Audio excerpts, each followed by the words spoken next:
guests to kindly be seated. I would also request if you can please put your phones on mute. Thank you.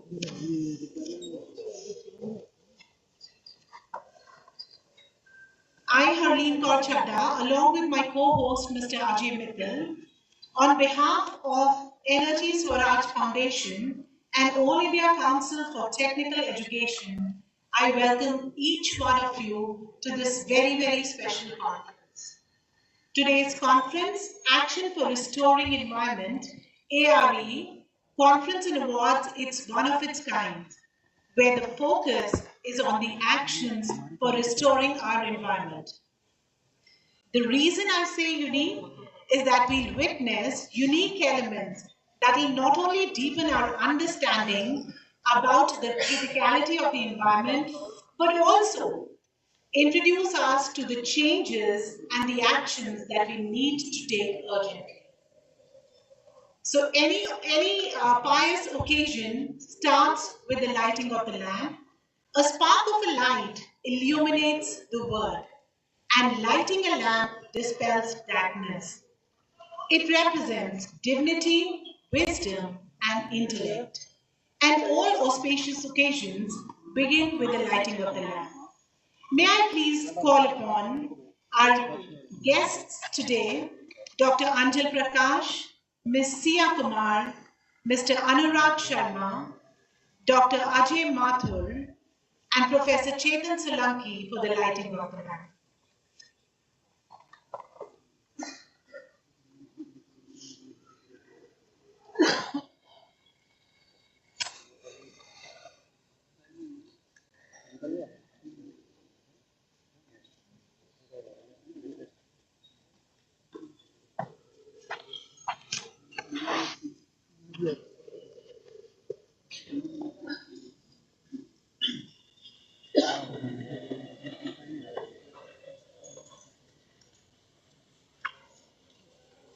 May I request Dr. Venkat Rajaraman to please join the speakers.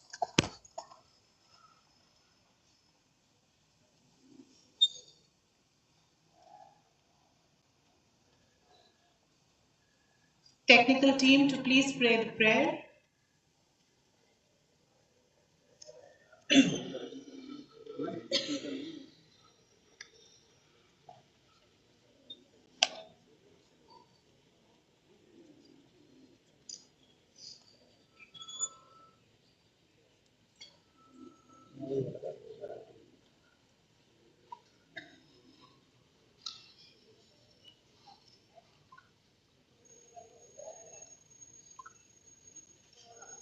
Technical team to please play the prayer.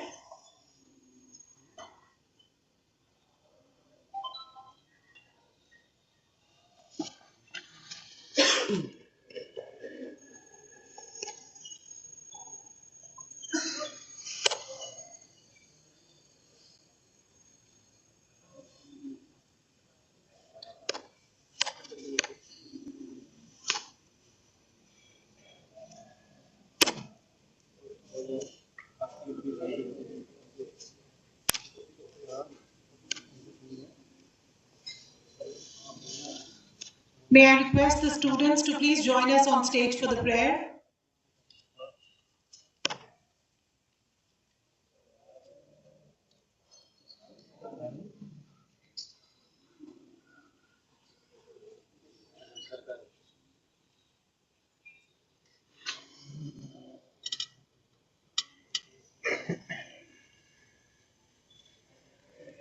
Yeah.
We apologize for the delay.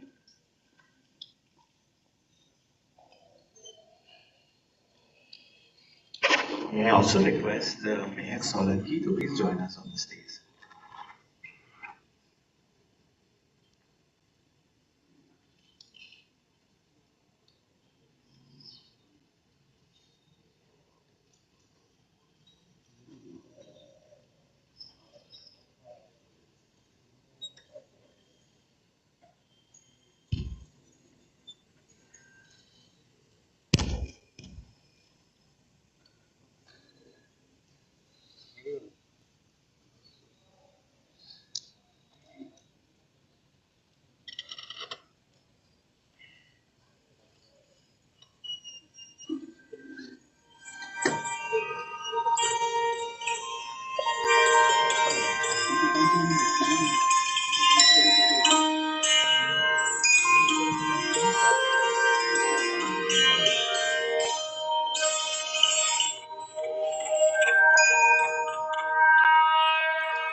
To all the students, may I request all the guests to please take their seat on our dais.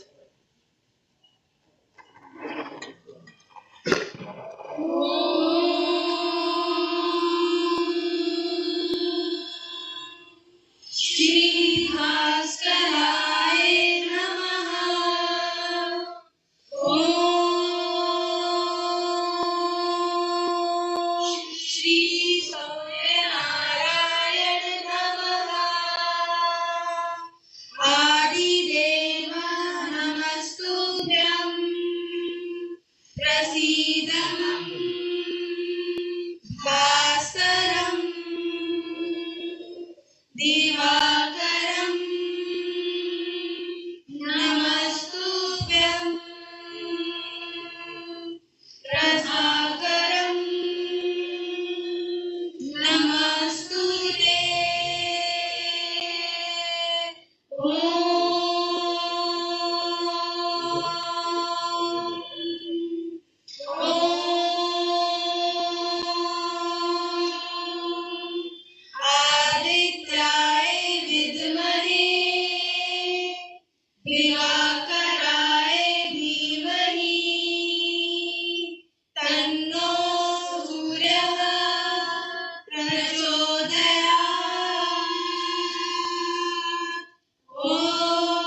to take this lead.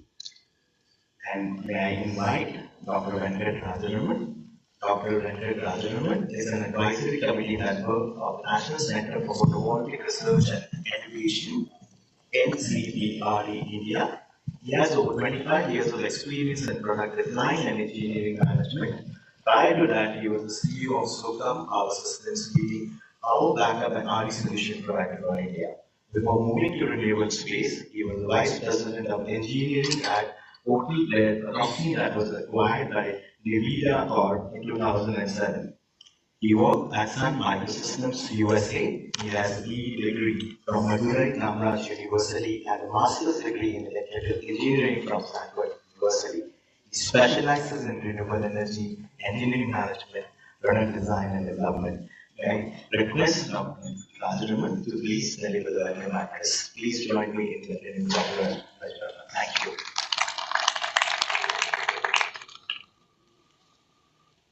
Good morning, everyone. It's a fantastic day, and I'm so proud to be part of this event. I welcome all the distinguished dignitaries on the stage, off the stage, and all the students and the participants. This conference is one of its kind conference. Professor Solanki gave us only two main, directions. One, the question that he was asking is, let's not be very nice in this conference. Right? Let's make sure that we ask tough questions. We ask tough questions to ourselves. We ask tough questions to governments. We ask tough questions to organizations. We ask tough questions to the individuals. And the question is, are we taking enough action? Right? So that's one broad guideline. And number two, are we waiting for somebody else to solve our problem, or are we going to solve it ourselves? I think these two are the major deliberations that are going to happen over the next 2 days. And I truly looking forward to an engaging discussion. And I welcome all the dignitaries on the stage again. Thank you.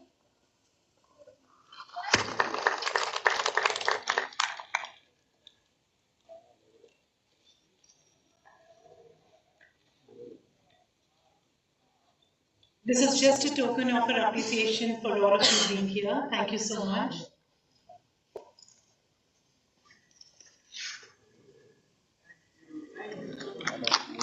Over the period of these 2 days, you'll be witnessing a lot of action. We'll be having quizzes, conference, and at the same time, there's a selfie point. We are absolutely grateful to all our guest speakers who spared the time to be with us today. I now request Professor Chetan Solanki. Professor Solanki is an educator, researcher, innovator, and a happiness program teacher of art of living, who's currently on an unpaid leave from IIT Mumbai. He has undertaken the Energy Swaraj Yatra from November 2020 onwards, and he intends being on the solar bars for a period of 11 years till about 2030. In the wake of serious and catastrophic climate change, this Energy Swaraj Yatra is designed with a purpose to create a public movement towards adoption of 100% solar energy. He has been honored with the Brand Ambassador of Solar Energy Award from the Madhya Pradesh government. He is popularly known as the Solar Man of India. Times of India, The Hindu, and India Today popularly call him Solar Gandhi. Following the idealisms of Gandhiji, he has coined the word Energy Swaraj and established the Energy Swaraj globally and founded the Energy Swaraj Foundation. Over to Professor Chetan Solanki.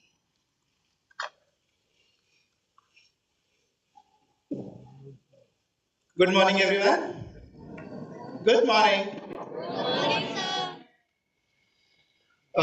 It is my pleasure to be here, and I'm so thankful to all the dignitaries, all the audience, AICT, and everybody who has made it possible that we come together and discuss, are we taking enough action? Before I further talk, it is my pleasure to have Dr. Mathur. Thank you so much for being here. Mr. Bagai is online. Mr. Anjal is here with us. Mr. Anurag Sharma is here. Sia is here, Mehak is here, and all of you. So thank you very much and welcome to all. Before I proceed further, let me ask all of you, how are you all? All happy? I only talk to happy people, and for those who do not know, the Gita says that behind every single act that we perform in our life, there's only one purpose: is to be happy. Whether we want to look good, whether we want to eat well, whether we want to study well. So behind everything, there is only one purpose, and that is what we miss in. Whenever we go everywhere, ask people, "How are you? How are you?" Everybody is fine, and they remain fine for the whole life. So that is what is not acceptable in our foundation with Energy Swaraj, and I hope in this conference. So I hope everybody, when you go across and ask anyone in the conference and ask how are you, I hope the answer will be happy, right? Can we agree to that? So let me ask once again, how are you all? Very nice, thank you so much. Before I further start talking, I would like to play a video for all of you. Can you please play a video of nature, please? Some call me nature.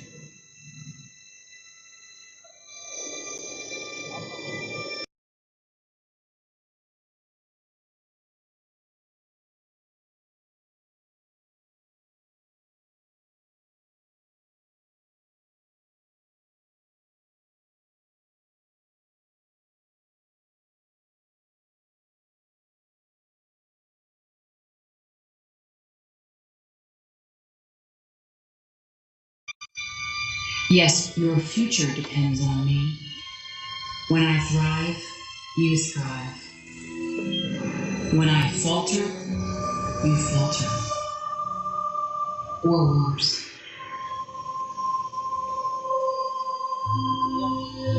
But I've been here for eons.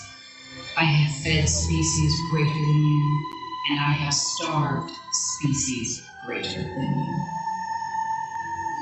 My oceans, my soil, my flowing streams, my forests, they all can take you or leave you. How you choose to live each day, whether you regard or disregard me, doesn't really matter to me. One way or the other, your actions will determine your fate, not mine. I am nature. I will go on. I am prepared to evolve. Are you?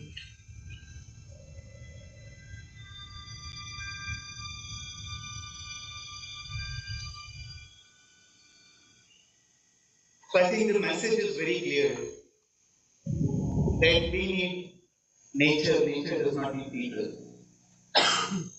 And for some reason, I don't know why, all the dignitaries, I feel that the humans, the modern humans, are behaving in a very stupid manner.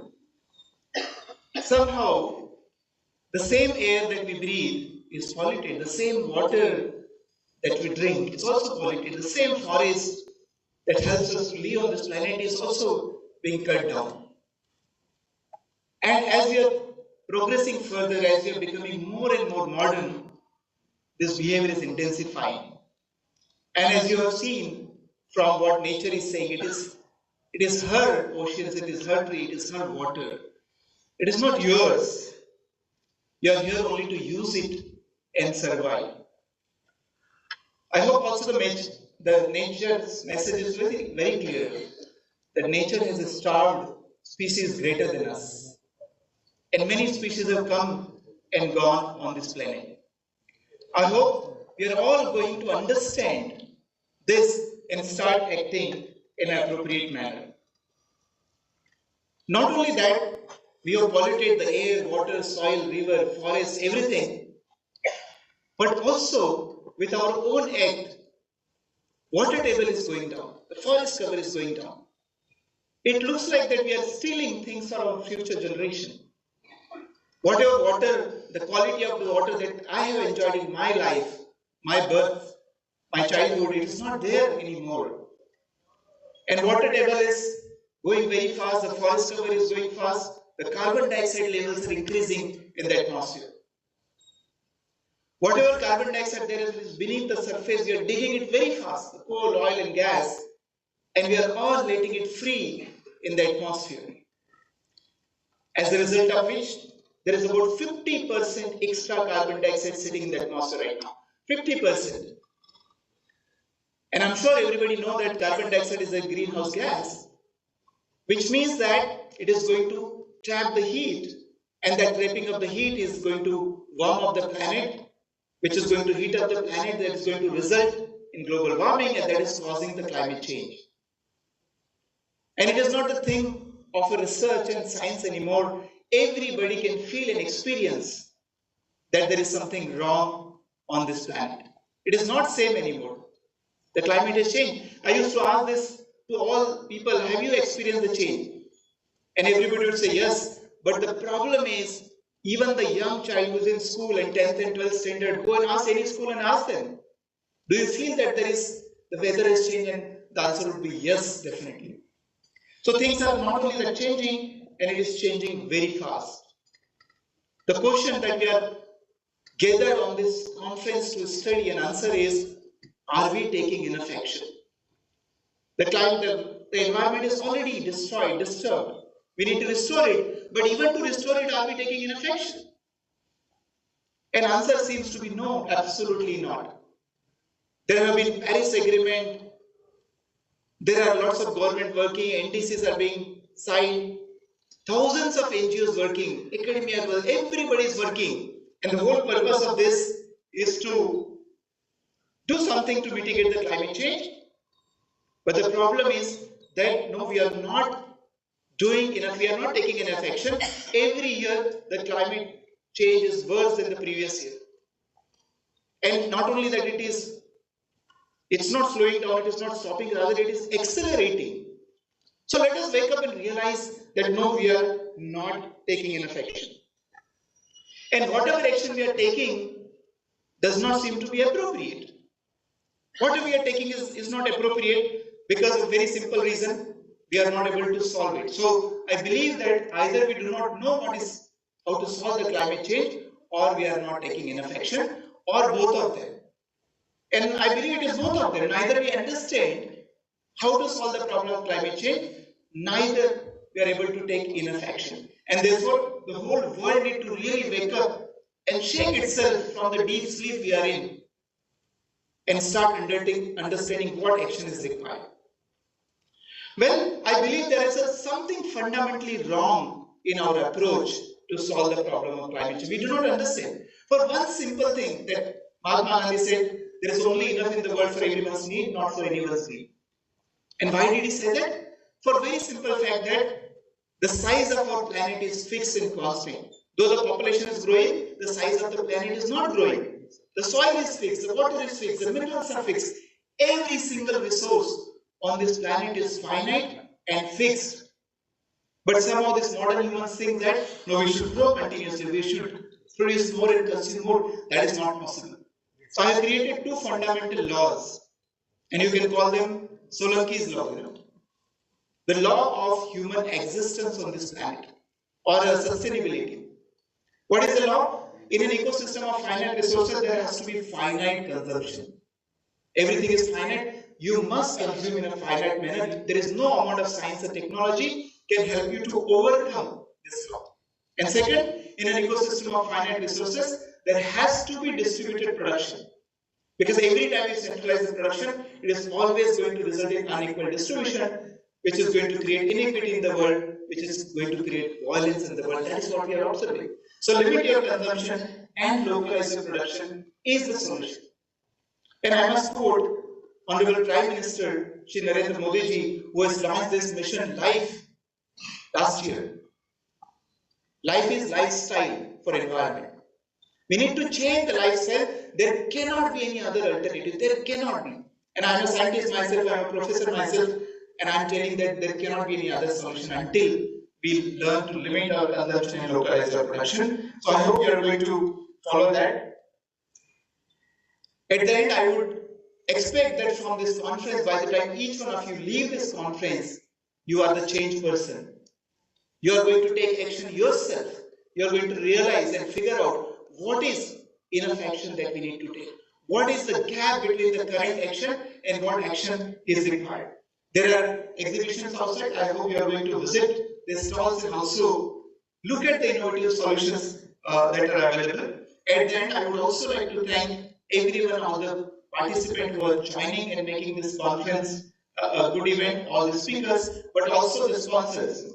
ONGC has been a great support for us. So, platinum sponsor Shell India is also a great supporter. They are also a gold sponsor, and uh, and one more organization. So there are people who are helping us and making sure that we can organize conferences like this. So thank you very much for being part. I hope you are all going to enjoy the conference. I hope you are all going to learn something and start taking enough action.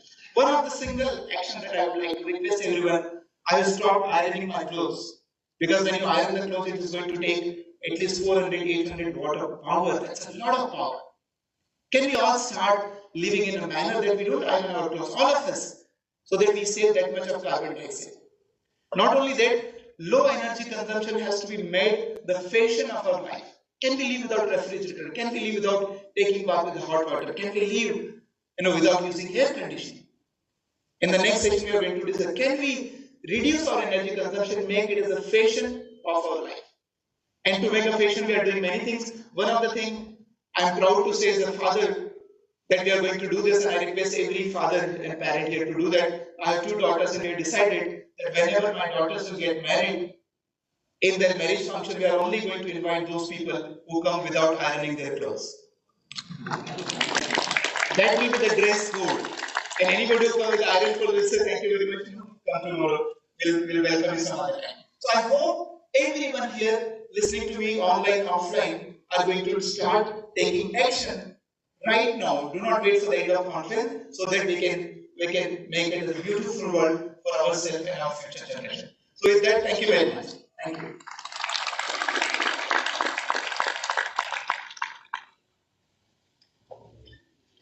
Thank you, Professor Solanki, for sharing the insightful views. And very rightly said, there's enough for everyone's need, but never enough for everyone's greed. Thank you. May I request Professor Rajiv Kumar to please join us on the dais?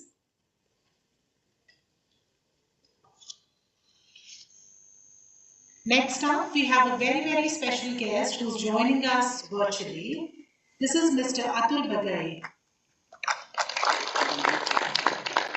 Welcome, sir. Mr. Atul Bagai joined the UN Environment's Ozone Action Program under the Montreal Protocol as a regional officer for South Asia in the year 2000. And he served as a senior regional coordinator to build the capacity in Network Asia and to enable them to meet the compliance targets under the Montreal Protocol. In that capacity, he spearheaded and led some innovative initiatives with the executive community of the Multilateral Fund. May I request the technical team to please play the video. Thank you. Can you hear me? Yes, sir, we can hear you. Yes, sir.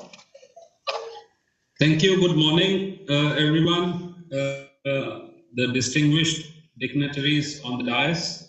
First, I would like to apologize for not being there in person because at a very short notice, we have hosting the Minister of Environment who's coming to the UN House to brief the UN country team on the COP27 and its outcomes. And my apologies, I could not be there.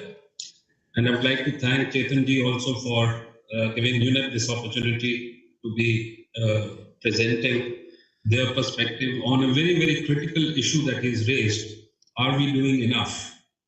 And post COP27, from a UNEP perspective, we would have a very mixed feeling. And I'm sure everyone sitting there in that hall would also agree with me that COP27 did not deliver what we were all expecting it to. And there would always be a mixed feeling in terms of we moved a step forward in certain respects. But I think we've not moved at all on issues which are of grave concern and which are the cause of the climate change problem we are facing. And if you're looking at the latest reports from the Intergovernmental Panel on Climate Change, they tell us that the climate change is disrupting the natural world, undermining development and threatening millions with poverty. However, as I said, we are still not doing enough to reduce the greenhouse gas emissions. And UNEP's 2022 emissions cap report certainly conveys this feeling that there is a huge yawning gap between what we need to achieve and what we are doing. I think the time for incremental change we've been talking about is long, long over. We are, as Chetanji said, we need to look at comprehensive transformation to avert this climate disaster. I'd also like to say that while science has done a great job warning us of the triple planetary crisis, the crisis of nature, the crisis of climate, and the crisis of pollution, there is still this huge gap between science, policy, and action.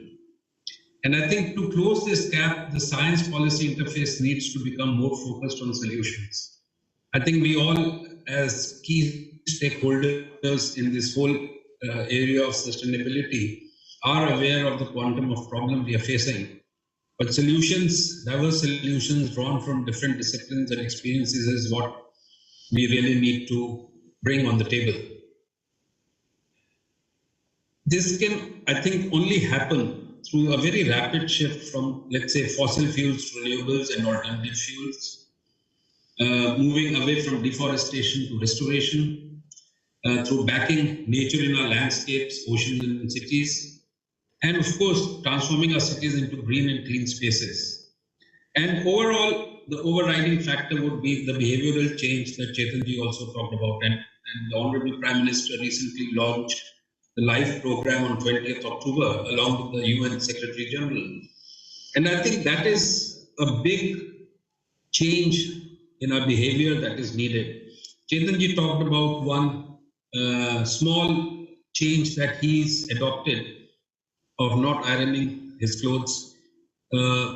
We also know how individuals are taking up these small steps, nudges towards addressing climate issues. Sonam Wangchuk the other day was talking about how he doesn't take a bath in hot water, and even staying in that cold area of Ladakh, he prefers to take his morning bath in cold water. So there are these individual actions that really can make a change, and we can still do it through individual action. But also, I think the big issue, the big elephant in the room is that the biggest polluters would urgently need to deal with their own emissions, and crucially help developing nations leapfrog to cleaner technologies. And I think this kind of an ambience is needed for the behavioral change we are talking of to make an impact. And I think that's where COP27 has not been able to deliver, where the commitments on finance or the commitments on technology transfer were not really discussed or finalized in a way that would assist the developing country community.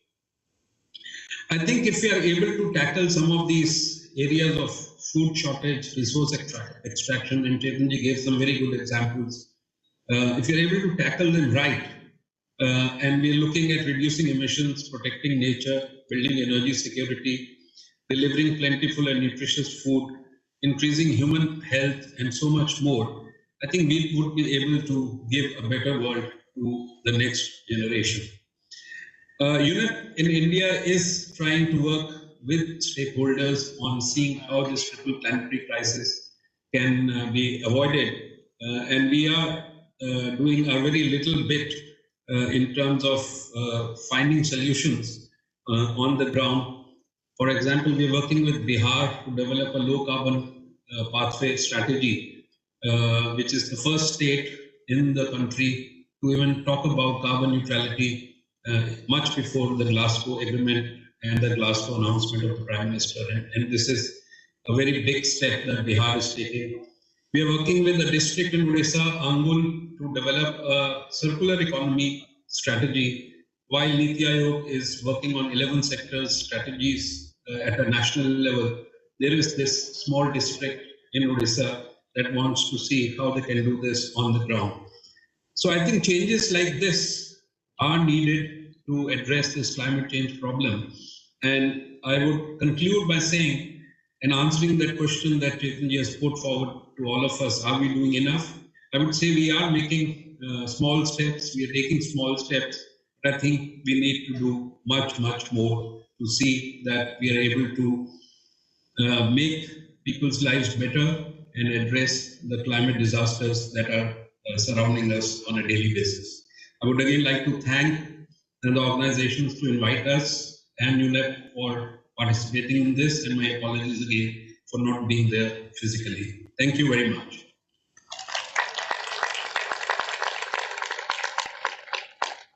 Thank you so much, sir, for sharing your precious thoughts. And rightly said, we need to be focused more on solution. Thank you so much. Can we have a big round of applause so that we know what we want? Thank you, sir. And now, before I proceed further, there's a very, very special announcement this morning. In fact, it is the highlight of today's day. May I call upon Ms. Mehak Solanki to please share a very precious message with all of us. Mehak is a student of class 11 studying in a KV school in Bhopal. I call upon Ms. Mehak Solanki to please address the audience.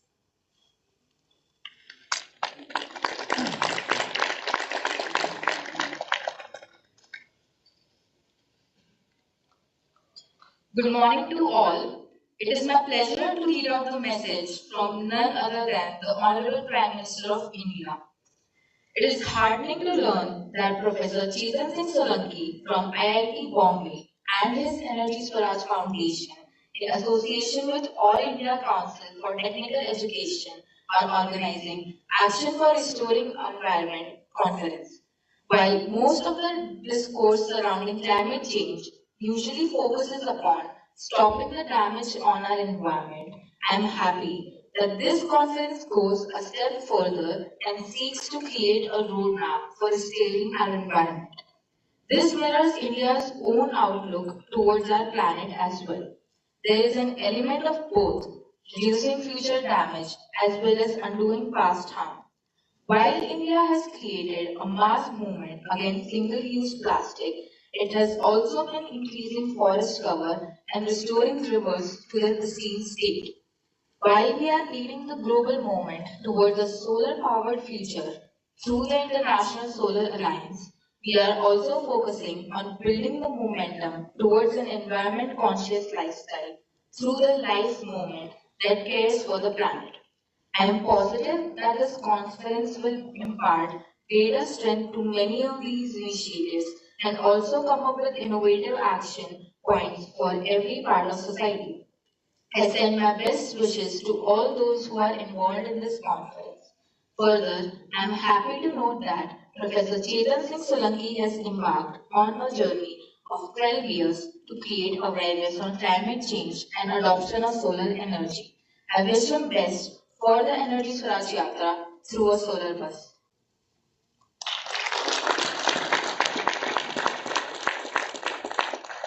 Thank you, Mehak. It was indeed a very, very inspiring message. Doesn't this call for a big round of applause, please? Thank you so much. We really appreciate the live audience. Next up, we have with us Professor Rajiv Kumar. He's a member secretary of AICTE. Dr. Rajiv Kumar, he pursued his ME in Computer Technology and Application from Delhi College of Engineering and PhD from IIT Delhi. After completing his PhD, he joined DCR University of Science and Technology. He's published a number of research papers in national and international journals and presented papers in India and abroad. May I call upon Professor Rajiv Kumar, please.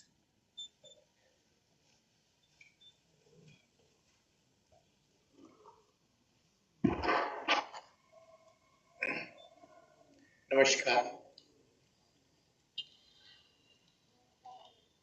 Professor Chetan Singh Solanki, dignitaries on the dais, of the dais, students from various institutions in and around Delhi, and media persons, invited guests. Very happy good morning to each and everyone.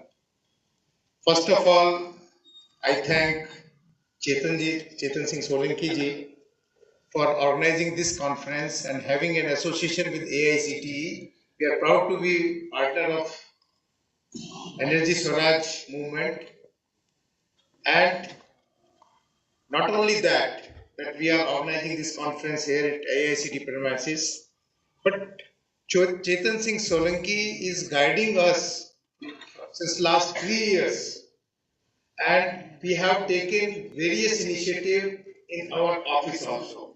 First and foremost target Professor Solanki gave to AICT that you reduce your energy consumption by 20%. And we are happy that we worked hard on this challenge, and not only in AICT headquarters, but also in all our regional offices. And he is monitoring our bills every month. So we are happy that we are able to achieve our target. Now, this is a small thing. As Professor Solanki was talking, that there is no single rule that we can reduce, we can minimize this consumption. Everybody has to innovate on himself. Like he was telling that he has stopped ironing his clothes. Similar type of small initiatives that can help in achieving the target.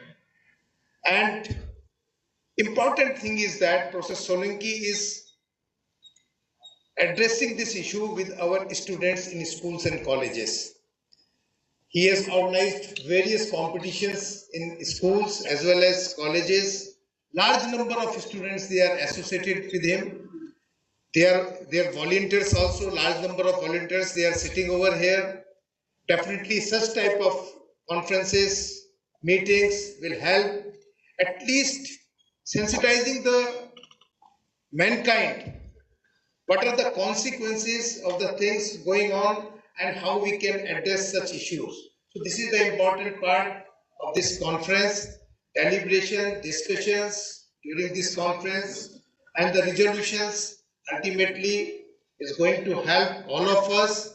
And I assure Professor Solanki that whatever suggestions, deliberations, an outcome of this conference we are going to share with our colleges. Not only share, we will be the partner with Professor Solanki that these suggestions, so they are implemented with spirit in our institutions. So with all these words, once again on behalf of AICT, I thank Professor Solanki, and I also welcome all the dignitaries and the guests, students from various institutions to AICT premises. Thank you very much. Namaskar.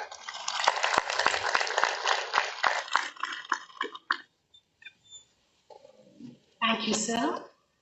The pressing question still remains, are we actually doing enough? Next up, we have with us Dr. Anjal Prakash. Dr. Anjal Prakash is a research director and adjunct associate professor from Bharati Institute of Public Policy, Indian School of Business, Hyderabad, India. He is a coordinating lead author of IPCC's special report on the ocean and river flow in changing climate. He is also a lead author in the chapter on cities, settlements, and key infrastructure in IPCC's sixth assessment report.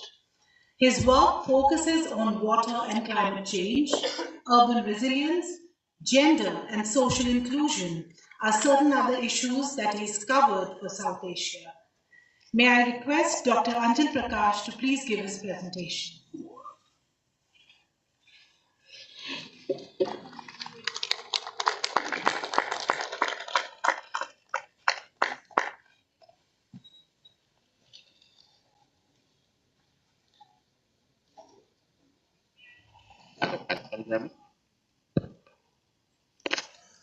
Okay. So very good morning to all of you, and I'm very happy to such an august audience. Can you hear me at the back? People can. Yeah, thank you so much. And dignitaries on the diet, all my colleagues, friends, especially I'm very happy to see the young, population here, especially the students who are part of this. So let me just focus on what we call 10 major climate change, what we call the advancement in the climate change scenarios. Can we have the presentation on here? Yeah. So this is part of what we call, every year the climate scientists, that IPCC writes a report every 5 to 6 years. That's the cycle that they have. But in the climate science part of it, there's a group of people who actually put this together, a major 10 major I think this is the 10, I think the things are coming very well. Actually wanted the control of my So this is the paper which has come out, which actually takes out all the major findings from what has happened, what has happened, the advancement in climate science, and puts you in the nutshell. So today I'm going to tell you 10 major advancement till today, till as I'm speaking today, because this was presented on 10th of November at the COP. We were all there to take this forward. So let me just go to the first insight that we have. Let's see. Okay. Next week, yeah. So the first one, which is very important part, and I want you all to have a little more attention that the the way in which we are adapting to the climate change. Earlier, when we were talking about climate before, the focus was on adaptation to climate change. But what we also found in the sixth assessment report that the adaptation is not enough. We also have to mitigate, mitigate, and mitigate. So the first thing which we, the lesson that we've learned so far is that we need to also question the what we call the myth of endless adaptation. Uh, my sound is actually breaking, so let me move here. Actually, it will be better.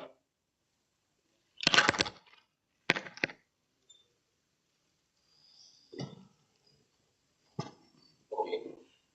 So the first part is what we call is the our potential to adapt to climate change has its own limits. We are already reaching the limits of adaptation, and if we do not mitigate, and that's why Professor Salarki's work on energy conservation I think become very relevant because we have to work on those aspects. That's number one. Next slide, please.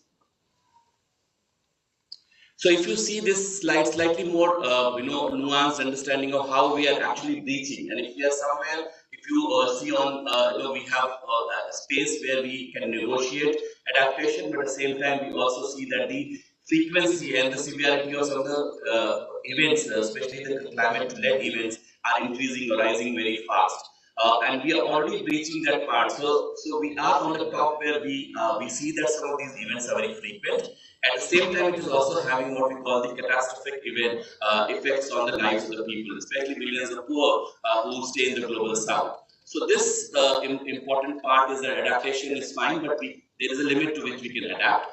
If you're staying in, say, high, risk zone, flood areas and all that, and I've been working quite a lot with flood-affected people in the plains of Bihar, UP, and all, we find that every year the flood comes, they get devastated, and then they have to rebuild their life again. So that's the part is that they are already limited.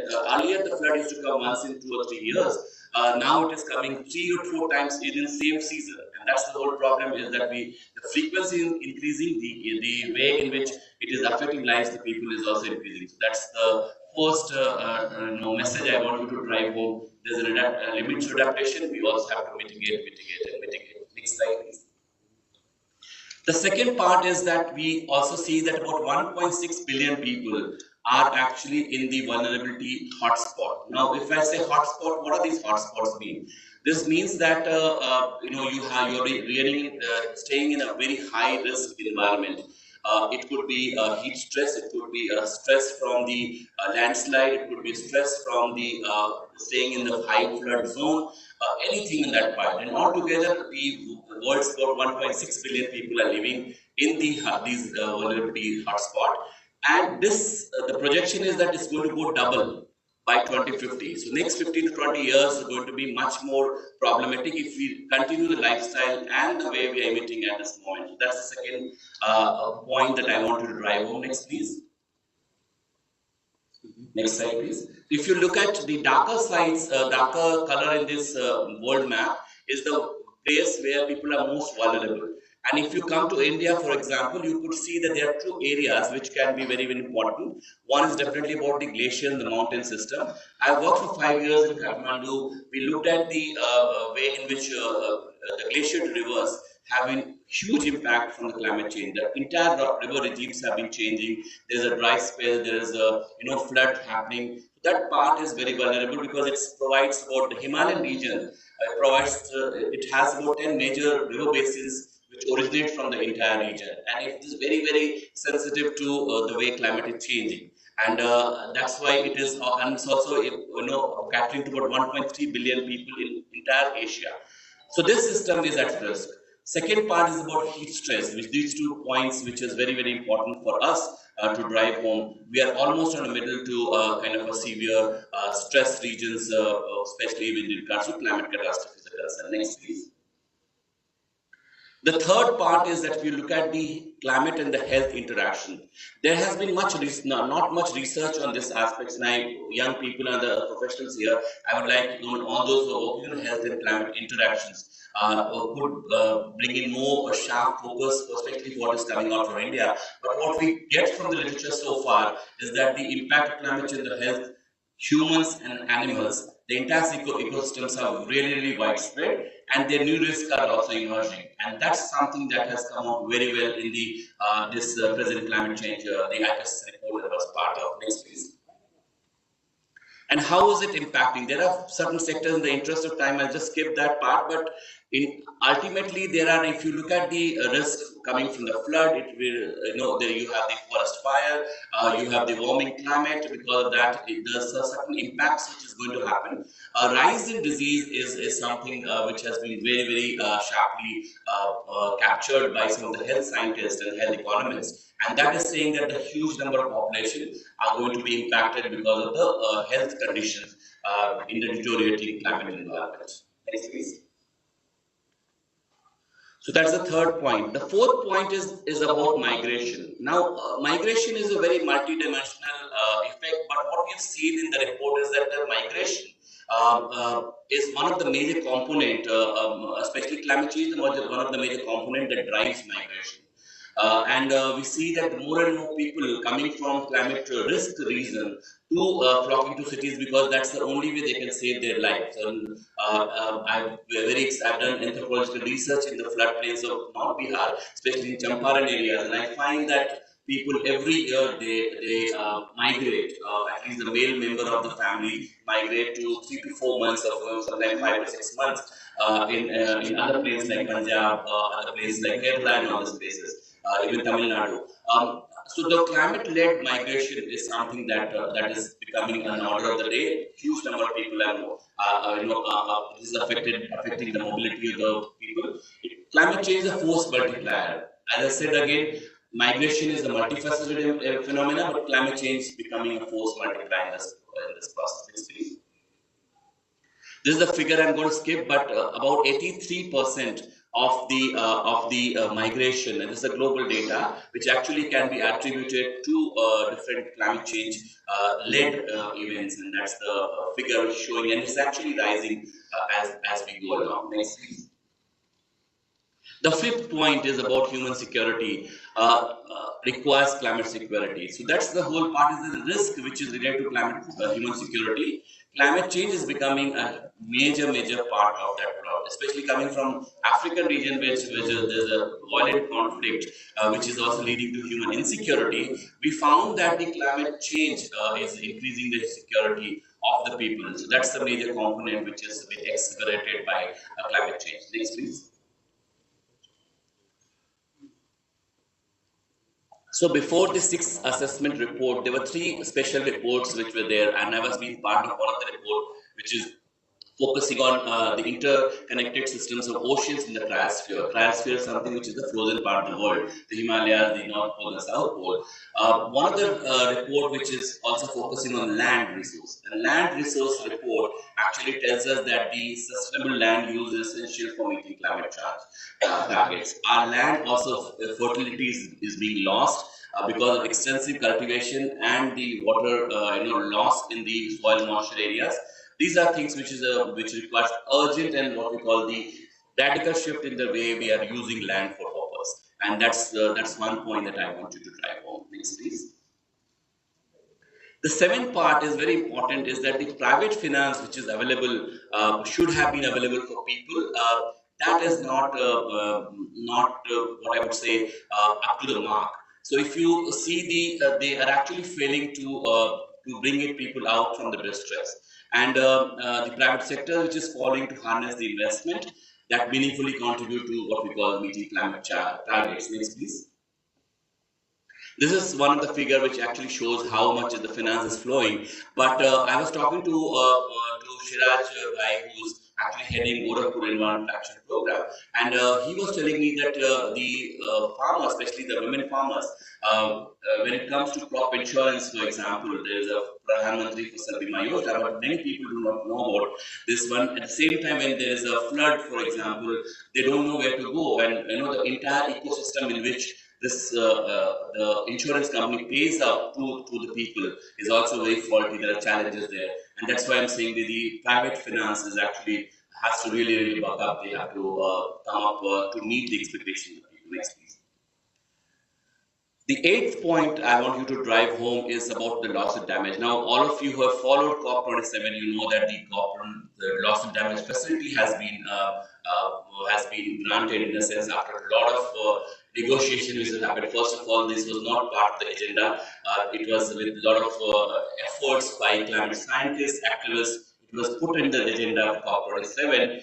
And I was actually not hopeful. So when my media colleagues were asking me what is going to happen to the outcome of COP27, I told him that it is going to be going the same way. But thankfully, the last minute negotiations actually led to what we call the loss and damage facility. But the devil lies in the detail. We still have to see what is going to happen. But the part is that this part has been included in the climate negotiation. That itself is a big achievement, and I know the global response in looking at how the historical emitters should also pay up, because today's climate change is not what you and I have contributed to. Today's climate change actually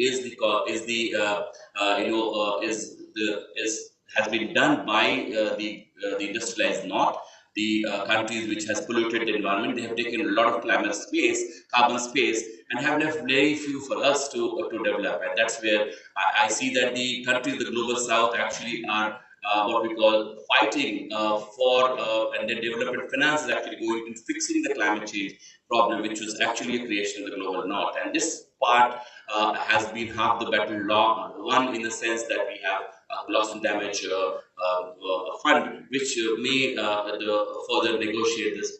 Next, please. Next, please. I'll just skip the slide because these are all reiterating the point that I'm trying to make. The ninth point, and the two more points left, ninth point is about the inclusive decision making for climate resilient development. This is something that has been coming very often, that fine, these global policies are there. How do we actually enact locally? Because climate change is a global problem, but its impacts are very, very local in nature. And that's where we need to have the decision making process. I would say that we go down to district and the sub-district level, building those information that we bring in from the top, but also bringing from the bottom of what people are facing. And this part is something that has been missing. I think the present service delivery systems of the government is very, very faulty, because the way in which climate change is part in one department, at the same time there hasn't been much interaction. So they're all working silos. But coming down to the local or the last person's impact on climate change and how he or she is going to get relief from climate change is very, very faulty in nature. And that's where we need to have what we call the inclusive decision-making process. Next, please. The last point I want to bring it here is about the structural barriers and the unsustainable lock-in. See, the way, and Professor Solanki has already pressed this point, that we are already economy which is transitioning towards a high carbon consuming economy. We are going towards 5 trillion US dollar GDP, which is going to go in next couple of years. And that also means that we are going to be much more emitting much more than contributing. And so India at this moment is the second largest polluter. But our per capita carbon emission is one of the lowest in the world. That means we are still very low carbon economy as far as you and I are concerned. At the same time, I think we need to also chart what we call the green future in terms of green economy. So there are alternative ways in which we can also develop, not pollute. See, the way in which our Western model has happened is that you develop, you pollute, and you try to fix the environment.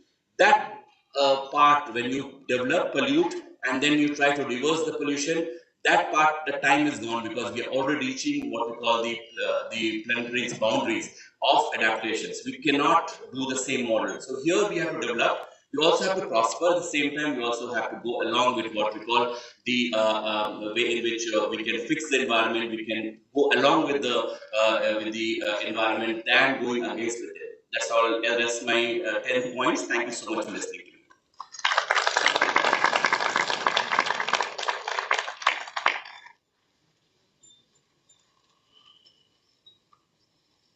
Thank you so much, Dr. Prakash, for this beautiful, thought-provoking presentation. It beautifully sums the very, very critical concern that you all have.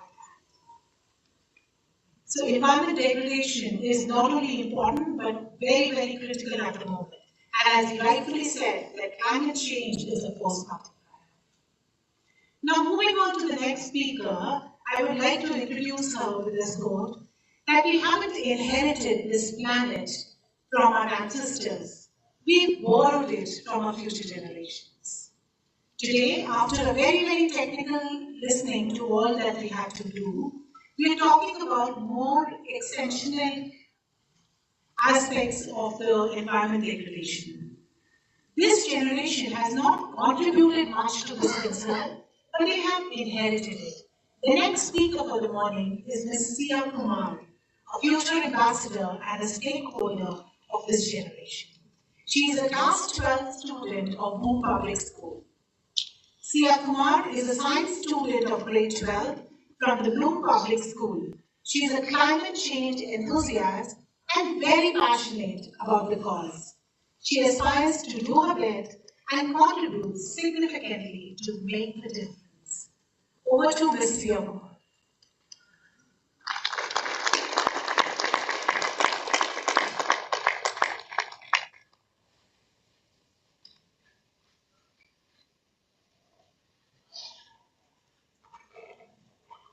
Thank you so much, ma'am. Am I audible? Okay. Good morning, everyone. The very offset, I would like to thank Professor Sulangi as well as the Energy Swaraj Foundation for giving me this opportunity and the chemistry for me as young people an opportunity to be able to bring our perspective and our viewpoint on climate change in this conversation. If I talk about my personal experience, what me and my peers for so long have felt about global warming and climate change. Well, we thought it used to be the last chapter of our science textbook, and it was restricted to being just that. And I'll tell you why. It's because while we were taught mitigation measures very extensively in principle, we didn't see a lot of them being translated into practice. So we were taught about the need for waste management, the 3 R's, reduce, reuse, recycle. Over time, they became the 5 R's. But the garbage dump on our way home to school only grew bigger and the stench unbearable every day. We knew the problem was CO2 emissions, so we need to stop burning fossil fuels. We could do a bit by carpooling to work, using public transport, planting more trees. But for kids like me who grew up in metropolitan cities, the number of cars in our neighborhood really tell us another story. For all those of you living in Delhi, I'm sure your locality would have a parking problem because there are so many cars, there is no space to park. Most of the cars are parked alongside roads, and obviously they also contribute to the very high pollution levels in our city. I have reasons to believe that we are more ignorant towards the need of in the environment in big towns where we live more and more disconnected from nature and more reliant on technology. But if we as citizens, if kids today are not climate conscious, then who is it that we should blame for it? Irrespective, our generation would be the one that will bear the brunt of this crisis. We are trying to remedy an ailment, we are trying to rectify a problem that our own predecessors created and left for us. Over the past few years, I'm sure you must have seen that there has been an increase in the involvement of youth when it comes to climate movements. And if there's one thing that this experience has taught us, it is that we are not restricted to being the sole victims. We've seen that if kids are given the right direction, if empowered, we can act as catalysts for change. And the change doesn't have to be big or small, it matters as long as it makes a difference. Which is where I would like to say that where we students can make a difference. We can help our schools, our colleges, and I say that to all the students, my fellow friends present in the audience, that we can help our schools and our colleges reduce their carbon footprint. If I give my own example, we had our school restructured so as to increase the green cover. We have also rainwater harvesting pits and solar panels. Currently, we are working towards going plastic free.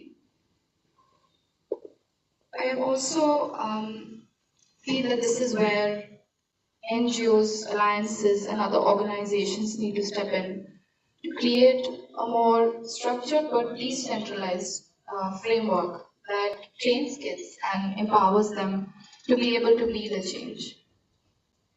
Additionally, going back to what I said before, we need to rethink how we teach kids and students about climate change. I've seen my own friends, and I'm guilty when I say that for some time, the idea of sustainability used to be a mere group project or a poster making project or an assignment, and that is incorrect. We need to promote sustainability as a lifestyle choice. And with the new curriculums, I feel that it should not only engage students, but also their parents and the teachers to be a part of it. Having said all that, there are, I don't know if I can say this, there is an element of frustration associated with how the large-scale global response to the climate urgency has been. What vexes me is that we have known about global warming and its implications, the impact of our actions since decades. Yet somehow we all talk about it like it's some new profound discovery and there's so much hope, there's time, and we can still do things. There are big talks but no real steps. How long has it been since there was the last lockdown in our country? I would like to ask all of you. When was the last lockdown? How long ago? Do we remember? When was the last lockdown? A year almost? Well, it's only been a year, and it seems to me we have already forgotten the lessons that the pandemic taught us. Nature will find ways to reclaim its own space. So we need to learn how to coexist. If we want the planet to thrive, we need to learn how to coexist. I really hope that everything that is taught you at the conference today is not lost in oblivion. I don't know how many of you know about, there's a literal phenomena called eco-anxiety. Yes, it's real. So amongst the youth, they're anxious about climate change and the impact that it would have on their future. I think this is one of the very few cases where I would pray people have anxiety because if this is the only thing that propels them to take action against it. I'd like to conclude by saying that please don't let everything that you learn at this conference be lost in oblivion, reiterating myself here. And As Solanki sir and Dr. Anil Prakash rightly said that we need to be the change that we wish to see. So let us start by implementing it in our own lives. Thank you so much for listening.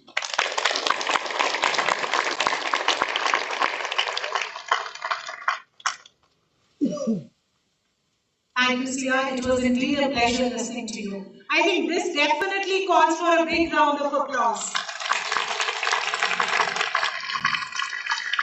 Every little step counts, every drop in the ocean counts. Very normal things like reducing carbon footprints, going plastic free, every little thing will make a big difference. Social responsibility and ethics, civic literacy and citizenship, anything, but everything contributes to a better tomorrow. Thank you, Sia, for sharing your thoughts. Next up, we have Mr. Anurag Sharma. He's a director onshore ONGC. Mr. Anurag Sharma took over as a charge of a director onshore Oil and Natural Gas Corporation on 1st June 2020. As a director, Mr. Anurag provided stewardship to oil and gas production from ONGC's onshore fields. A mechanical engineer, Mr. Anurag Sharma joined ONGC in 1984. Since the joining, he's held various positions in ONGC and ONGC Videsh and Asset Management Operations and Services. Over to you, please.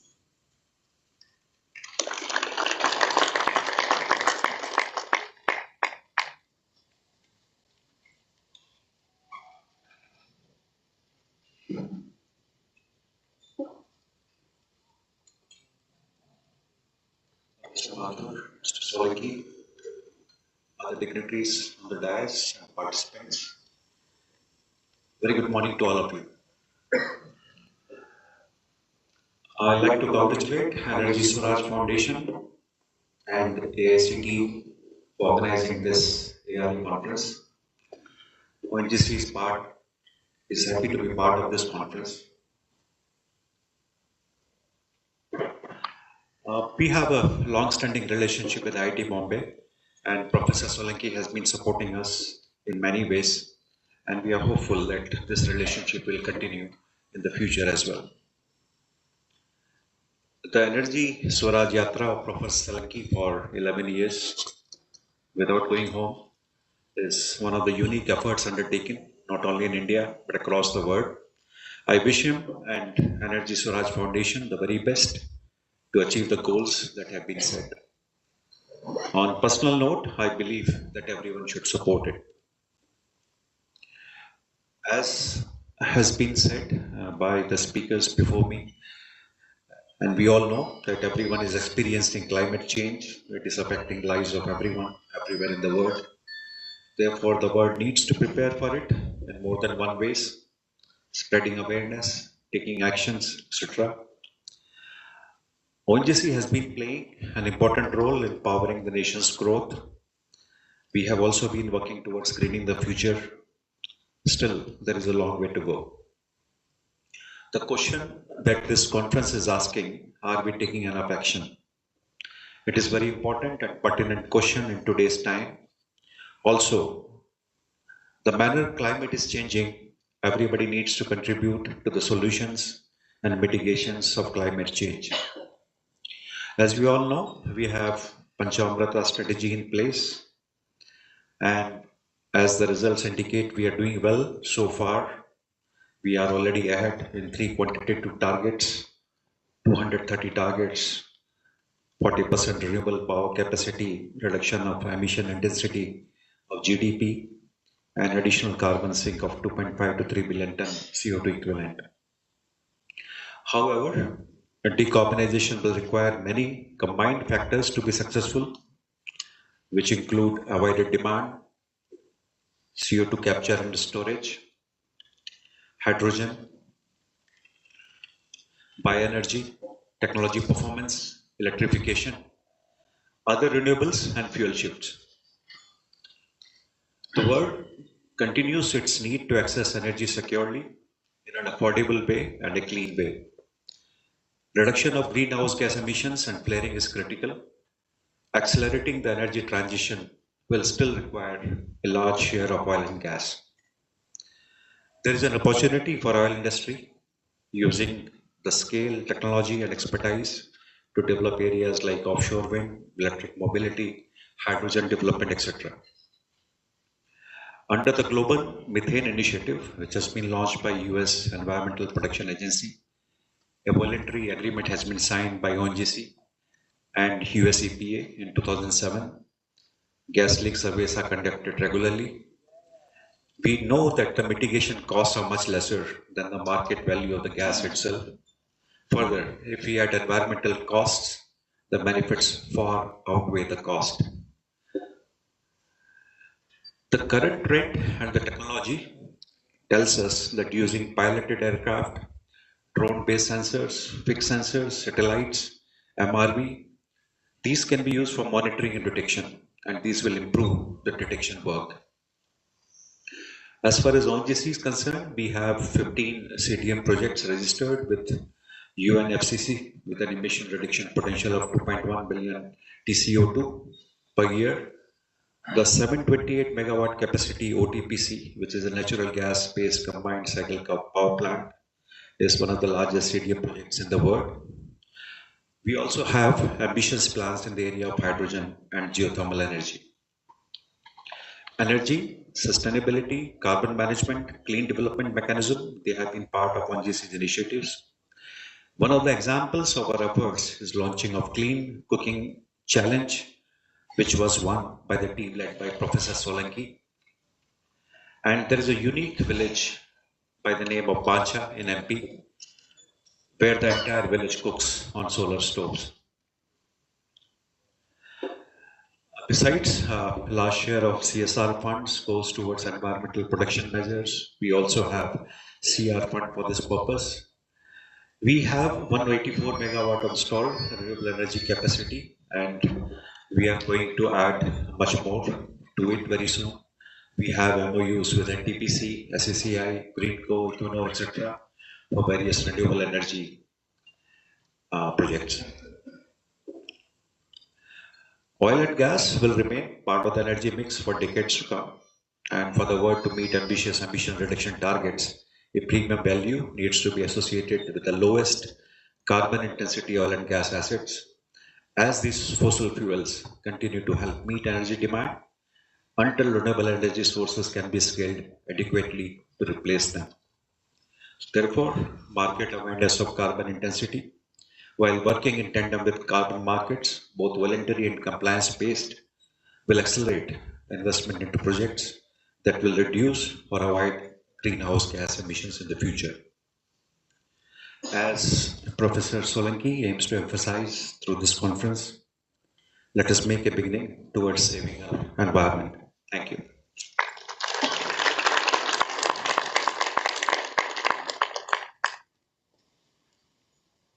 Thank you, Mr. Sharma. Last but not the least, we have with us Dr. Ajay Mathur. He is a Director General, International Solar Alliance. The International Solar Alliance is headed by the Director General, who leads the operation and carries out the function of ISA Secretariat, and he is responsible for the ISA Assembly. Over to you, sir.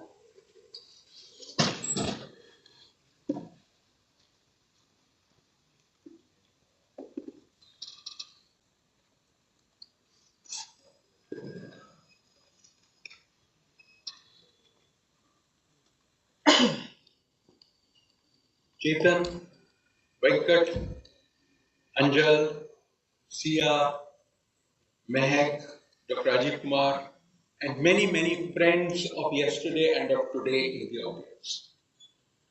It's a pleasure to be here.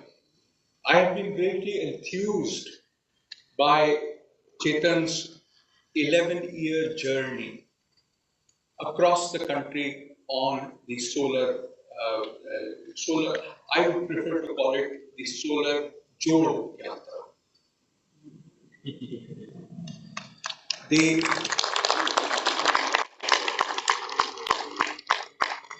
The challenges that we face are immense.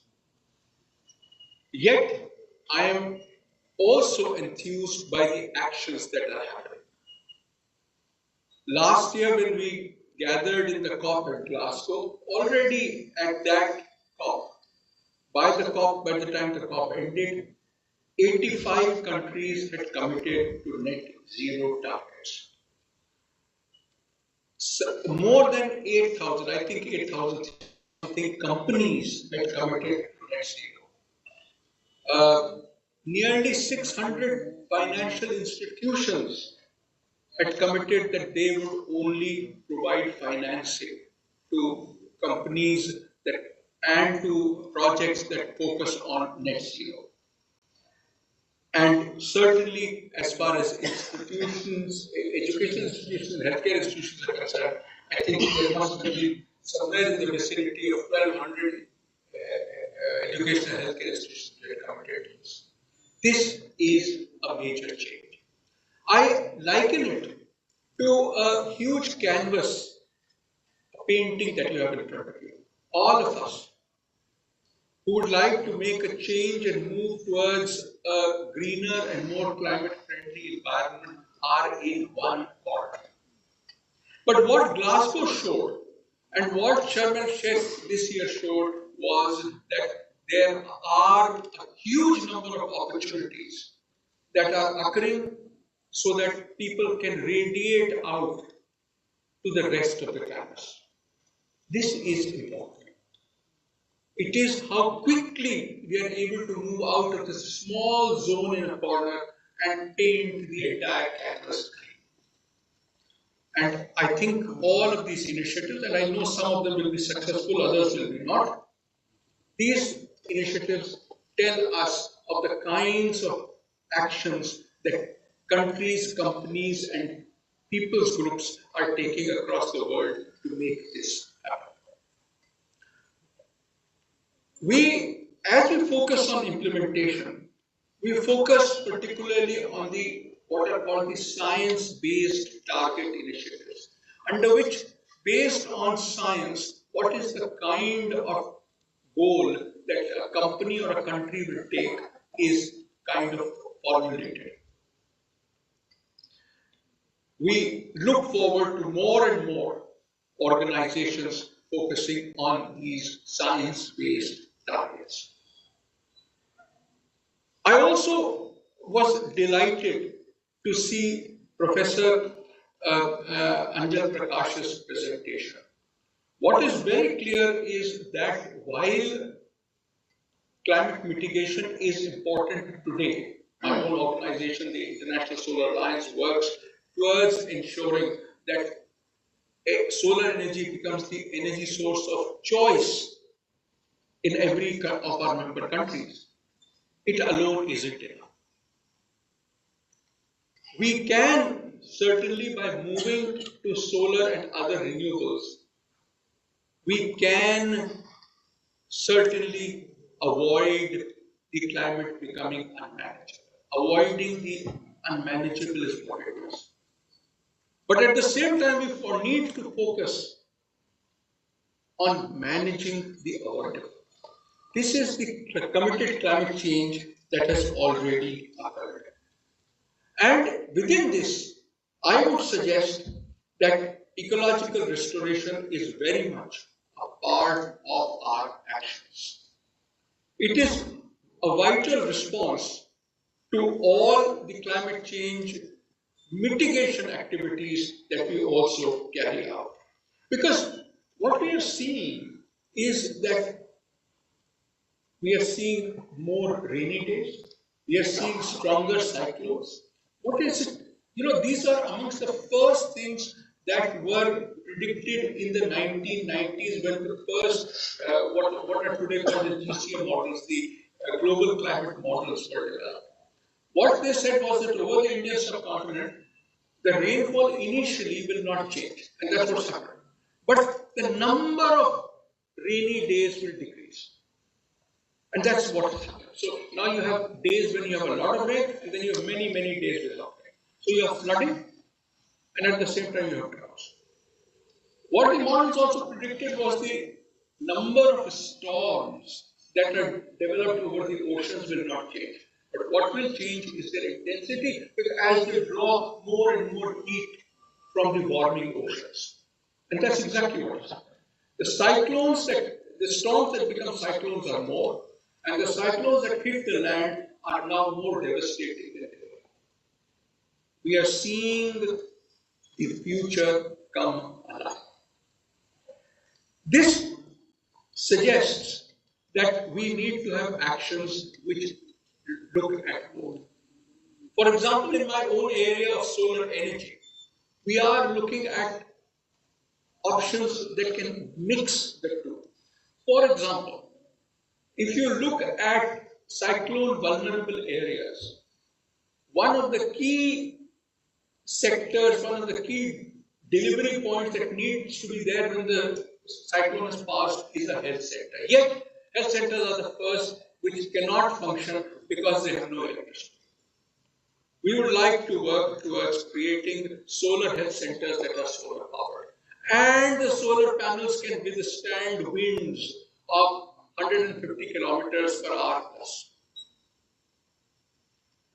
The first such solar health centers have been tested out and in a number of island states, Fiji, Guyana, etc., Tonga, and when the next cyclone hits, we will know whether they survive or they don't.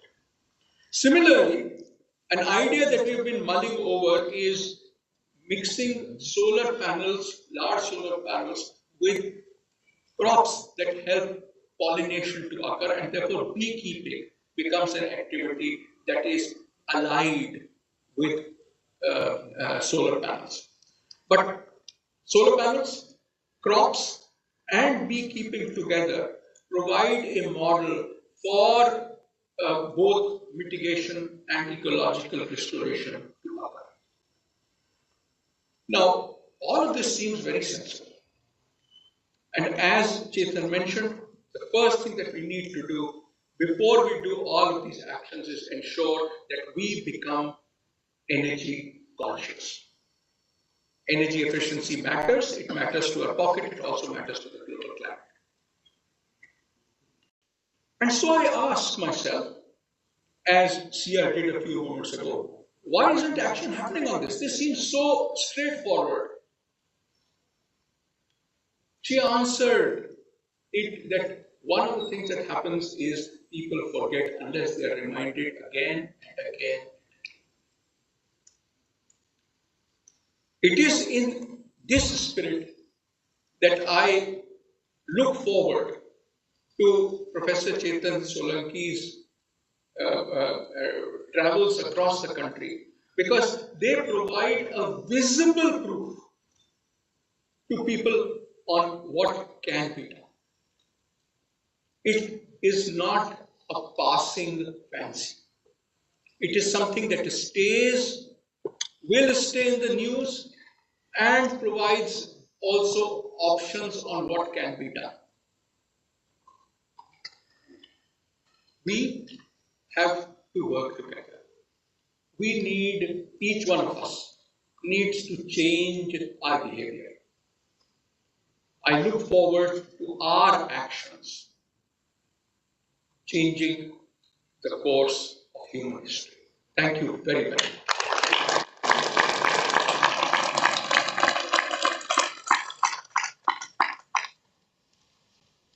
Thank you, sir, for sharing your precious insights. At the beginning of the conference, I had spoken about some unique elements. I request Professor Chetan Solanki to please come forward and take forward the proceedings of that.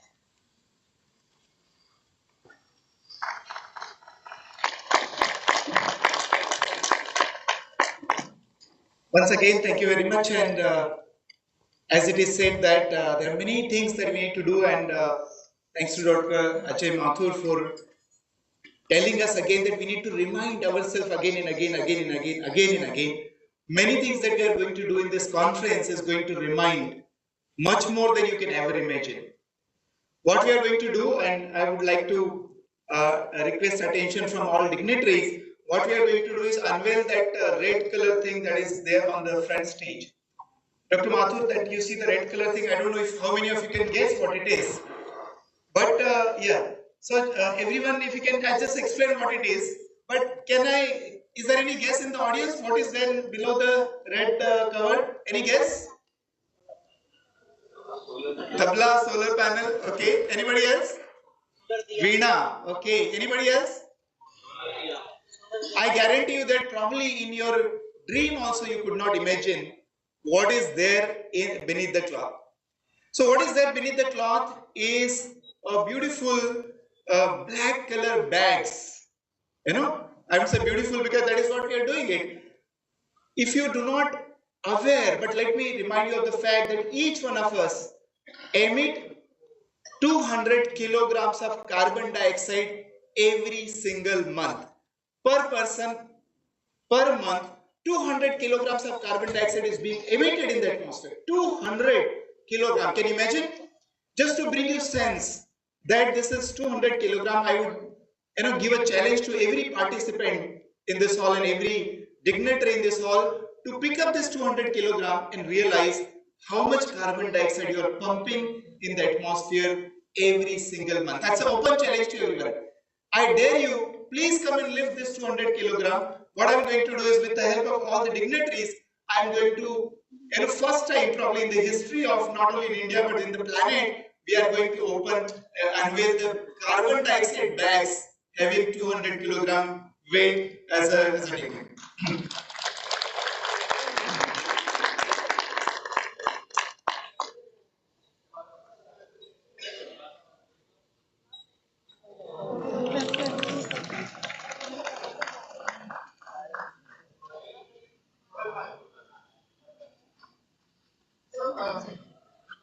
I hope it is.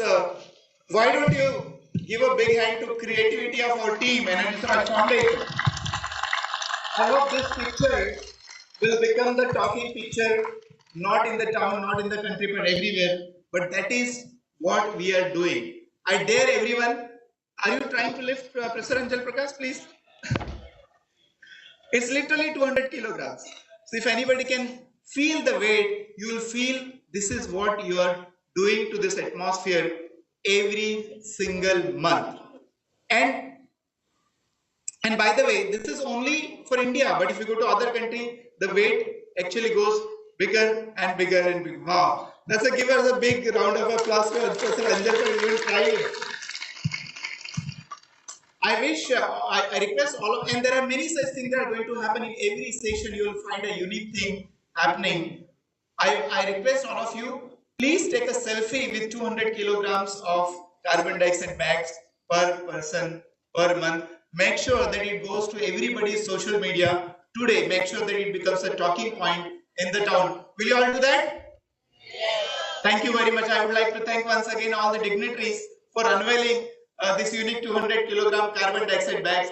I hope it is going to open eyes of everyone. And as Sia mentioned, I hope it will make people even more anxious that what a damage, what a disaster that we are contributing to the climate change every single.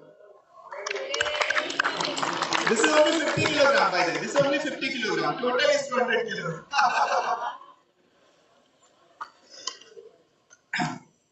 This is what we are doing, by the way. That's what I wanted everybody to feel. This is what we are doing. And this is only the weight in a mass. Imagine 200 kilogram of gas, how much volume it is taking. The entire atmosphere is a finite.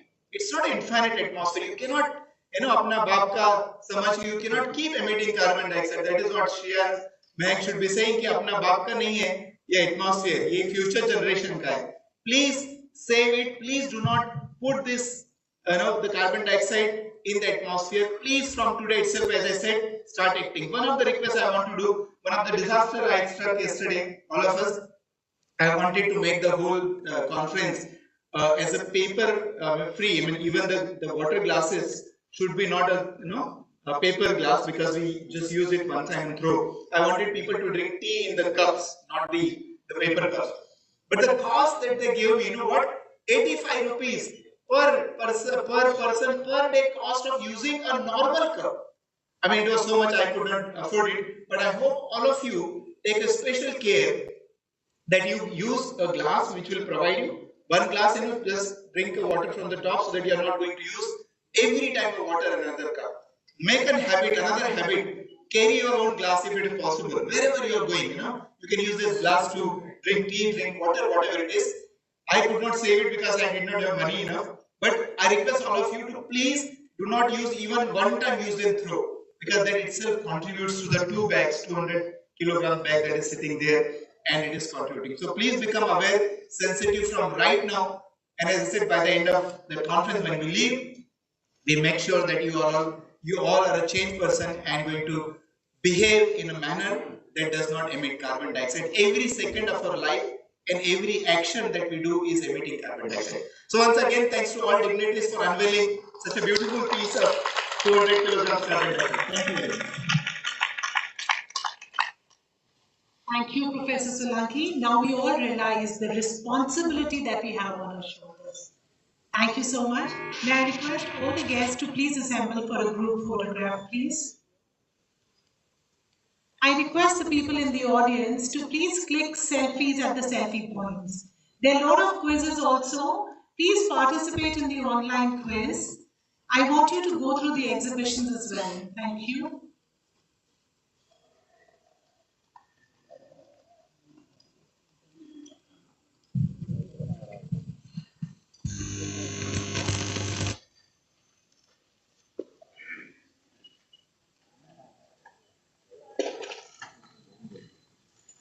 May I request Professor Solanki to please hand over a token of gratitude to our eminent speakers.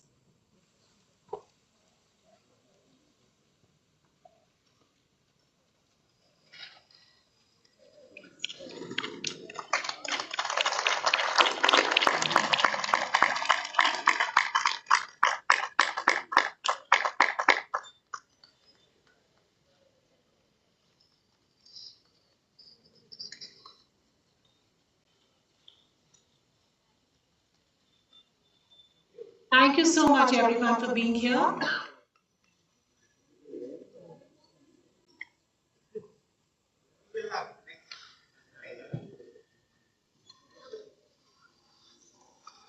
I invite all of you to visit the bus. There are 2 buses outside. You can do this. There is a quiz that is going to be displayed right now. Can you show the quiz link? All of you can actually take the quiz. There are 2 questions being asked, and every break you will be asked 2 questions. It is online, so you can actually participate, and the winner of the quiz will get the prize at the end. There are also some people we are going to call on the stage during the break. You can actually everybody go and for the break, but some people will be called, will be giving them a solar diya, and we will have photo session here. As I said, please do not miss to take your picture and post it on the social media. Thank you very much. May I also request all of you to please gather back sharp at 12 o'clock and allow us to maintain the time for the agenda. We are one little ahead of our time for this session, so please all of you during the break be mindful of the time. I request the volunteers also, please invite participants and get them into the auditorium by 12. Thank you.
It is not global warming, it is global warning. Emitting carbon dioxide, I believe, is kind of a violence to the environment. I can afford, but nature cannot afford. I'm Chetan Singh Solanki, a professor of IIT Bombay. I'm also founder of Energy Swaraj Foundation. So I come from a very small village in Madhya Pradesh. I was fortunate enough to get admission in IIT Bombay. There my professors used to come in on cycle, and they're really, very strong in their own knowledge and their impact on the world.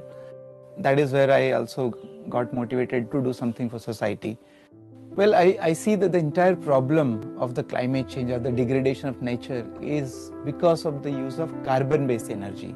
And I also believe that it is the clean energy and the sustainable energy that would solve the problem. And I presented this idea of localizing solar solution, or I called it energy Swaraj, energy by local for local. So the idea came that why shouldn't I be there, non-stop for 11 years, living in a bus, and everything in the bus, runs on solar. We need to really change the way we are generating and consuming energy. And that should be the beginning of their journey to start moving towards 100% solar powered life. And we need to do this very urgently. So when the global warming crosses 1.5 degrees centigrade, you will not be able to reverse the climate change. Well, it has been about 2 years that I started this yatra. Reached about more than 600 institutions. I have given more than 650 lectures all over the country. If at all you want to do something for limiting climate change, you have to do it right now. We are running out of time.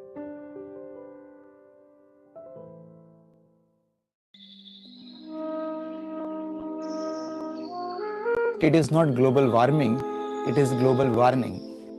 Emitting carbon dioxide, I believe, is kind of a violence to the environment. I can afford, but nature cannot afford.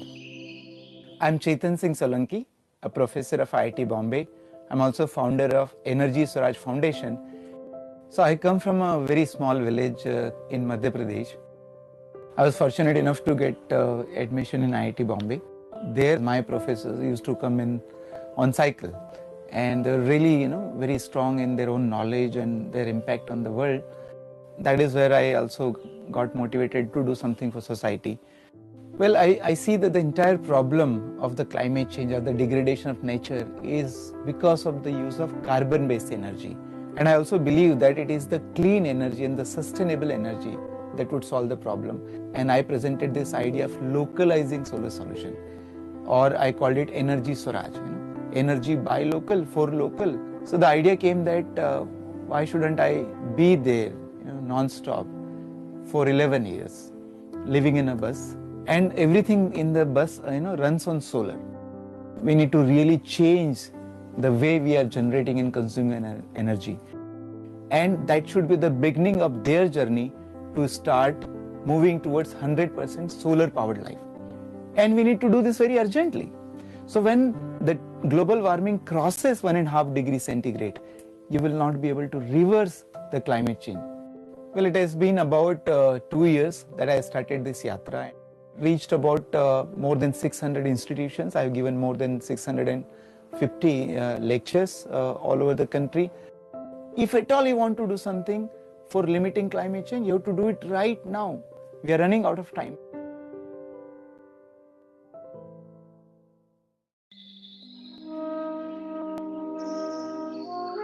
It is not global warming, it is global warning. Emitting carbon dioxide, I believe, is kind of a violence to the environment. I can afford, but nature cannot afford. I'm Chetan Singh Solanki, a professor of IIT Bombay. I'm also founder of Energy Swaraj Foundation. So I come from a very small village in Madhya Pradesh. I was fortunate enough to get admission in IIT Bombay. There, my professors used to come in on cycle, and they're really, very strong in their own knowledge and their impact on the world. That is where I also got motivated to do something for society. Well, I see that the entire problem of the climate change or the degradation of nature is because of the use of carbon-based energy. And I also believe that it is the clean energy and the sustainable energy that would solve the problem. And I presented this idea of localizing solar solution, or I called it energy Swaraj, energy by local for local. So the idea came that why shouldn't I be there, non-stop for 11 years, living in a bus, and everything in the bus, runs on solar. We need to really change the way we are generating and consuming energy. And that should be the beginning of their journey to start moving towards 100% solar powered life. And we need to do this very urgently. So when the global warming crosses 1.5 degrees centigrade, you will not be able to reverse the climate change. Well, it has been about 2 years that I started this yatra. Reached about more than 600 institutions. I've given more than 650 lectures all over the country. If at all you want to do something for limiting climate change, you have to do it right now. We are running out of time.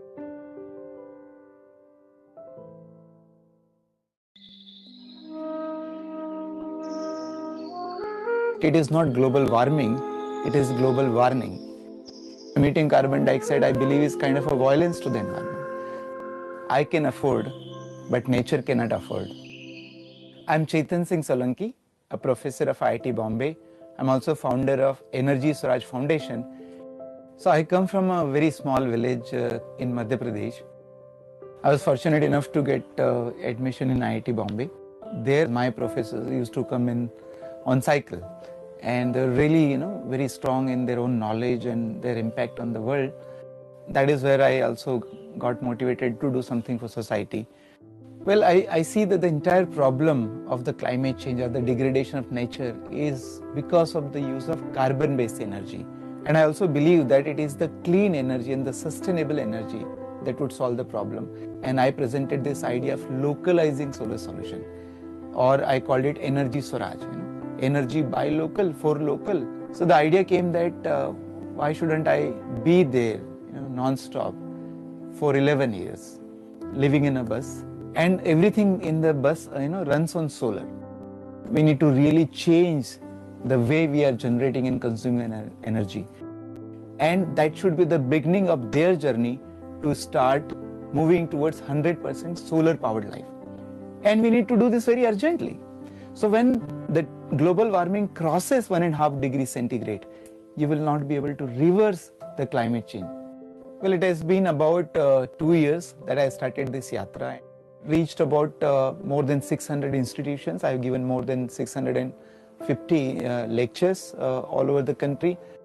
If at all you want to do something for limiting climate change, you have to do it right now. We are running out of time.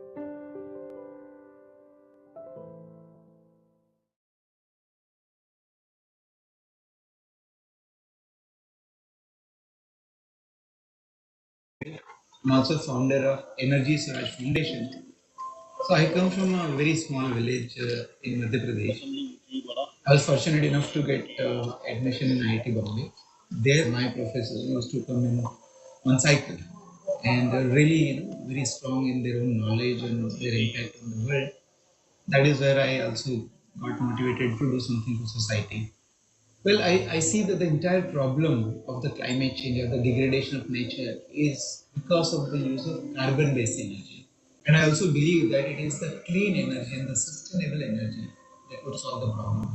And I presented this idea of localizing solar solution, or I called it energy Swaraj, energy by local, for local. So the idea came that why shouldn't I be there non-stop for 11 years, living in a bus, and everything in the bus, runs on solar. We need to really change the way we are generating and consuming energy, and that should be the beginning of their journey to start moving towards 100% solar power. And we need to do this very urgently. So when the global warming crosses 1.5 degrees centigrade, you will not be able to reverse the climate change. Well, it has been about 2 years that I started this year.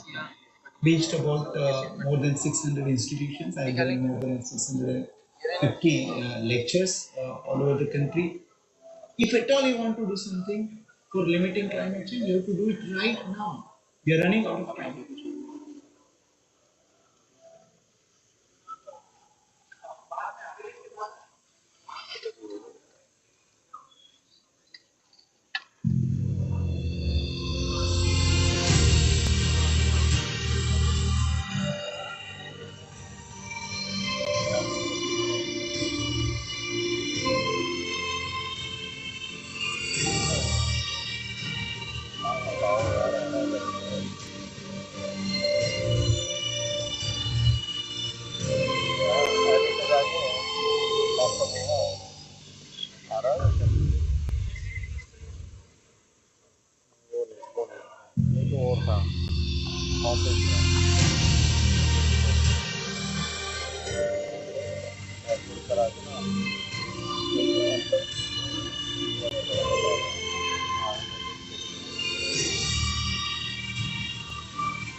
Hi, you know that the temperature of the planet is rising. The global warming is already happening and it has caused the climate change. And the climate change is already affecting millions of people all over the world. And definitely, sooner than later, it is going to affect you also. You know who has caused the climate change? Look at your face in the mirror, you'll know. And you know who's going to solve the problem of climate change? Again, look at your face in the mirror. You know, you do not realize that by using energy in the form of coal, oil, gas, petrol, diesel, we are all emitting too much of carbon dioxide. And therefore, we all are responsible for the climate change. We are all part of the solution. Let us start climate corrective actions right now. Let us all become part of the solution. You can become aware about the energy and climate change. You can encourage other.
It is global warming. Emitting carbon dioxide, I believe, is kind of a violence to the environment. I can afford, but nature cannot afford. I'm Chetan Singh Solanki, a professor of IIT Bombay. I'm also founder of Energy Swaraj Foundation.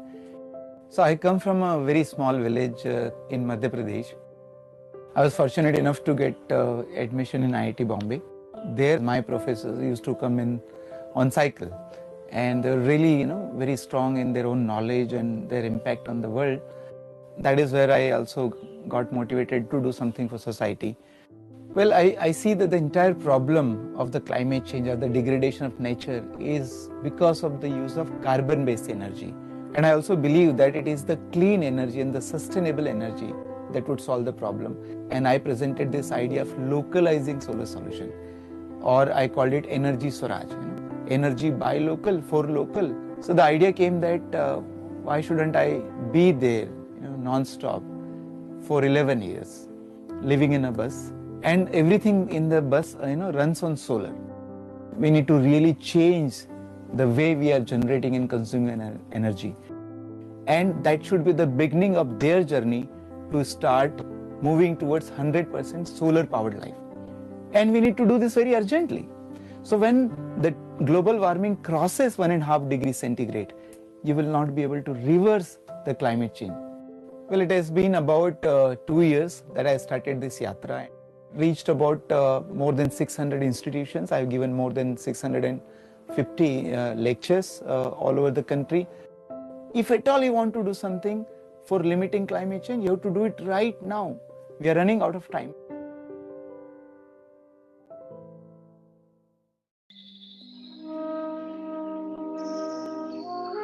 It is not global warming, it is global warning. Emitting carbon dioxide, I believe, is kind of a violence to the environment.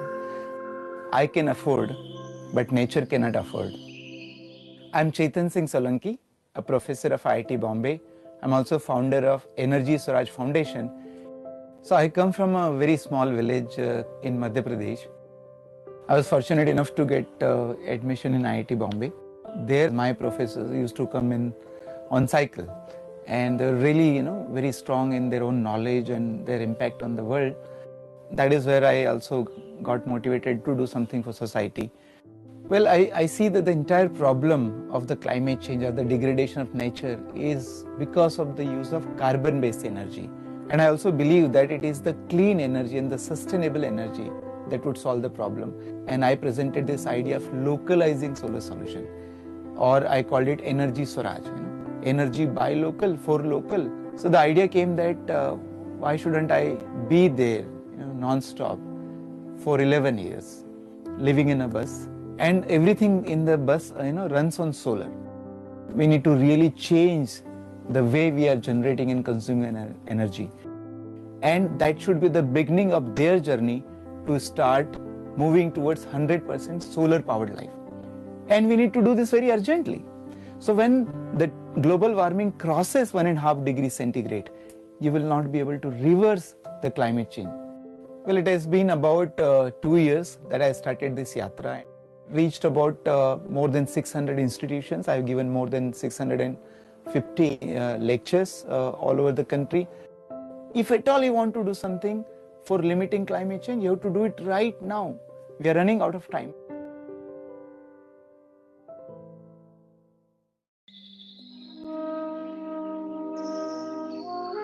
It is not global warming, it is global warning.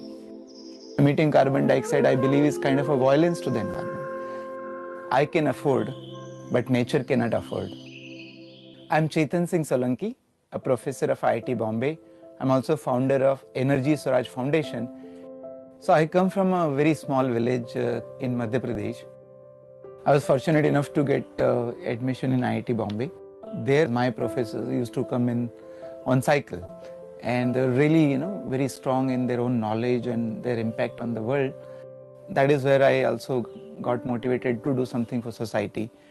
Well, I see that the entire problem of the climate change or the degradation of nature is because of the use of carbon-based energy. And I also believe that it is the clean energy and the sustainable energy that would solve the problem.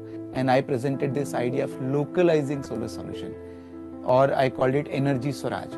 Energy by local, for local. So the idea came that why shouldn't I be there, non-stop for 11 years, living in a bus, and everything in the bus, runs on solar.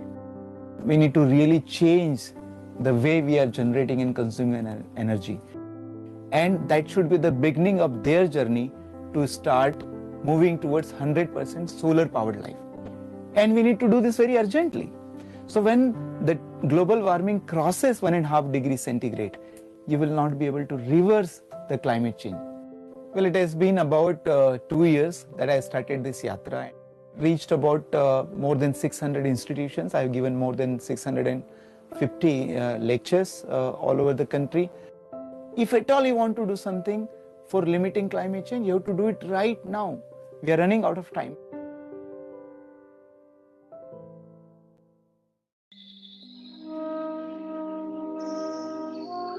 It is not global warming, it is global warning.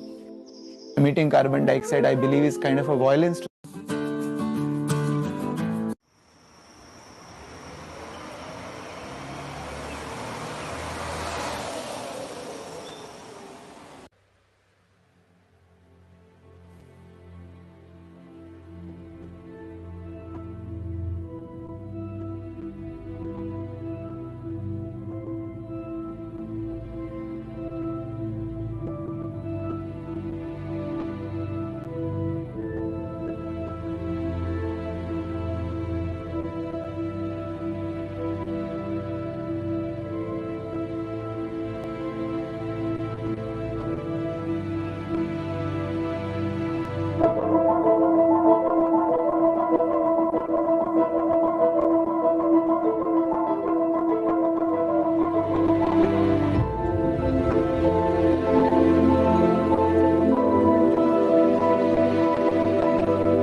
India's solar man is on the move.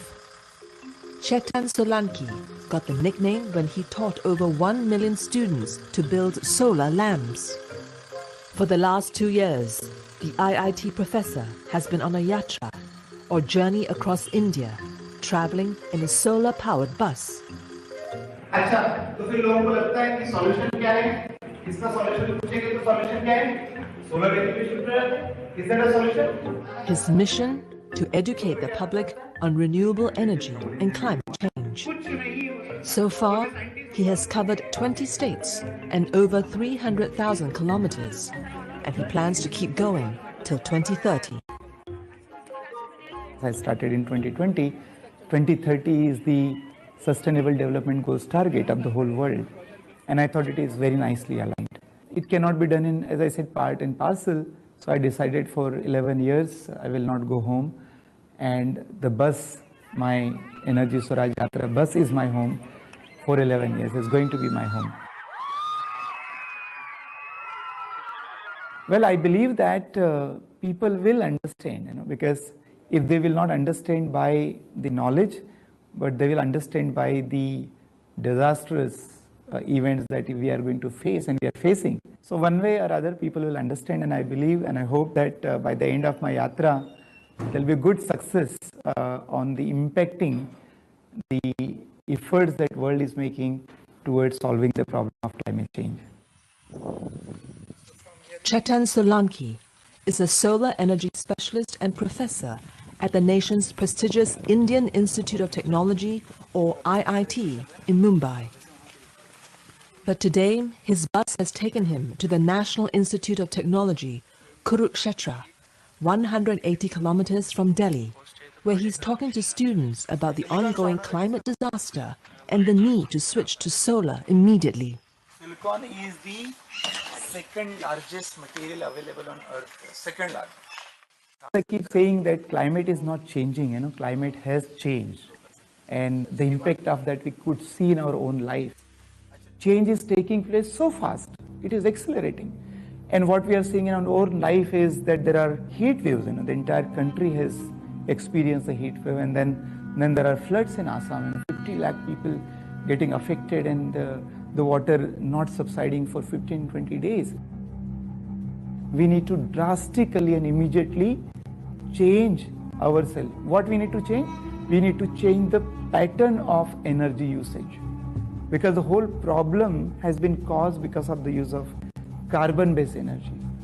And I believe strongly that this problem will only be solved if we switch our base from carbon-based energy to solar-based energy, 100%, not 99%. India is one of the few countries in the world where environmental education is compulsory in school. Yet, in a 2022 Yale study, about 54% of Indians confess to having little or no knowledge of global warming. This is something Solanki wants to change. Well, the awareness is there about the climate change, that something is changing, but it's a very superficial level. They do not understand in really detail what is happening. And is it because of the climate change?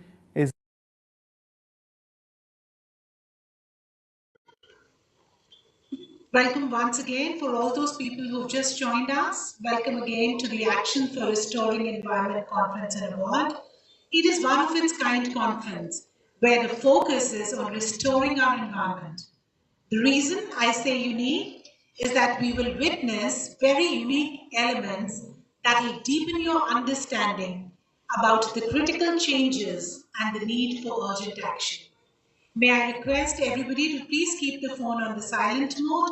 We will begin with the session shortly.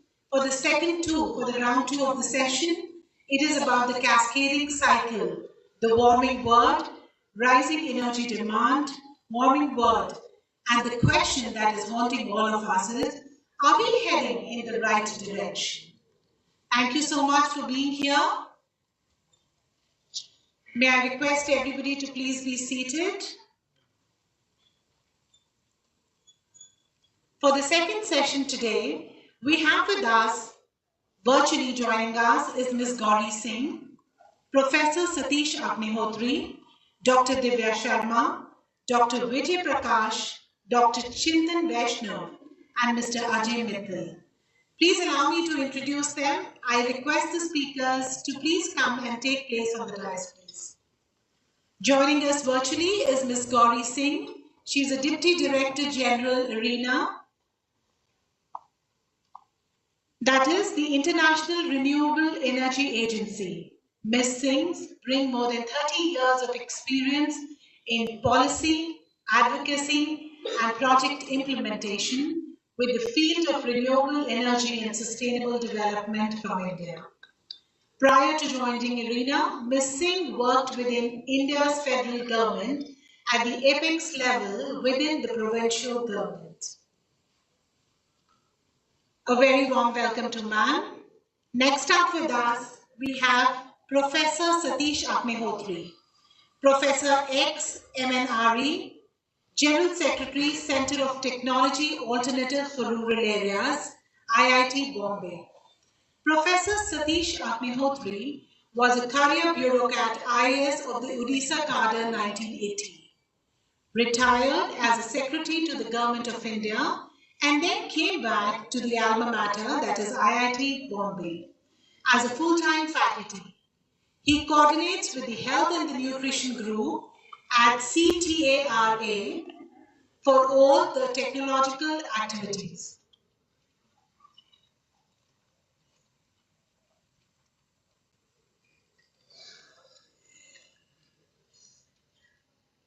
Next we have with us is Dr. Divya Sharma. She is the Executive Director of Climate Group. Ms. Sharma is the Indian Executive Director of Climate Group. In this capacity, she leads a team of professionals who work with businesses and governments around critical systems on climate action, ranging from industries, transport, energy, and the built environment. Ms. Divya is an international climate and urban development expert, specializing in climate resilience and urban development planning with almost 20 years in India and international domains. Next with us is Dr. Vijay Prakash, Chief General Manager and heading the Engineering Services Division.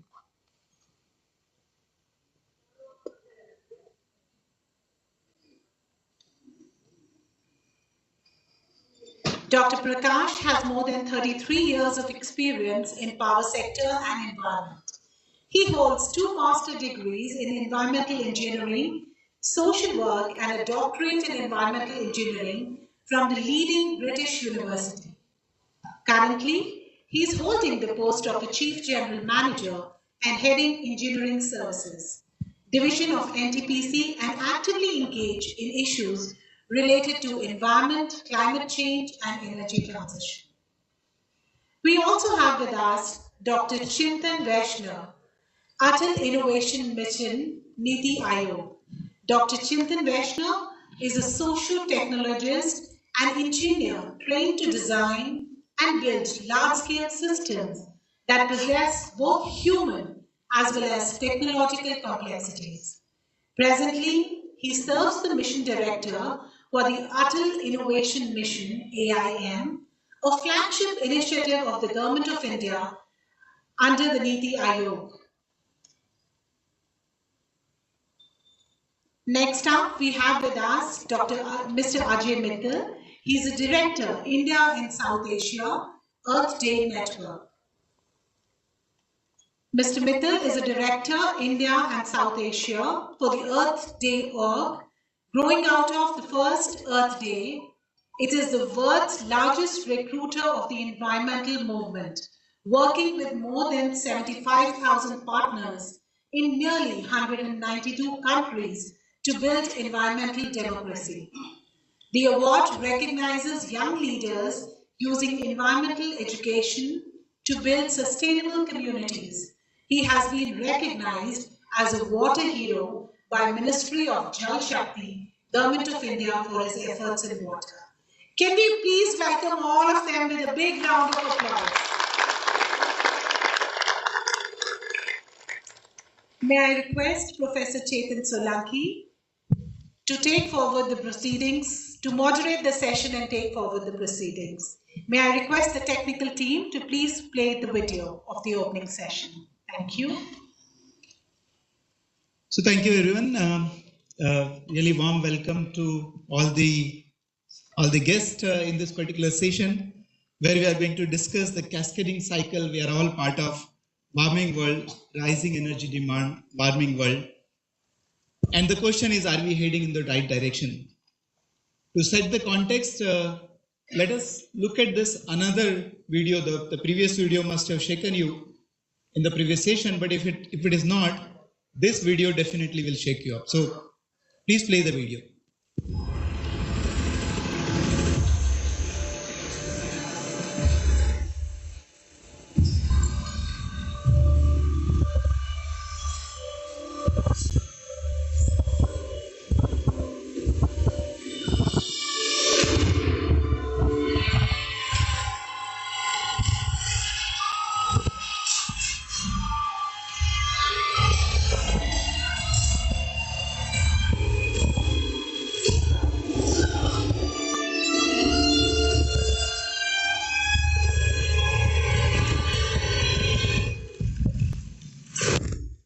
You okay? You need a minute? Cool.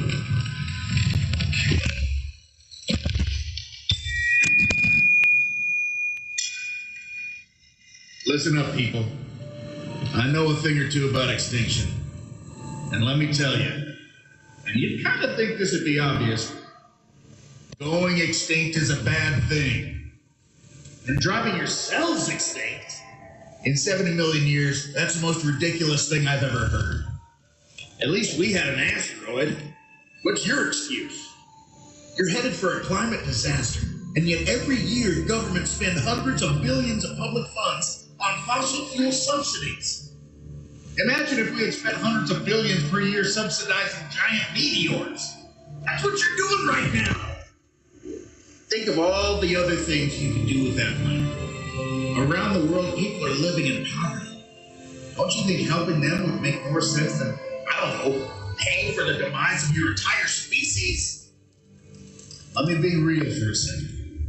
You've got a huge opportunity right now. As you rebuild your economies and bounce back from this pandemic, this is humanity's big chance. So here's my wild idea. Don't choose extinction. Save your species before it's too late. It's time for you humans to stop making excuses and start making changes. Thank you.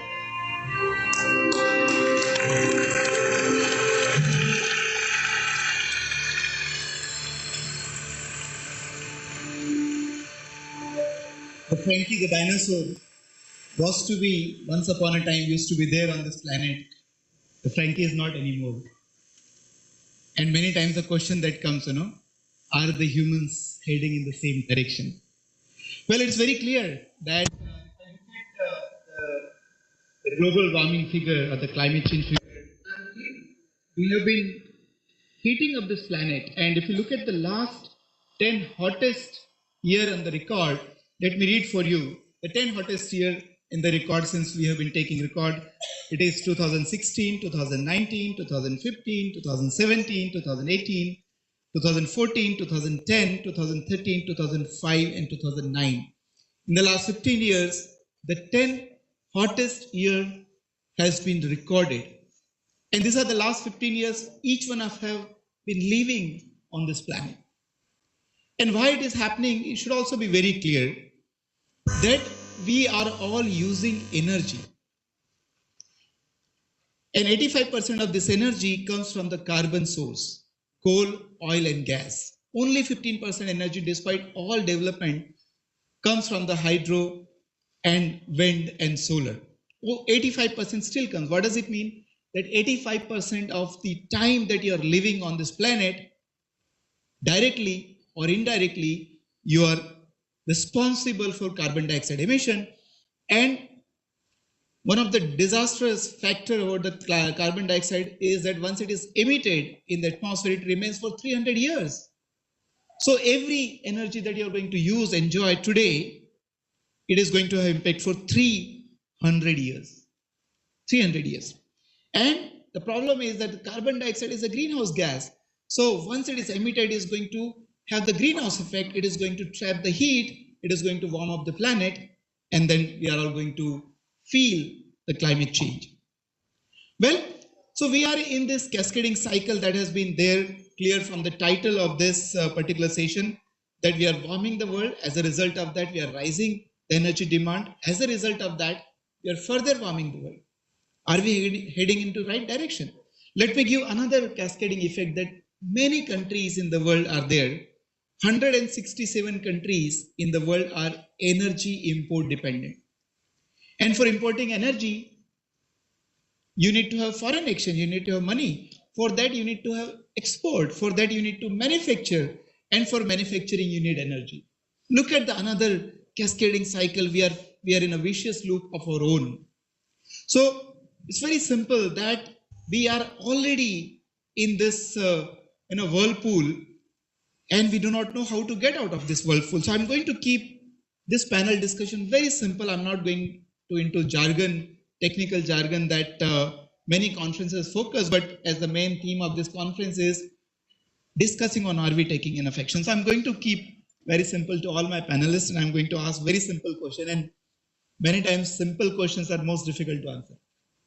All right, so here it goes.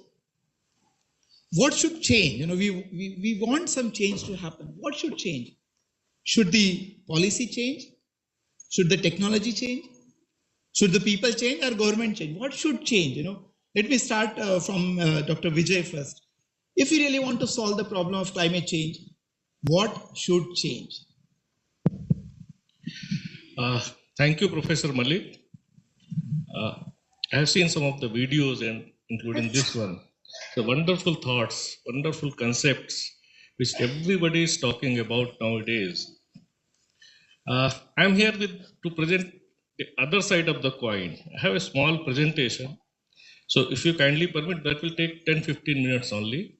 So that will also I'm sorry, we don't have 10-15 minutes. If you can just express it, that will be great. Okay. Okay, let me start with another actual event which is going on at my society. You can go and check even today.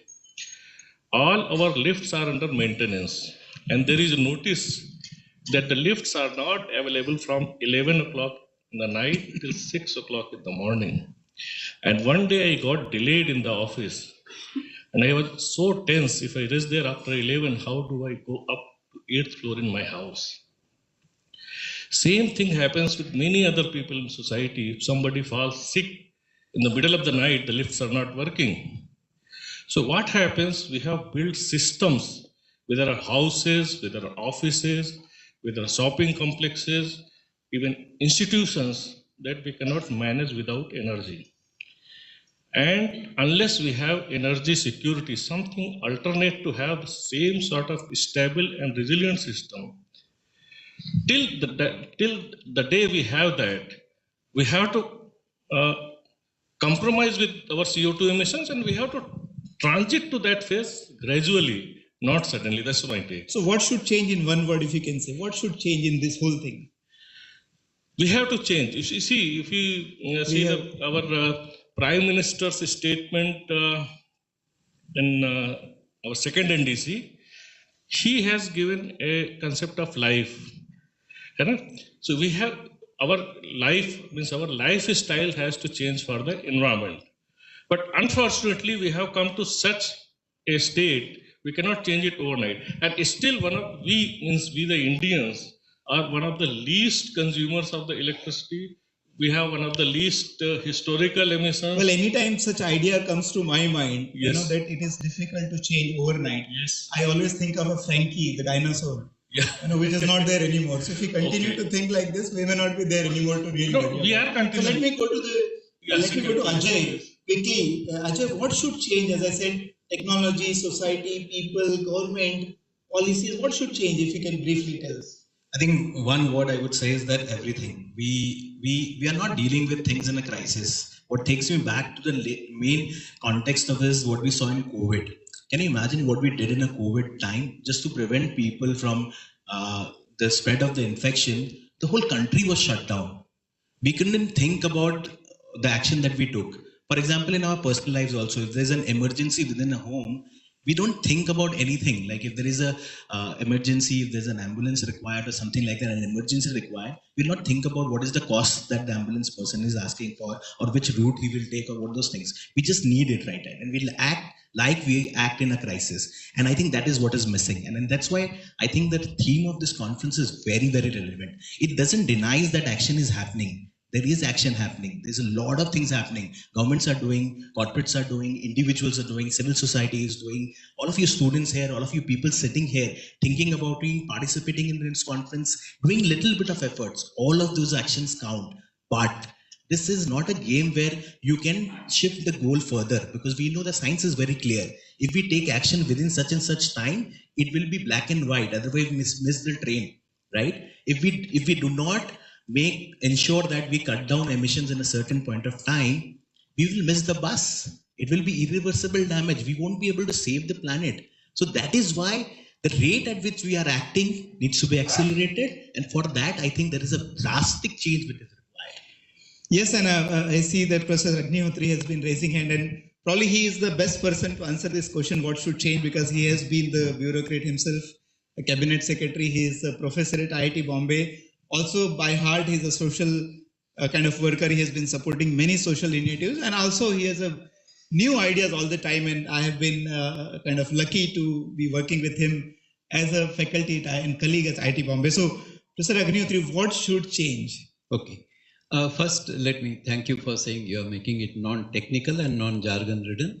So I'll just start with a small couplet. वो राह दिखाते हैं हमें हजरत रहबर, जिस राह पे उनको कभी जाते नहीं देखा.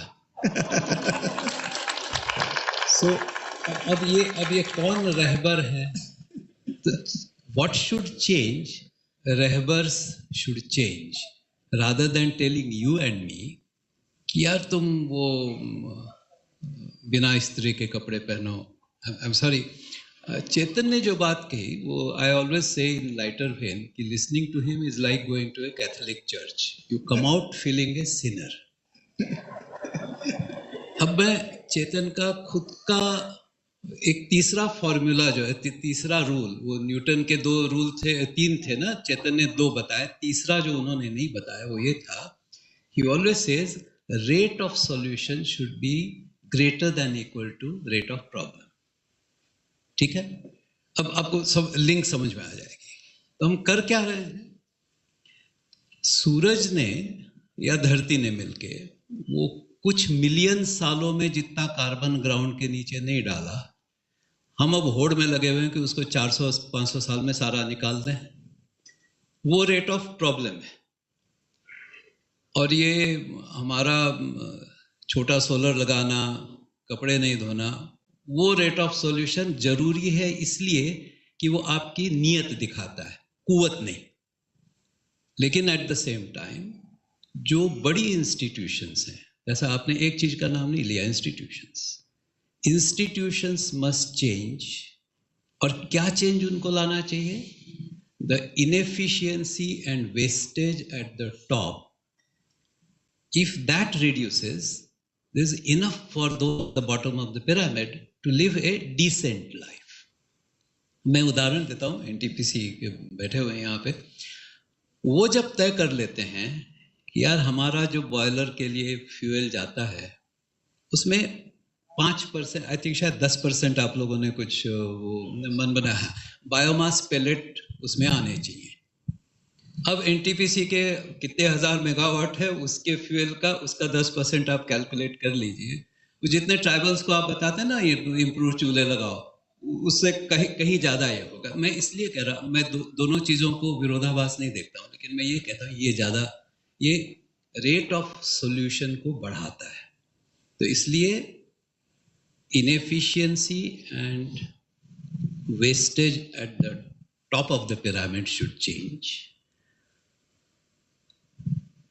Enthusiasm and participation at the bottom of the pyramid should change, and these two should be brought about by us.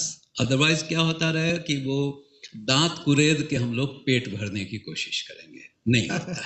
Thank you. Thank you so much. Efficiency should change at the top of the pyramid, and enthusiasm inefficiency and wastage. And wastage, and at the bottom, the enthusiasm. I think wonderful. As I said, he will be probably the best person. By the before going to the next speaker, let us welcome all Professor Chintan. He is a director at Atal Innovation Mission and Niti Aayog. Thank you very much for joining. Before I throw question to you, and you do not know what is happening here, let Dr. Divya answer this question. What we are just discussing. What should change if the climate change has to be tackled? Is a policy change, is the institution change, people change, technology change? What should change? If you can figure out and bring the simple message to the society, I think there will be a very strong. Dr. Divya. Thank you, Professor Solanki, for having me here first. I think we work with people and make them understand about the value of commitment. संकल्प, हिंदी में जैसे संकल्प कहते हैं. और मुझे लगता है कि in my experience of working with so many years around sustainability, urban development sustainability, climate resilience, now around energy, working very closely with large businesses who have a lot of power, who have a lot of money to make this change. And when they will commit, and when they will take the ambition to commit, they can make huge change. That is what we are driving. Accelerate action, take big commitments, be ambitious about the change that we want to make, and do it with a sincerity of purpose. That sincerity is really lacking. What we have done in the past is enough of talking, enough of criticizing, enough of passing the buck. We have to really stop that, and we have to see how we can look into our own homes. Behavior change is something really very important. At every level, at all level of the pyramid, definitely starting from the top level of the pyramid. But ambition, commitment, and sincerity of purpose is something I think are the starting points. And we have not got there. We have absolutely not got there yet. Thank you. So, Chintan, would you like to take this question? I mean, you have been a professor at MIT, and now you have been playing a very important role with driving innovation in the country. In the current context where the climate change is accelerating, not slowing down, not stopping, there is a Paris Agreement, there are all kind of things are happening, but it is not stopping. I know it is not your core area, but looking at a broader picture, the question that I'm posing to everyone is what should change now so that we can tackle the problem within time available to us? Yeah, so I think, can you hear me all right? Yes. Okay, good. So I can't hear myself very well in terms of sort of how you are hearing me. So, but good, very good. I think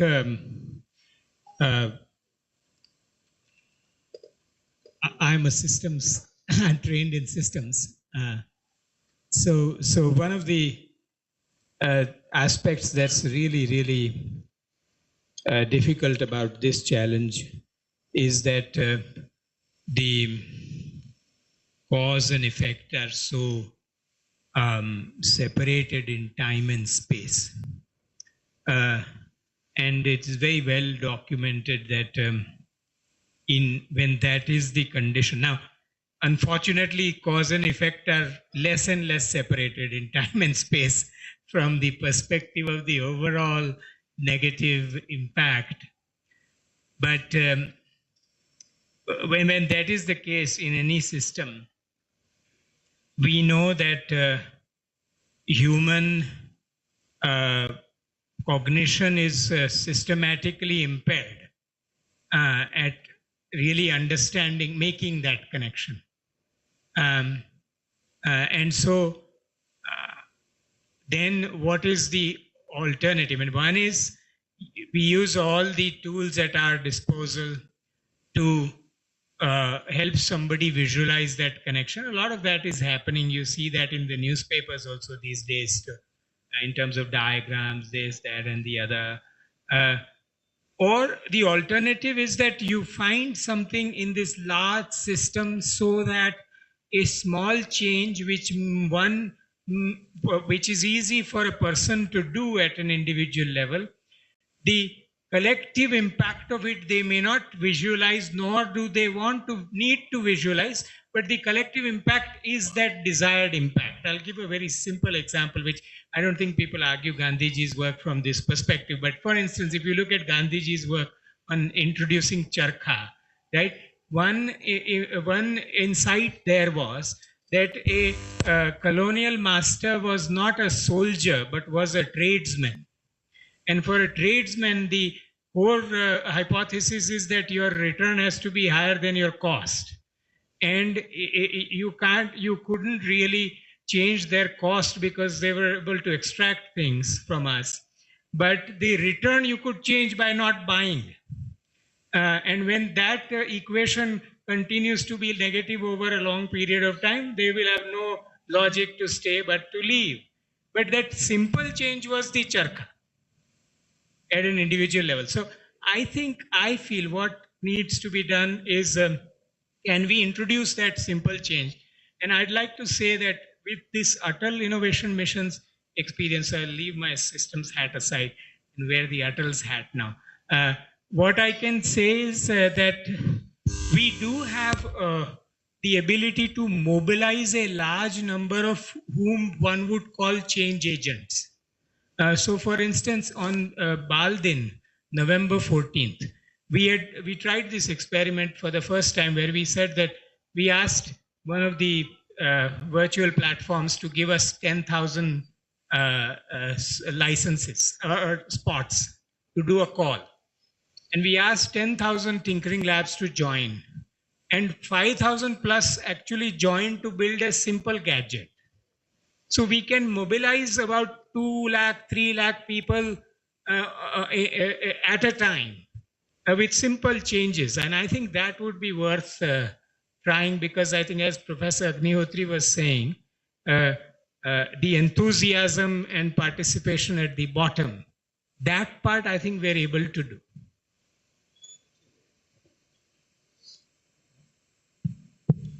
So wonderful. Thank you very much. Of course, I'm sure being a professor and now in the kind of more like administrative role, you would have seen the entire spectrum. And this is a wonderful example that how enthusiasm at the bottom should change. I think grasp from your thing is, if equation of business can change, that just rather than looking at the return on investment, there can be other parameters that businesses should start looking at. I think that will change the entire game in a major way.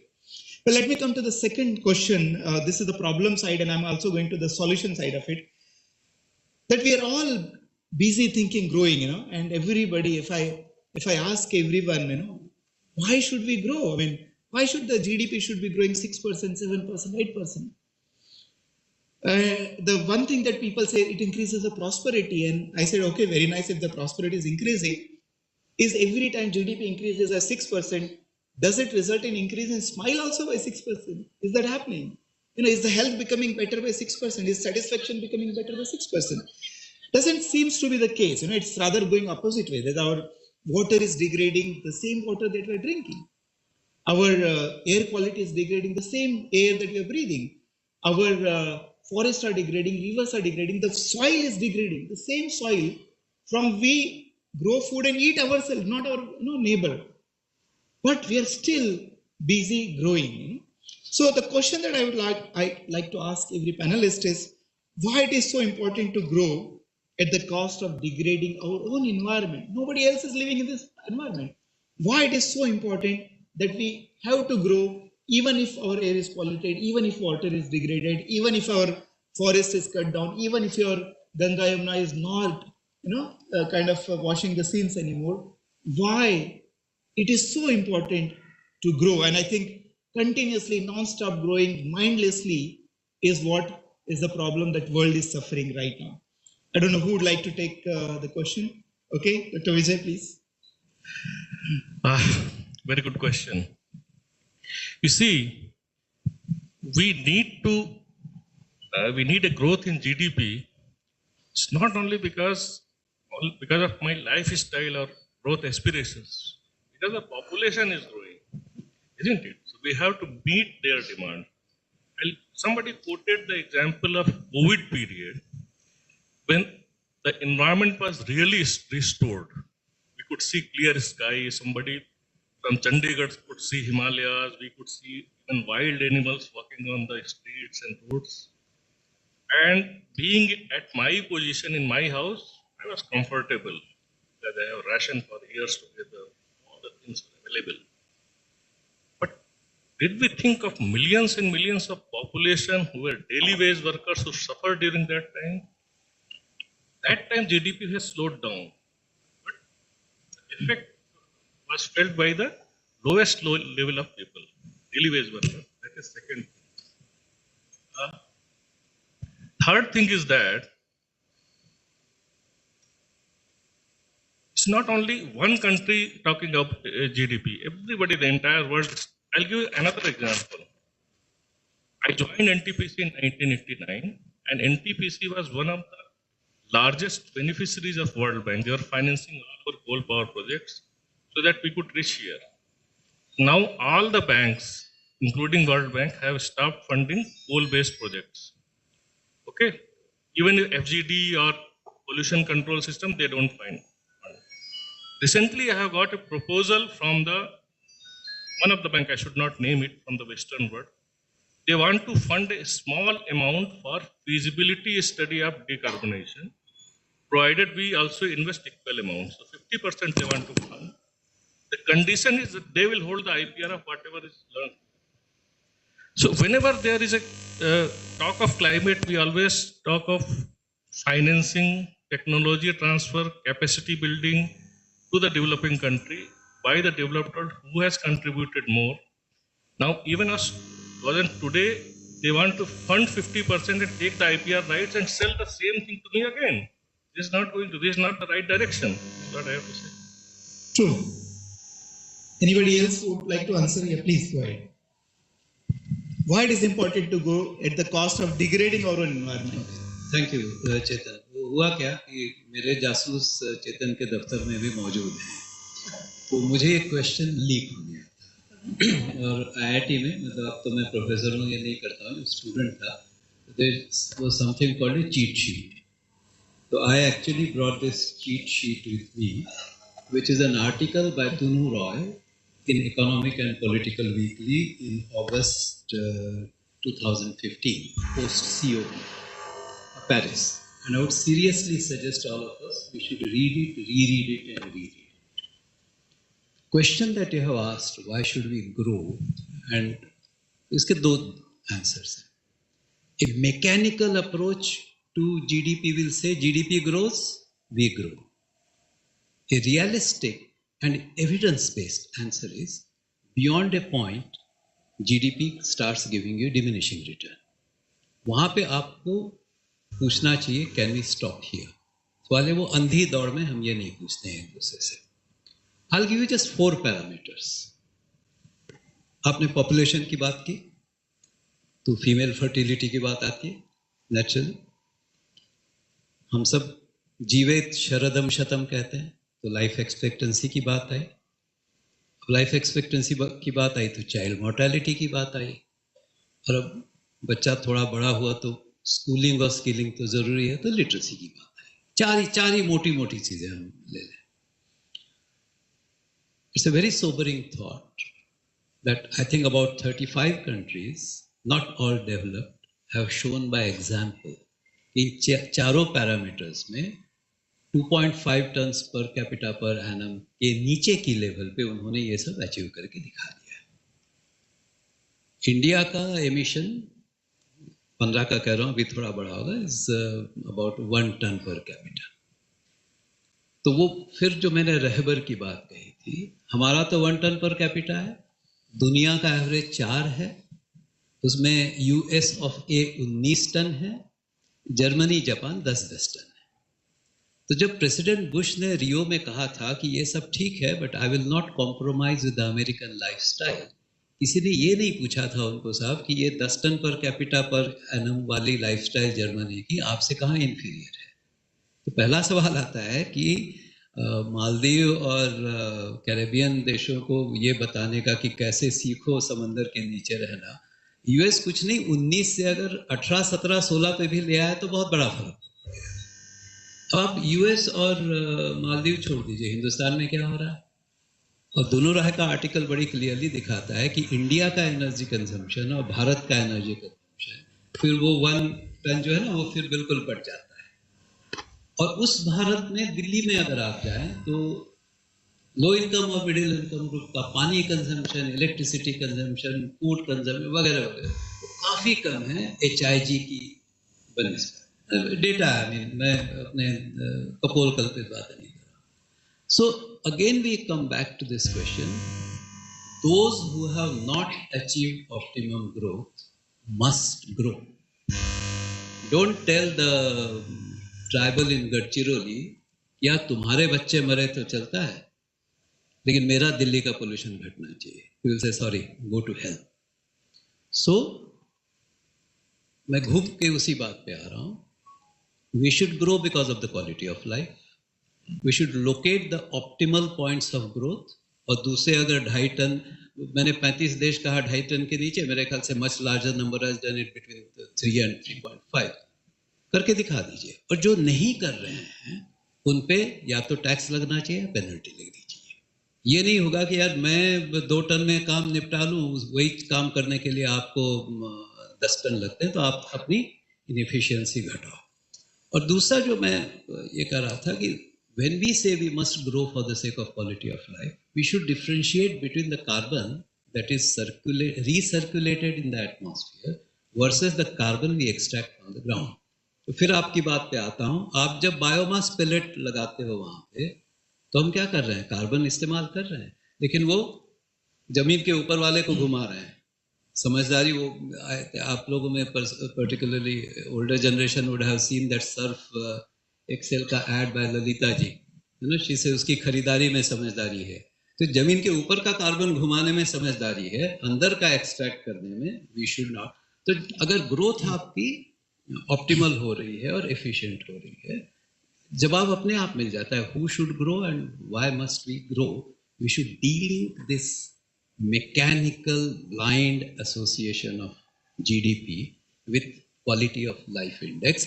वो अगर से होता है, I am sure more and more people will buy it, क्योंकि जब वो बिल्कुल मौत सामने दरवाजे पे खड़ी होगी तो यमराज को देख के बहुत विजडम आ जाती है। So wonderful thoughts, and I guess audience understood that yes, definitely we need to grow, we need quality of life, we need science, we need technology, we need better health, better comfort, but definitely it cannot be done mechanically, just growing for the sake of growing. We need to really think carefully and who should grow. And that is the problem of the world, and that's why I said, when I say 2 fundamental laws of human existence on this planet, the second law clearly says distribute your production, limit your consumption and localize your production. So I think these both are very important, and what you said indirectly actually covers that. So just one last thing before we go to the other round, I would like to ask that yes, things are going wrong in front of our own eyes, and everybody can experience and feel it. As I mentioned, even a school child can tell you that there is something wrong in this world. So did we fail as a society, as a government, as an academic institution to communicate to the world, to our own children, that no, we are not heading in the right direction? Did we fail? Did we fail miserably in communicating, no, there is something not happening properly, and still aspect which probably will not result in a most favorable situation for human life itself? Divya, I would like to take this.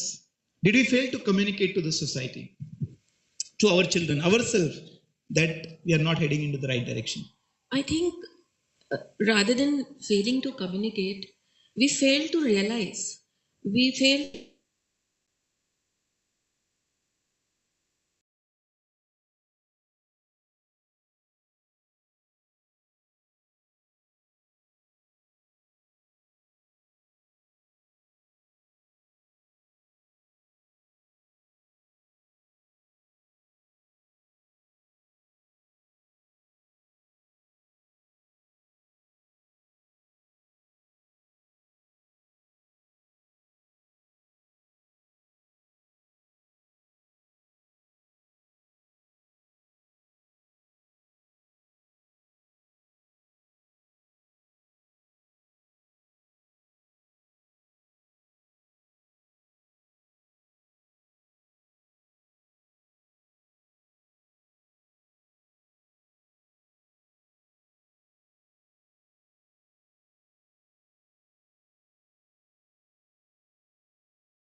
Growth space की है ही नहीं। Problem है कि आपके सबके ambition है कि हम सबको कार्स चाहिए और बड़ी से बड़ी कार चाहिए। पहले साइकिल चाहिए, फिर स्कूटर चाहिए, फिर छोटी कार चाहिए, फिर बड़ी कार चाहिए। ये हमारे एम्बिशन है और इससे हम किसी को रोक नहीं सकते। जब हम किसी ऐसे फोरम पे जाके बोलते हैं तो सब कहते हैं आपके पास तो are we not giving the wrong aspiration? Because these are the wrong it's a problem to aspirations. ourselves only. These are the wrong aspirations. But again, I'm coming back to what I started with, that we did wrong. So what do we communicate? We have to realize first that our aspirations and our parameters of aspirations that we are giving to the younger generation are also wrong. We are also putting them into the same rat rate, aren't we? I'm sure Professor Agnihotri will have nice क्या बोलते हैं शेर इसके लिए होगा कि हमने खुद गलत किया, अभी दूसरों को क्या बोले, क्या करना चाहिए. Hey, we were sleeping with our eyes wide shut. That's a simple point. We failed not in communicating. Communication में हमसे ज़्यादा बहादुर नहीं है लोग. मतलब हिंदुस्तान का एलिट जो है, पढ़ा लिखा एलिट, वो कम्युनिकेशन ज़बरदस्त है. हमारी ट्राइब जो IS वाली पॉलिसी डॉक्यूमेंट लिखती, वो तो उनसे तो कोई पार ही नहीं पा सकता. कहानी आती है हिपोक्रेसी में. वो एक आपने नॉन टेक्निकल कहा तो मैं गैरी सोबर्स का उदाहरण बता दूं. कोच कर रहे थे तो एक बच्चे ने उनका खेल देखा हुआ था, तो गैरी सोबर्स के स्टाइल में उसने क्रॉस शॉट मारा. तो गैरी सोबर्स ने कहा, हे किड, डू व्हाट आई से, don't do what I do. अब हम तो बच्चों को ये कह रहे हैं कि डू व्हाट आई से. तो और वो एक बड़ी अच्छी ऐड आती थी ना कि वो बाप बेटे को पूछता है तुम बड़े होके क्या करोगे, तो मैं तो साइकिल की दुकान खोलूंगा. तो बाप कहते क्यों? कहता है जिस हिसाब से आप कार चला रहे हो वो तो नहीं रहेगी, साइकिल ही होगी, तो मैं तो फ्यूचर में साइकिल की दुकान चलाऊंगा. तो हम यही कर रहे थे. So therefore I think we must candidly admit that we did fail, but the failure was in the hypocrisy and not in the communication.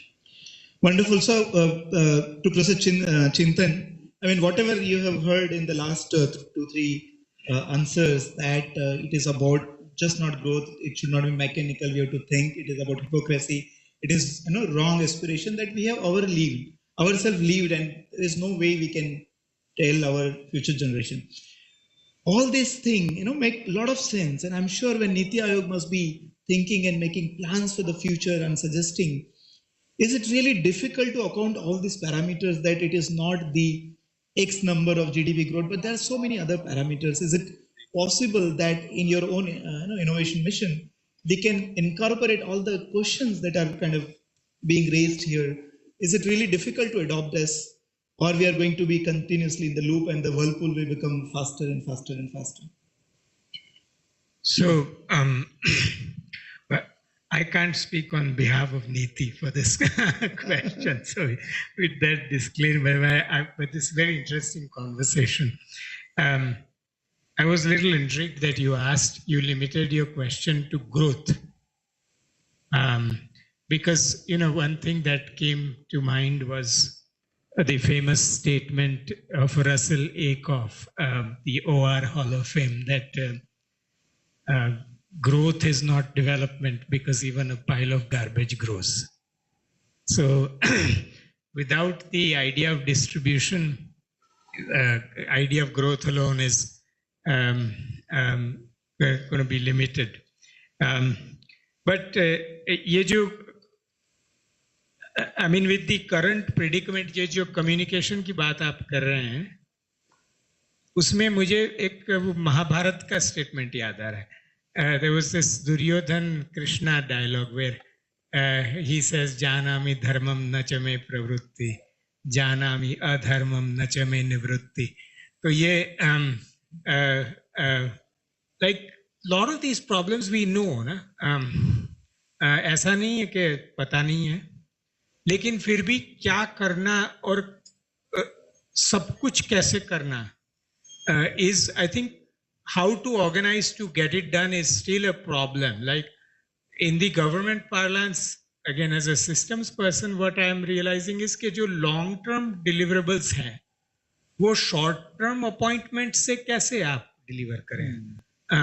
So how do you have what is the organizational form which will take on these longer term complex challenges? वो open question है मेरे ज़हन में. But if you take any component of that challenge, you will find people solving them, addressing them, वगैरह. Delhi air pollution, look at Delhi air pollution, for instance. A great case in point. हम लोग को वो नवंबर में ही याद आता है और मार्च में वो भूला जाता है. और and one wonders कि अगर यही pollution का हम problem नहीं solve कर पा रहे तो it's a bigger problems that how are we organizing to solve these problems? Great. So let us think a solution part. We are already, coming close to the time. I will have one or two audience question. If anybody wants to ask question, if you can come to the front, because just to make things faster. That's a solution part. So you I think mentioned very well that yes, all this requires a long-term solution, and we are all tweaking in a short term. We just want to, find one electric vehicle and say, okay, now our roads our atmosphere is going to clean. That is not going to work. We just want to find solar panel as a clean electricity generation, and we feel that now the problem is solved. It is not going to work. I mean, there cannot be anything green until, as I said, two fundamentals of living on this planet. If at all we want to continue to live, and if you don't want to become that Frankie video that you missed, kind of extinct dinosaur. So there are two fundamental, So Earth and all its resources are finite, and we must learn to limit our consumption. And Dr. Divya mentioned it's not about the flyover. The moment you build flyover, your vehicles are going to overcome that, and it is going to become another problem. How do we approach in this solution? How do we communicate to the people that look, guys, it is not going to work like this? So the solution side, what can be approached to get out of this cascading effect of trying to do more and more of AC, more of this, more of that? I think it is not going to lead anywhere. If anybody can throw, what can be the approach, and what should we tell as an outcome of this conference to the all stakeholders in society? And here the PSU is sitting, the professors are sitting, the government representatives sitting, social, everybody is here. Can we just bring out one in a brief way? What is the one message that we, if at all we want to give to the people in the community at large? What should be the approach to solve the climate change problem? Anybody? If you can be brief so that we can take some audience questions. So I will just quickly this thing on this thing. I think one of the solutions which I think could be good is one is leading by examples, showing more examples for people, and specifically putting it out into 3 words. I think the roti kapda makan example, which I'll say, because 60 to 70% of the country's real estate is still to be built, and it will be built in the next 20 years. That is one area where we have a big potential. Second is the food, this thing. If we don't address this, we will face a lot of other social issues along with climate issues. And of course, fashion as well is a very critical problem. And when I talk about fashion, I talk about larger things of not just wear, but also what we consume and how we consume things. Great. Roti, kapda, makan, let us focus. Wonderful. The most basic thing, in the hi-fi thing, we forget the basic fundamentals. Anybody else? Similar thing I also wanted to say. If I tell everybody in our country to save water, maybe 60-70% people will come forward and first to give us water, then only you save water. So if the message is conveyed to me, save water, which I have 24/7 supply, good. But for a person who is walking miles and miles to get one bucket of water, that message is. Similarly, unless we reach to the optimal level of growth and provide basic necessities, and second thing you see, in first wave of pandemic, we saw very good things, restored environment. And in second wave of pandemic, our systems failed. We didn't have oxygen, we didn't have hospital. Dr. Vijay, I think, sorry to interfere, whenever you say save water, I think people understand it wrong that we are asking this saving water to some villagers. We are asking you only to save the water. Whenever we say save electricity, we are not asking the poor villager to do that. We are asking you to save the electricity. In climate terms, we are asking everybody to change the You're asking, save energy, save everything. It's first way to reach the energy. True. No risk. Okay. Chintan, if you want to take it. Yeah. That water thing reminds me, the Bombay wala who uses potable water transported from 200 kilometers to flush his or her shit should reduce consumption by switching over from using potable water to at least recycled water. So Kamlesh, आपने फिर non technical की बात की. Kamleshwar was a very famous Hindi writer. Many of you would have read his writing. Andhi film की script उन्होंने लिखी थी. He used to say something very pertinent. He used to say, अहमियत इस बात की नहीं है कि आप कहाँ हैं, अहमियत इस बात की है कि जहाँ आप हैं वहाँ क्या कर रहे हैं. तो उसमें होता क्या है, आई थिंक इन सारी चीज़ों में I can't become the ideal energy saver. मतलब मेरे सर पे दुनिया का बोझ नहीं है, लेकिन मेरे सर पे अपना बोझ है. उसको मैं एलिमिनेट भी ना करूं, घटाने की तरफ अगर मैं शुरुआत करता हूं, तो उससे क्या होगा कि you will start moving in the right direction. एक बहुत बड़ा सवाल यहाँ है कि are we moving in the right direction. So हम अगर कम से कम इतना कर लें कि डायरेक्शन को ठीक करें. And the second message, since you said, and this is something which I always advocate in my class and my talks about any problem, chase the desirable, no jhagda, but first attain the doable. जब आप doable की तरफ जाने लगते हैं तो आप देखेंगे कि doable और desirable के बीच का फासला धीरे धीरे घटने लगता है, क्योंकि आपकी झिझक दूर हो जाती है. अरे ये तो हो गया, चलो फिर अगली पायदान पे चले जाए. फिर आप कहते हैं ये तो हो गया, अगली पायदान पे चले जाए. होता क्या है, एक पॉलिसी और बड़े बड़े सॉल्यूशंस में हमको कहते हैं आप सीढ़ी से मत जाइए, आप एकदम कैटापुल्ट कर दीजिए. कोई कैटापुल्ट करता है, वो कहता है तू कर कैटापुल्ट, मैं नहीं करूँगा, मैं सीढ़ी से भी नहीं जाऊँगा. So I think if we are looking at two messages, am I moving in the right direction? So course correction, baby steps in the right direction is one, and second is attain the doable while chasing the desirable. वो करते हैं तो आज नहीं, वो slow run rate भी होगी, लेकिन कम से कम ये होगा कि चेस कर रहे हैं तो यार आस्किंग रन रेट तो घटाएं हम. अब हर ओवर में अगर आस्किंग रन रेट बढ़ने लगी तब तो भैया मैच हार गए. Take the start taking the baby step, and I think that is where the next question, maybe Chintan, you can start. Who should become the torch bearer of the climate change? Who should take that first step?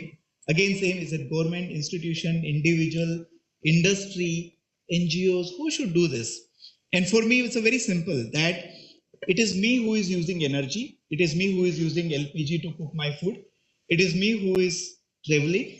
It is me who is using electricity. It is me who is doing everything. So ultimately, every individual is consuming energy and emitting carbon dioxide. And therefore, it is I who should become the torch bearer, not the government, not industry. Everybody is, playing their own dharma. Prime Minister's message we heard today in the morning, and he beautifully said that, yes, this conference is going one step ahead and talking about restoring environment. And he also wrote in his letter that lifestyle for environment is the way to go. So therefore, in the entire galaxy, and everybody is part of this ecosystem, who should become the torch bearer of this change is the question. So my mental model is actually same answer for your previous question as well as this one in my mind. My mental model is that everyone is the answer to this question. इसमें कोई prioritization नहीं है. For me, the mental model is, see, in something as complex as climate change, we still feel the urge to arrive at very simple answers. I personally feel that we should embrace the complexity and say कि complexity है, इसको simplify करने का ज़रूरत नहीं है. This is a sort of a system of all gears, government, private, public, whatever NGOs, जो भी आप डालना चाहें. And when one is doing something wrong, all of the others are affected, etc. So all of us have to do something, and doing something right is the oil between these gears as opposed to sand between the gears, if you want to extend the metaphor. But to me, one way to do it would be that can in all of our conversations, whatever they may be, can there be a question, is this right from the climate perspective? Whatever those conversations are. I think in some places that is happening. I now see business models, etc. The social impact people have decoded this.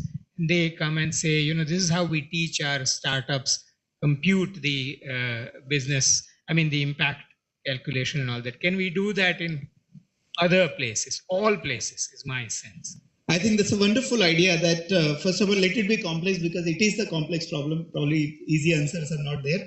And each one of us, if we can start thinking that whatever we do, morning, evening, afternoon, can we think that it is right from the climate perspective? I think that's a wonderful. We are running out of time. I'll take one or two questions from the audience. If some mic can go there quickly. There. Just one there, just one behind, and maybe one from this side. Yeah, there. Just be brief, very brief, just 30 seconds. Yeah. I'll be brief. I'm Dr. Tiwari. I've been with the government for 3 decades, more than that, and presently with Watson. I'm just a solution and a question in one line. If we can be honest and if we change our mind of creating a domain and increasing the dependency, and to say being honest about what we are doing. And the second is that it's a question from all of there at the dais is that what exactly we are doing for the last mile engagement and short-term deliverables of a small budget. Thank you. All right, we'll listen to one more question and then we come to answer. There, if you can go there. There.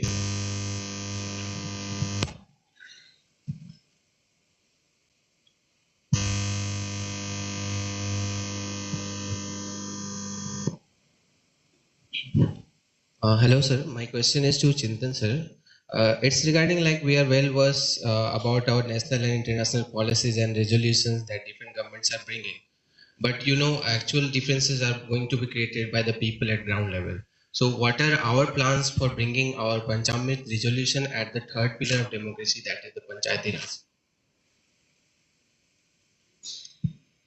Questions to you. So number one is we need to be honest. I mean, which is I think obvious that everybody has to be honest in whatever we are doing and keep thinking about action that we are doing. And I think Professor Chintan has mentioned that every action that you do, just think how you are going to impact the climate change.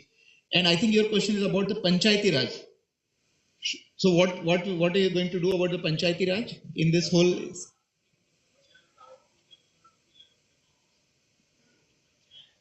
I see.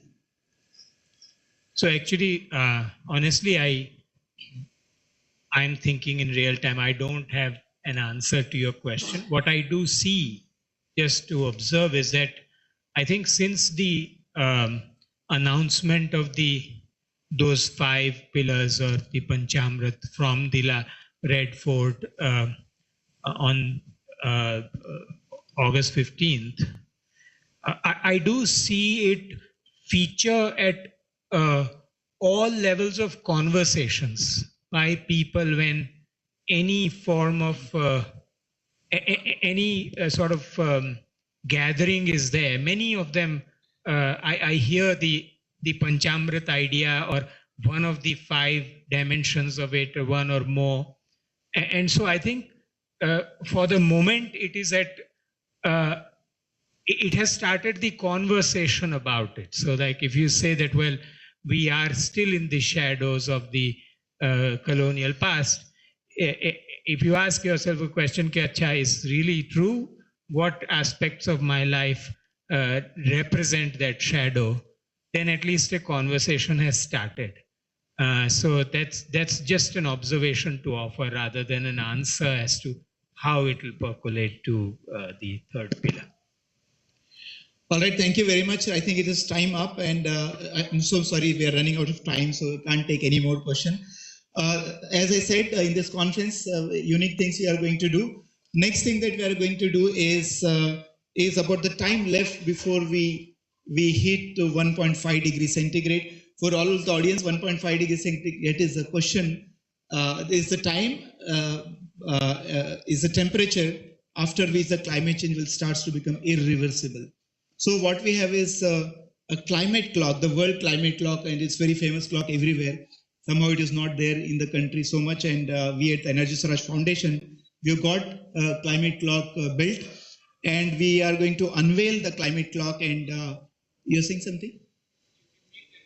Yeah, we are going to unveil the climate clock, and after we unveil, I think there's one powerful announcement that will make on behalf of Atal Innovation Mission and Energy Swaraj Foundation, how we can bring this information and awareness among the masses and how everybody can start taking action. So I would like to invite all the speakers here to unveil the climate plan. Please come. Is it on, power? Power.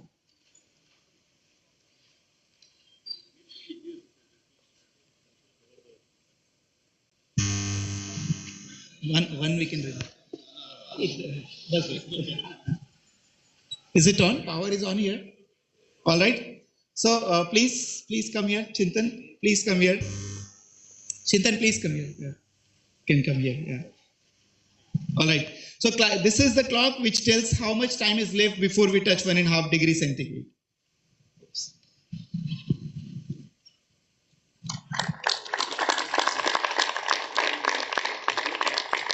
And as you can see, the time left right now is 6 years, 242 days, 19 hours, 13 minutes, and 38 seconds. Shall we say congratulations to all of us for having such a little time? So thank you very much, all the best, and I would like to bring the slide on the screen. Chintan would like to answer. उसके बारे में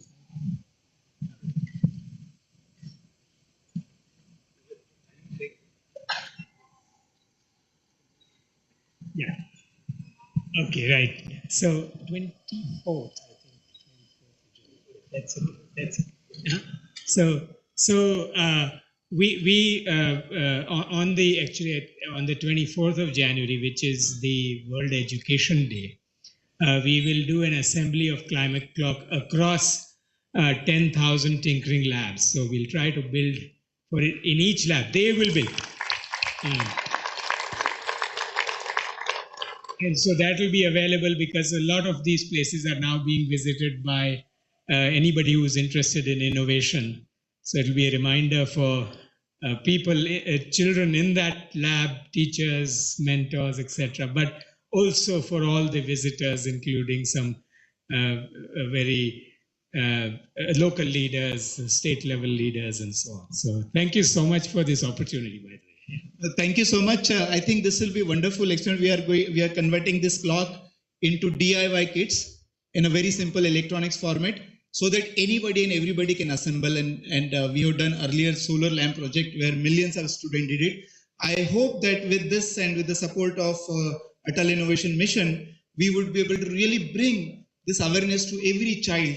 And this clock should be kind of put on the school walls and everywhere. And hopefully with this, Mr. Chintan, it becomes a attention point for everyone. And we see this big clock is hanging in the big buildings all over the world.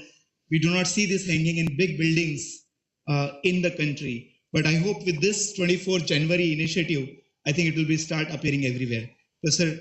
A very light comment, rather poetic comment, कि अगर ये किसी generally explain करना है कि ये क्या है, you should say ये शमा और परवाने के बीच का फासला है, किस जलना है तो जाइए उस तरह. Sir, I have a very small suggestion. Can you convert it to app, Google app, so that everybody can download it on the mobile and use it? Okay, then there's. Yes.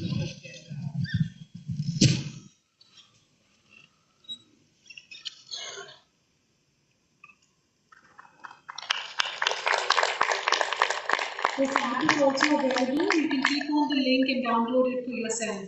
It is a reminder for all of us to understand that what is the time that we are living in. This other clock, can you bring other clock?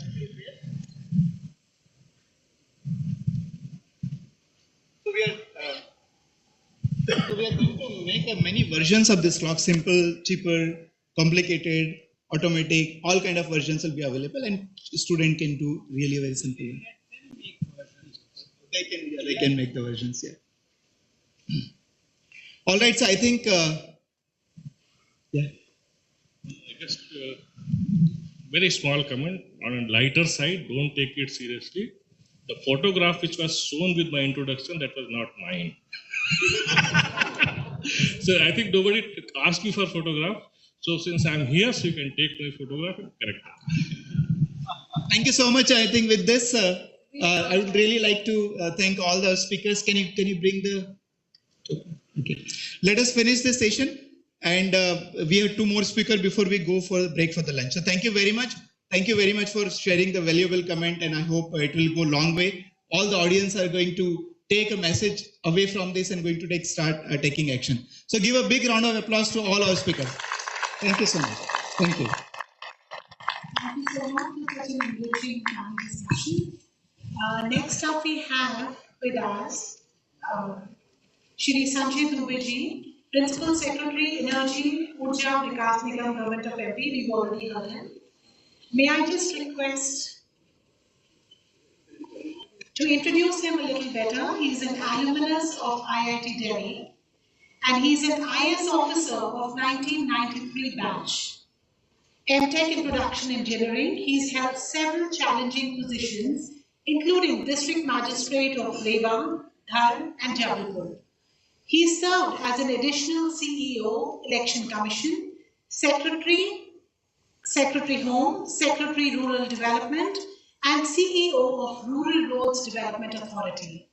He has also served as a Divisional Commissioner of Indore, Principal Secretary Labour, Principal Secretary Housing and Urban Development, and currently serves as a Principal Secretary Energy and New Renewable Energy. May I request Sir to please address the audience?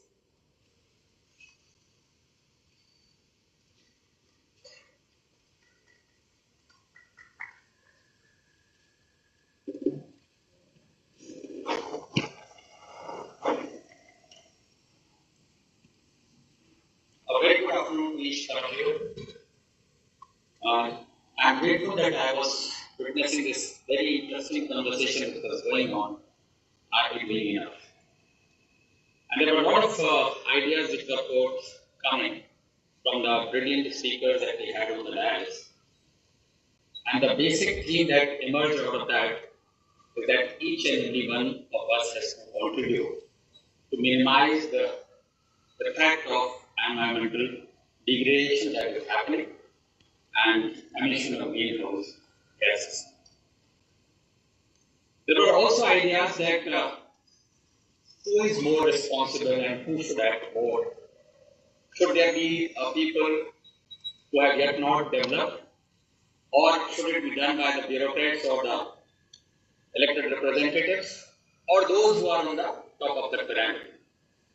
I think the answer was very clear and very, very resounding that yes, each one of us has to do everything that we have in our hands to minimize the damage that we are creating to the environment. When we talk about this, I'm here to tell a little bit of a small effort that the government of Madhya Pradesh with Mr. Chetan Solanki, Professor Chetan Solanki, we are trying to do. But before I share that small piece of information with each one of you, I just want to say that though we have yet not traveled to that level of achievement where we can say with certainty that yes, we have done enough and we are doing enough, yet the effort is in the right direction. We should not be thinking that the doomsday is just 6 years away. Sorry for and pardon me for saying this, because I see hope in every effort that we are doing, including this one. This deadline is for the time if we don't act, but there is an opportunity when there is a challenge. So here is a challenge that we have to answer. Each one of us has to answer that, and everything has to be done for that purpose. If we talk about the government, who are the policymakers, and Professor Satish Agnihotri is one such example who has been in that position and is now training, very candid, very clear in his thoughts, that the government has to create a roadmap, and that responsibility will not be on an individual citizen. So if the government is ready to create a policy environment whereby they can encourage the people to minimize their consumption, I think we are heading in the right direction. And here I am explaining you with small little examples. I don't know how many of you have noticed in the conferences that we used to attend earlier, the water that was being served was essentially being given in the plastic bottles. Do you see it today here in this conference? No. This change has happened and has started happening. You can imagine that little glass of the water that we used to draw from that particular plastic bottle used to create an environmental hazard which we as consumers were not realizing. And we hated to carry our own water because we felt that having a Bisleri bottle or a plastic bottle onto the top of your table is a significance that you are an important person and you are an important context. If we talk about some of the questions that we used, that we wanted to answer, that can we control the vehicular population, and the speakers were saying that there is an aspiration that everybody wants to own a bigger and a bigger vehicle. And we are building flyovers after flyovers to ease the traffic congestion. Have we really realized that there are policy initiatives taken by multiple governments of minimizing the consumption of a vehicular population? Singapore does not allow you to purchase a vehicle until you go and make the payments. The congestion charges in London central area, central business district, is so huge that it discourages you to use a private vehicle and encourages you to go for a public transport system. So there are challenges, but they can be answered by the policy initiatives. The answer lies in that whether we are ready and willing to take that with a pinch of salt. Are we ready and enough? Are we ready to take that kind of a decision? And that's the point what Professor Chintan has brought out, that the short-term responsibilities with the people can we think of a long-term solutions. And that is where I would say that the governments are trying to do at least for the last few years, whereby they have created an environment that we move out from the CO2, trapped CO2 emissions, and we move on to a situation whereby we are using renewable energy. So if you talk about the policy initiative, the RPO trajectory that the government of India has come out with, itself motivates the states and the consumers to go on and use the renewable energy sources. You talk about ISTS charges not being levied on the generation of the renewable energy or transmission of energy from the source to the consumer point, itself is a policy initiative. For green access rules and encouraging everybody to use renewable energy is another policy initiative. I'm just giving examples that yes, the governments would have to act and they have started acting upon. So we should not be feeling, it may be that we are not doing enough, but we are headed in the right direction. The second aspect of the governments are that they are also encouraging private business to come forward and contribute in this direction. So letting the private players come in by giving them a capital subsidy to establish renewable energy parks itself, and some of the other initiatives that the state and the government of India is doing just to encourage more and more people, including the private businesses, to come forward and be the partner in making this change. But having said so, again the point comes where I started with, that are we doing enough? And when we say we includes each one of us. And for that particular purpose, Government of Madhya Pradesh along with Professor Chetan Solanki has decided that we will go and knock at each door. We will go and touch each and every individual who is residing in Madhya Pradesh to make them aware of this change which is happening in and around us. For making them realize that if their pattern of consumption gets minimized or at least controlled without compromising on any of the developmental agenda or a growth pattern, we can still do it. And for that, we have started with a very simplistic program which is called Puja Saksharta Abhiyan. What we are saying is, be literate about your consumption and take your decisions which are conducive to the wealth and to the health of the environment. So what is it? It's a very, very simple exercise that we do. It's an app which has been developed. There are about 12 modules. Each module lasts for about 15 minutes. So there is a video which Professor Solanki has recorded. And we are proud to have got associated, the only state government which has got associated as of now. What we do is, we go and inform each and every one that here is an app. You would be happy to know that our class 4 employee who is supposed to open our doors and open and clean our office tables is trained to not switch on the light unless it is required. To switch off the air conditioners that are running which are not under use. To not let the air conditioner being used if it is not required, and let the windows be open. Let the other systems be there for a natural ventilation and light. So much so that we wanted this, that the start would have to happen from the government buildings. You would be surprised that every 4th class employee who is responsible for this, forget about the top bosses, I'll come to that again. But the smallest of the person knows that he has to contribute by not consuming the energy. And that is what we wanted to teach to each and every student, each and every teacher, each and every government employee, each and every citizen of Madhya Pradesh. So what we have done, we have reached out to each and every colleges, each and every school above class 5th standard. We have created small tinkering labs in the classes from 5th onwards, whereby they experiment as to how to use the renewable energy so as to make the next generation aware of how to conserve energy. We are making the household ladies to be made aware of how to not let unnecessary fuel getting wasted. So these 12 modules have a set of 3 modules. So a person on an app listens to the video and then he is thrown up from a repository of questions onto that particular topic.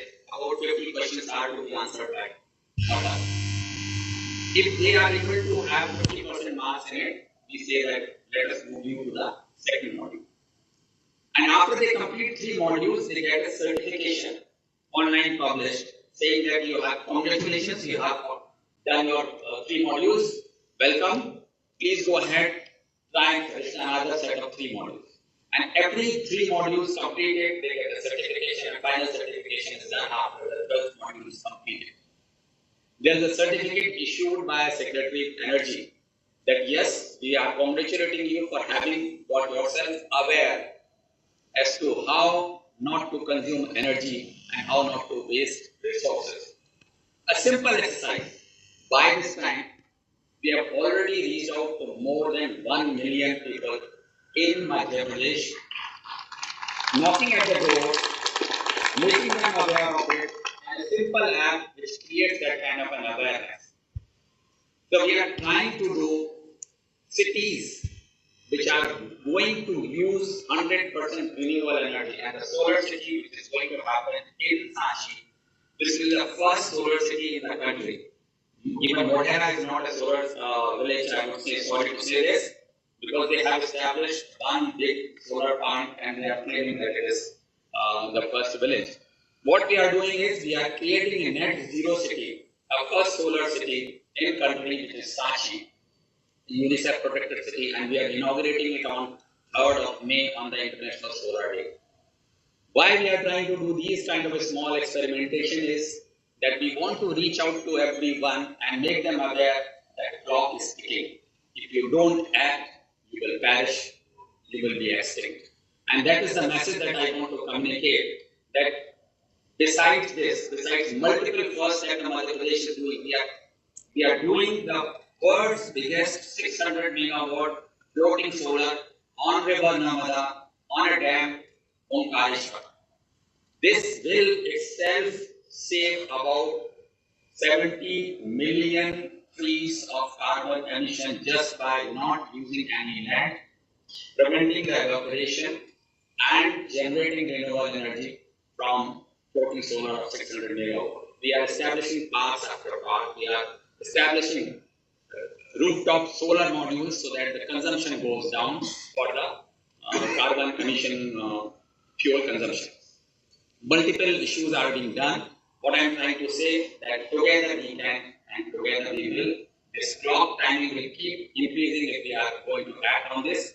If we don't act, certainly this might even get hastened. And that is the message that we need to communicate, that each one of us should encourage, and this app is free. This can be downloaded by anybody. There is no proprietary item to this. There is nothing that we are saying that you can do or you cannot do it. It is available. Anyone who is wanting to be aware of this, they can do so. And I would encourage each one of us to at least visit this app. And if you are able to do it, I am sure that at least 1% of you, within you, will start using less energy than what you are doing today. Thank you very much for your patience here.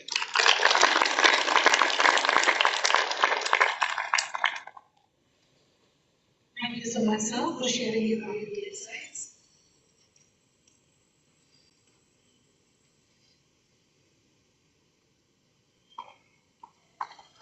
Next up, we have another speaker for this afternoon, Ms. Suchishmita Sanyal, General Manager, Computational Sciences, Share.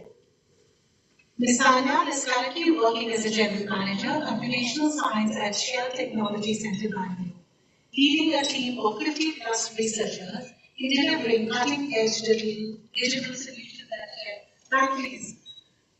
She has been involved in developing novel high-temperature coatings and alloys for jet engines, land-based gas turbines, lighting and energy solutions.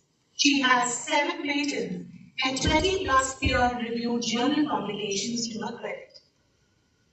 Passionate about diversity and inclusion, Ms. Sanyal has been driving technical women's network activities across GE and Share, and has been the president of the advisory board for the Society of Women Engineers in India. Welcome.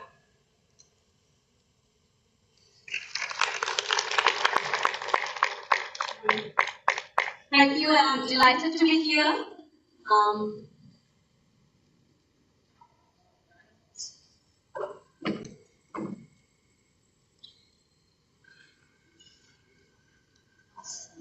Perfect.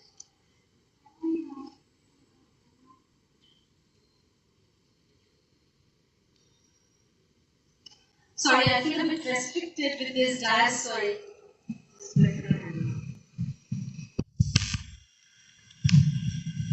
All right, does this work? Okay, awesome.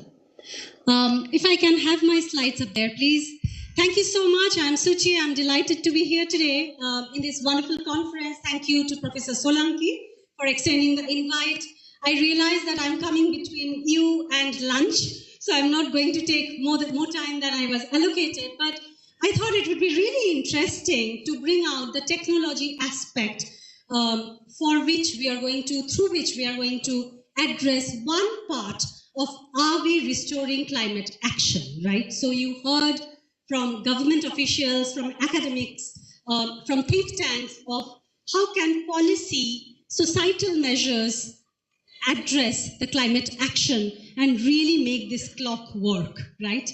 What I'm going to complement today is bringing in the technology angle, appreciating that many of you in the audience may be students, may be actually pursuing technology careers, right?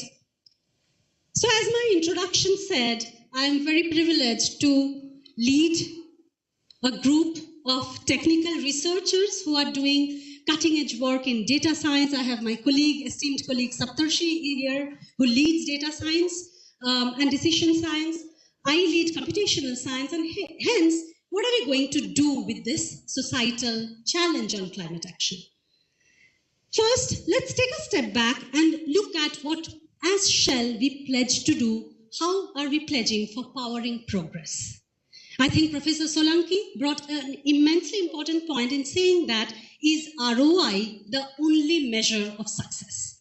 And I was really inspired by that because it connects to the 4 pillars of powering progress that we have at Shell. The very first one is, of course, ROI, without which we cannot make even sustainability sustainable, right? You have to generate shareholder value. You have to generate business profits to employ, to continue employing the 73,000 people that we employ here today. By the way, 1/7 of that resides in India right now as we speak. So we employ about 11,000 people in India for Shell all across. So generating shareholder value is of prime importance to us. But so is a pledge about net zero emissions, about how are we going to be a complete net zero company by 2050. And that does include our own emissions, but also scope 3 emissions that we have with our collaborators and customers. The last two are the ones that are closest to my heart though. They say, how are we going to power lives? How are we going to societally take this climate pledge along? How are we going to really affect the bottom of the pyramid that our esteemed panelists were talking about, right?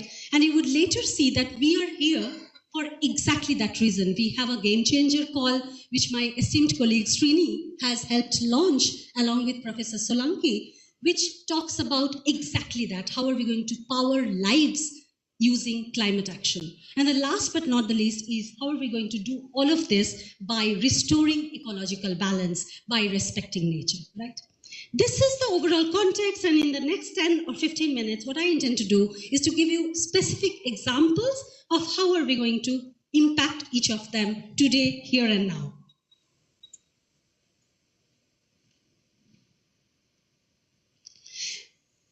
One more context that I would love to set, and I am proud to see India taking a center stage here, is there are 2 mega trends that are shaping the way we live and the way we work. The very first one has already been talked about, which is the energy transition, the transition to a cleaner, greener future.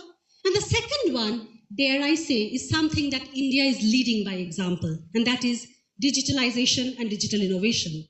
If you look at the UPI payments, if you look at the fundamental WhatsApp penetration of every person, including in rural households, including the nanny in my home who is illiterate but digitally literate, you would see that digitalization is pervasive in India. And we feel that these 2 technological innovations using advanced analytics, advanced AI towards moving to a net zero future is absolutely critical for us, right? So we are at the cusp of these 2 technologies, digitalization and energy transition. I'm going to give you examples of how are we going to propel this. Awesome, thank you. So designing the energy system of the future. We first start by cleaning up our own assets, right? You all know that we are an energy company, so obviously we do have a CO2 footprint. What here we are trying to do is improving efficiency of our own assets, whether it be generating oil or producing many of the foam, for example, the chairs on which we are sitting, or the fuel that drives our car. How are we going to decarbonize our own assets that produce this, right? And for that, what we're using is cutting-edge data science, advanced analytics, and advanced artificial intelligence techniques by which we are gathering trillions of rows of data into our data lake coming in from sensors all across our assets. These are helping us optimize our asset operations. Needless to say, 1 or 2% increase in efficiency of our assets actually help us not only to produce more, but produce less CO2, produce less carbon footprint. And that's what we are trying to do by this end-to-end integration. If you can go to the next slide, please. We are also talking about how are we going to decarbonize hard-to-abate sectors. This is to the point of scope 3 emissions that we talked about, right? And here again, we are very proud to say that we are collaborating with Indian companies. We are collaborating with Tata Steel, Dalmia Cement, Hindalco to essentially look at our systems modeling capabilities to essentially help what we have learned in our own assets, efficiency and decarbonization. How can we do systems level models? How can we use hydrogen as an alternate fuel? And how can we work with our customers to decarbonize their assets in the most hard to abate sector, which happens to be in metals, in steel and cement and aluminium. That's just one example. The other thing we are also doing is using electrification coming in from green electricity or green electrons to electrify our current chemical reactors. We use chemical cracking, as you know, to produce many of our later stage products, downstream products, and those are very energy intensive processes. So we are proud to say that with the help of Dow, with collaboration with Dow, we are able to design novel electrified reactors. You would find it in Google, that are now operational in our Amsterdam center. It has been done with the help of computations and digitalization, within 2 years of putting steel in ground. If I tell you numbers, that takes about 130,000 cars off UK roads every year, electrifying one cracker, right? So we want to scale up this technology. We want to collaborate and partner in these technologies to make our operations carbon neutral. The third example is about EV batteries, right? They need a completely different thermal management system, and we find through our thermofluid modeling, in which we have deep expertise, we find that Shell e-fluids, the lubricants you use in your cars, are about 30% more efficient in taking away the heat from EV batteries and preventing thermal runaways. And we are essentially therefore tying up with the automobile OEMs to make their operations carbon neutral, more greener and more cleaner. And the same capability can be now used for making our data centers also more thermally efficient. These are some of the examples that we would like to share with you in this space. A couple of more examples. What are we doing to decarbonize our fuels, right? One of the things that we are doing is using blockchain to, again, establish transparency in our system. How do you know, how do you guarantee that the sustainable aviation fuels that we are using are actually low carbon?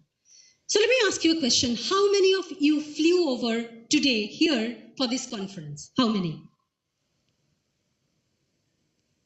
Quite some, quite some. Professor Solanki uses a solar powered bus, so it cannot be said about him, but we all contribute to carbon footprint in some way or the other, don't we? So what we are developing along with Accenture and American Express is we have developed a blockchain-enabled platform. It's called Avelia, again for you to Google, Avelia, which helps trace every carbon molecule from the moment it gets fueled in your jet to the moment you land. You will be able to see what is your carbon footprint. It helps us to keep ourselves in check, in track, so that the climate curve that is ticking over there we can be true to that, right? So we are using sustainable aviation fuel and blockchain platform to help us towards that. The other thing we are also doing is using hydrogen, which is a much cleaner form of fuel, as you know, by giving off only water and not carbon dioxide. We are really investing in hydrogen. In fact, we invite each of you to the beautiful tech center we have in Bangalore called Shell Technology Center, Bangalore, to see some of the electrolyzers we are putting together which produce hydrogen. Our digital innovation, we are actually looking at how can you effectively store hydrogen, transport hydrogen safely from one location to other, because as you all know, hydrogen is the lightest gas and is also combustible, right? So safety, storage and transport of hydrogen is absolutely of prime importance to us. If you go to the next slide, please. Now we are coming to the people part of it, which is much more interesting than all of these dry technologies, isn't it? How can we change a 130-plus-year-old company, a culture of a company which has primarily started its journey by carbon? How can you decarbonize a carbon company? How can you digitalize a company which actually started or used Netherlands' first computer in 1930s? We do that by collaboration and culture change. So we are very proud to say that we are changing one person at a time. We have about 350 citizen data scientists who we train, who we equip, who are all computer modelers who help us to go to a net zero future from here and now to the future. We also have we talked about 1.9 trillion data points in our data lake, which helps us manage and operationalize our assets. We have something called Shell.ai, which is quite a revolution, which has about 5,000 plus. In fact, I think that number needs correction. It's now about 10,000 plus people in Shell, which tells them to take part in the journey. So this is our way of taking our bottom from the pyramid in transforming them through the energy transition and digital transformation. If you go to the next slide. Now, partnership with our external ecosystem is absolutely the key. And here, I wanted to cite some examples we are doing in open innovation in India. Like I said, we have 1/7 of our footprint right here in India. There is no dearth of talent. India is considered to be a talent heartland for Shell. So therefore, staying here, how can we leverage the talent out here? And so again, Saptarshi, my colleague, has been the mastermind, master architect of a number of hackathons that we use and launch to essentially capture the great innovative ideas coming from you guys. So if you have a great idea, do write to us and we will try to incorporate it in any of our solutions going forward. We also have participated in numerous tech fests. For example, IITB Eureka was a big tech fest that we participated in and again worked with. We also work very closely with what we call as EFRO, which is an entrepreneurial program only for India for energy startups. And we have incubated many startups, starting from ZipTracks to Detect Technologies, who have come out of this. The last two slides, which I'm coming to now, are my penetration into the Shell Game Changer program. Again, my esteemed colleague Srini leads the program here in India. This is a decade-long program. It has been in Shell since 1996. We actually nurture the passion of early-stage startups. We fund them, we advise them, and we call for proposals. And like I said, that is the primary reason why I'm here today. What I have been very satisfied with this program is when we started doing call for proposals using technology for societal good, doing what we call as AI for good. And here's one such example where we looked at how can we use technology to improve the quality of lives of waste workers in India, people who are the rat pickers, people who are at really the bottom of our pyramid, right? And we have gone through the ideas and we now have essentially funded a Chennai-based startup called Kabaddi-Wala Connect, which essentially connects local Kabaddi-Walas, that is the scrap collection centers, with the people who actually, the waste pickers, and also helps them in that neighborhood by removing or minimizing waste to the landfill. We are working actively with them. This work started with me in the picture going to really waste pickers centers and Kabaddi centers in Bangalore and outskirts of Bangalore, and really forming an awareness of how the waste pickers' lives are affected, which is a very unstructured sector, right? So these are the type of work we are doing, if you remember in the early part of my slide, which we talked about powering lives. And if you go to my next slide, which is, I think, the last, yes, absolutely. And so this is the reason why we are here. We have recently given a call for proposal for seeking startups to pitch for ideas, again in the space of using technology for powering lives, primarily focusing in the agricultural sector. Again, you know that is a sector which does contribute to quite a bit of emissions, and that is a sector which also has or needs upliftment in terms of quality of lives, right? So we are very excited. We have received some fantastic proposals, I think 130 plus proposals that we had received. Professor Solanki was part of our jury, as was many other esteemed jury members, and we have now down-selected a few of them. We are excited to meet some of the startups here, and we are going to announce the winners tomorrow, I think in the afternoon, post-lunch or pre-lunch. But we would love for you to join us in that session, join us in the celebration as we celebrate powering lives and as we pledge back our action to R.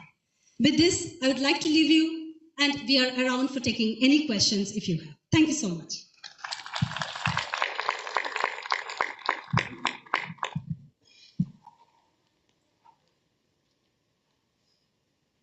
We can take a question or two in case you want, otherwise we're already... Anybody has any questions? Okay, I think they can interact with you at personal level. Thank you so much, Ms. Sanyal, for this beautiful virtual tour. Shell is one of the major contributors for this conference today. Thank you so much for being here. Ladies and gentlemen, may I please request you to please proceed for lunch. Thank you. Be here at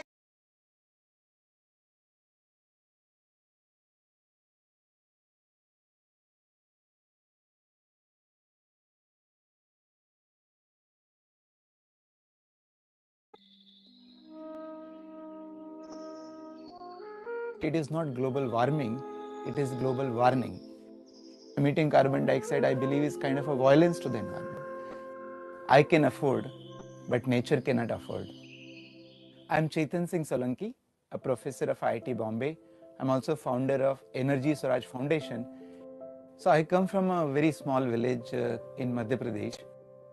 I was fortunate enough to get admission in IIT Bombay.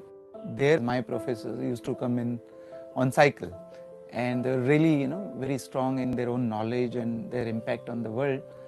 That is where I also got motivated to do something for society. Well, I see that the entire problem of the climate change or the degradation of nature is because of the use of carbon-based energy. And I also believe that it is the clean energy and the sustainable energy that would solve the problem.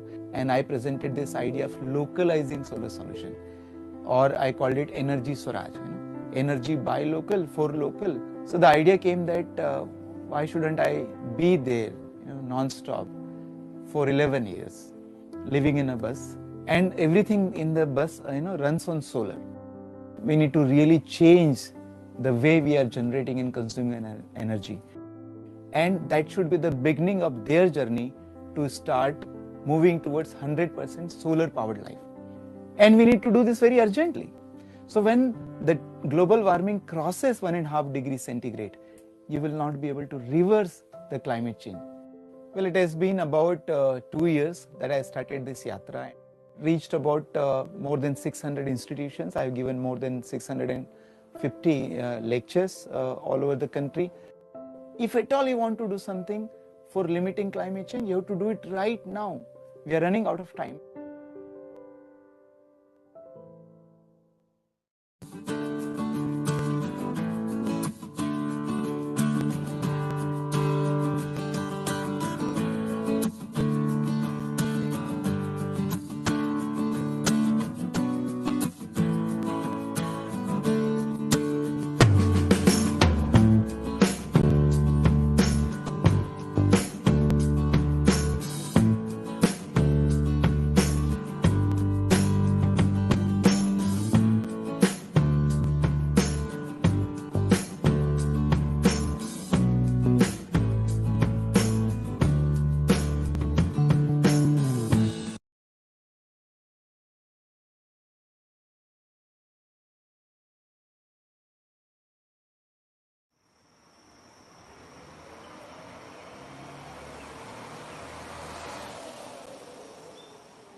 India's solar man is on the move.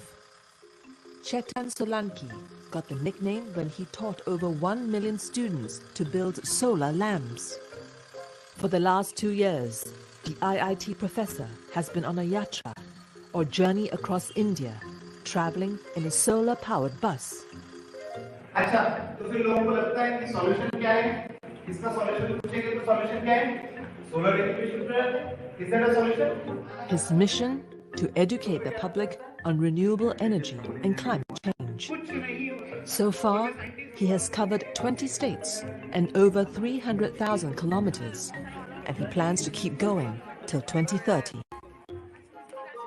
I started in 2020. 2030 is the Sustainable Development Goals target of the whole world, and I thought it is very nicely aligned.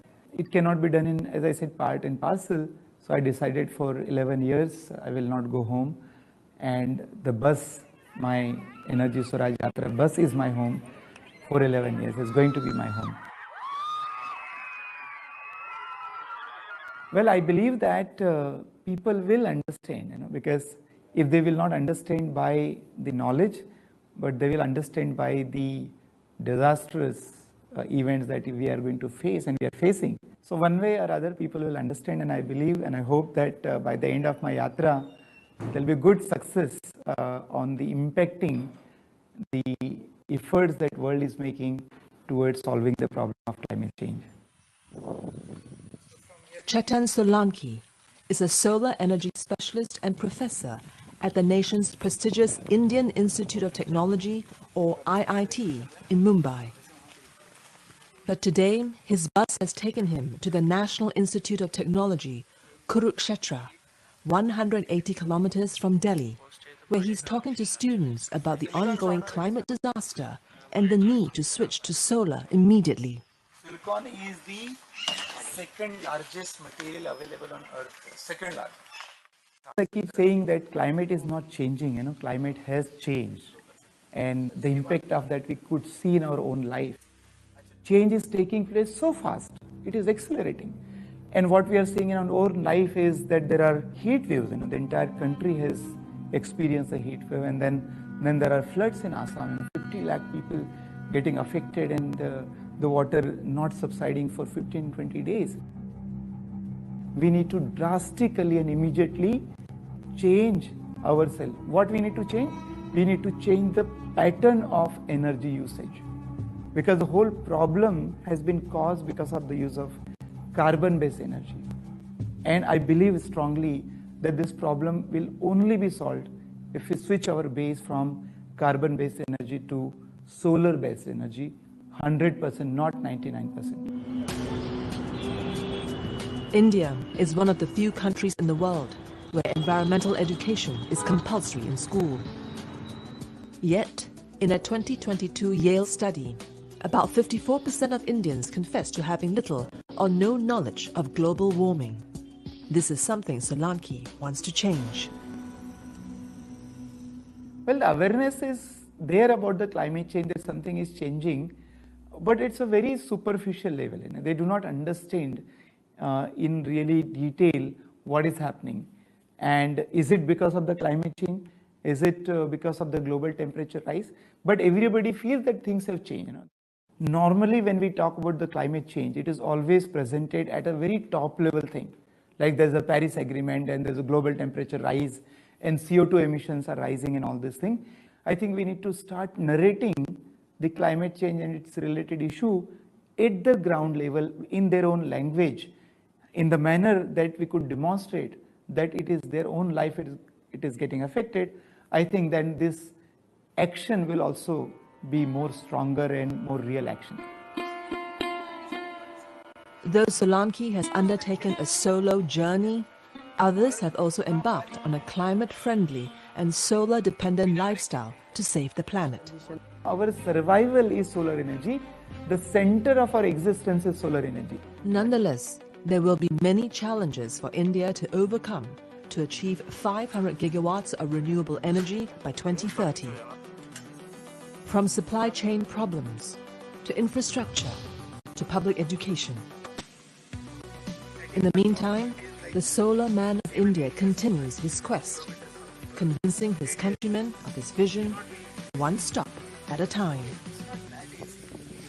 The use of solar energy or renewable energy is not a matter of choice, it is an emergency, and like we behave in emergency, we do everything possible and adopt it right now, immediately, 100%, because global warming is approaching very fast and the climate change is going to become irreversible very fast. So it's not a matter of choice, it is the question of survivability.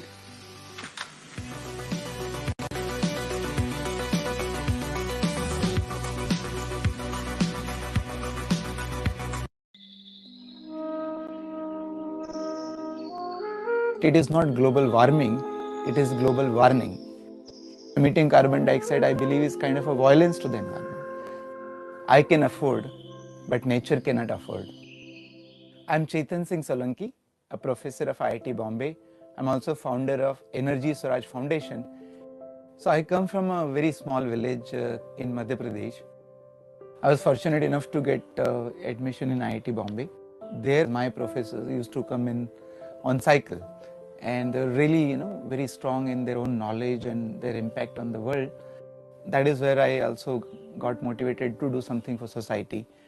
Well, I see that the entire problem of the climate change or the degradation of nature is because of the use of carbon-based energy. And I also believe that it is the clean energy and the sustainable energy that would solve the problem.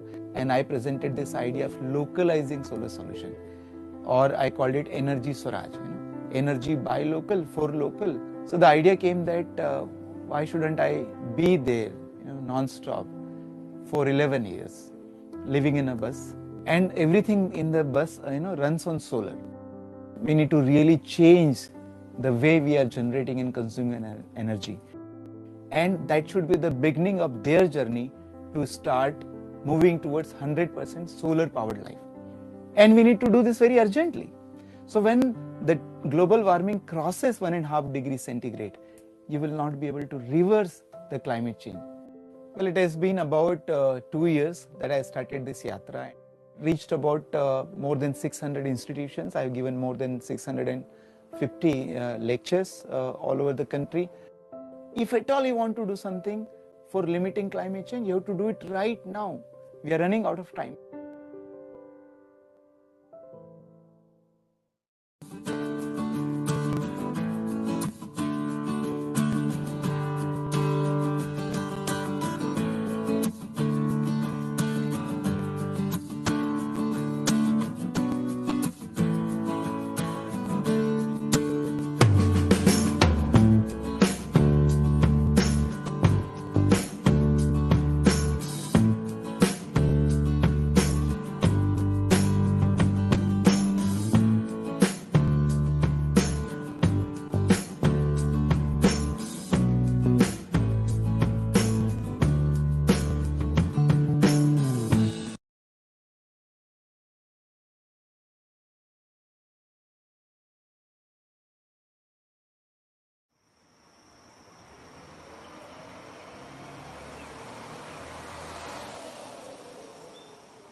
India's solar man is on the move.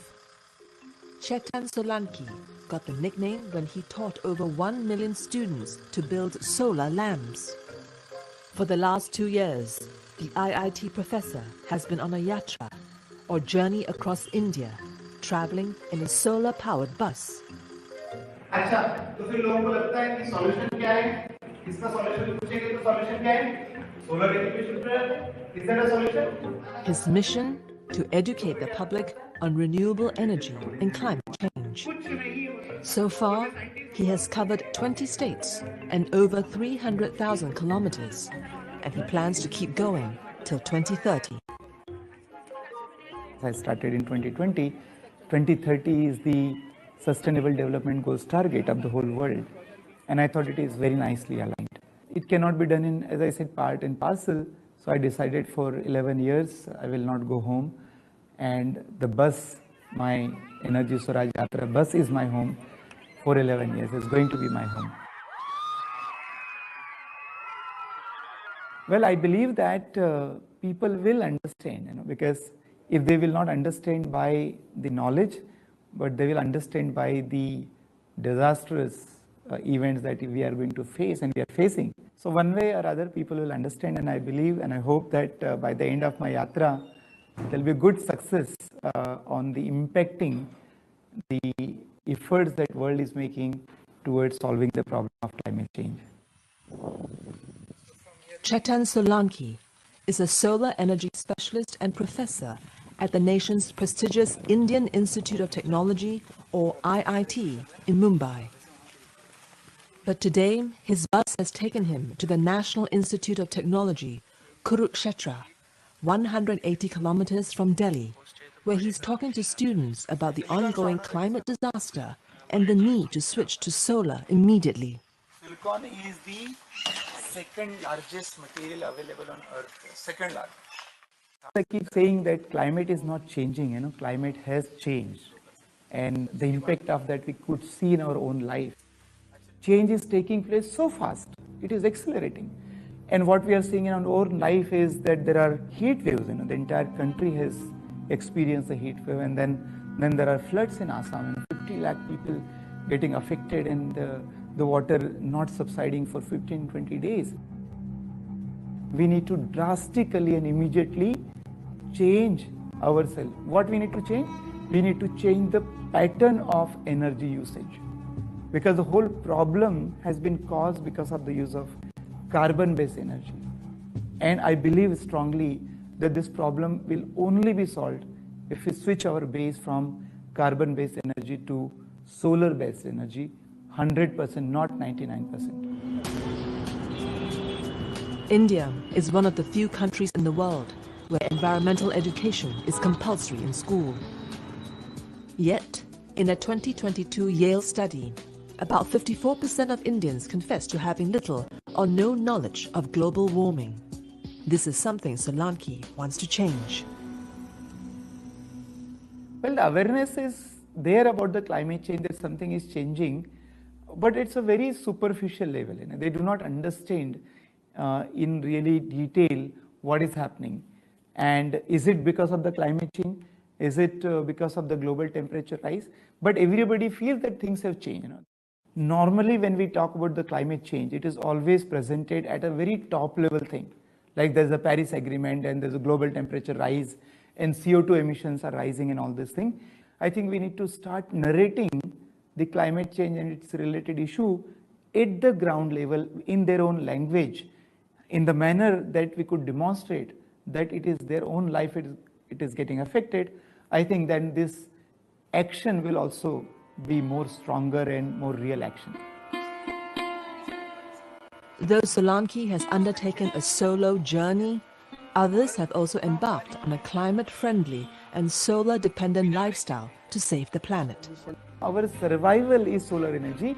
The center of our existence is solar energy. Nonetheless, there will be many challenges for India to overcome to achieve 500 gigawatts of renewable energy by 2030. From supply chain problems, to infrastructure, to public education. In the meantime, the solar man of of India continues his quest, convincing his countrymen of his vision, one stop at a time. The use of solar energy or renewable energy is not a matter of choice, it is an emergency, and like we behave in emergency, we do everything possible and adopt it right now, immediately, 100%, because global warming is approaching very fast and the climate change is going to become irreversible very fast. So it's not a matter of choice, it is the question of survivability.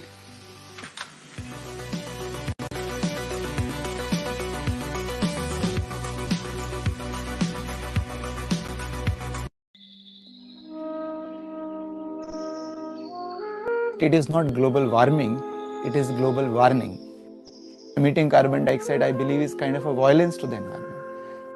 I can afford, but nature cannot afford. I'm Chetan Singh Solanki, a professor of IIT Bombay. I'm also founder of Energy Swaraj Foundation. So I come from a very small village in Madhya Pradesh. I was fortunate enough to get admission in IIT Bombay.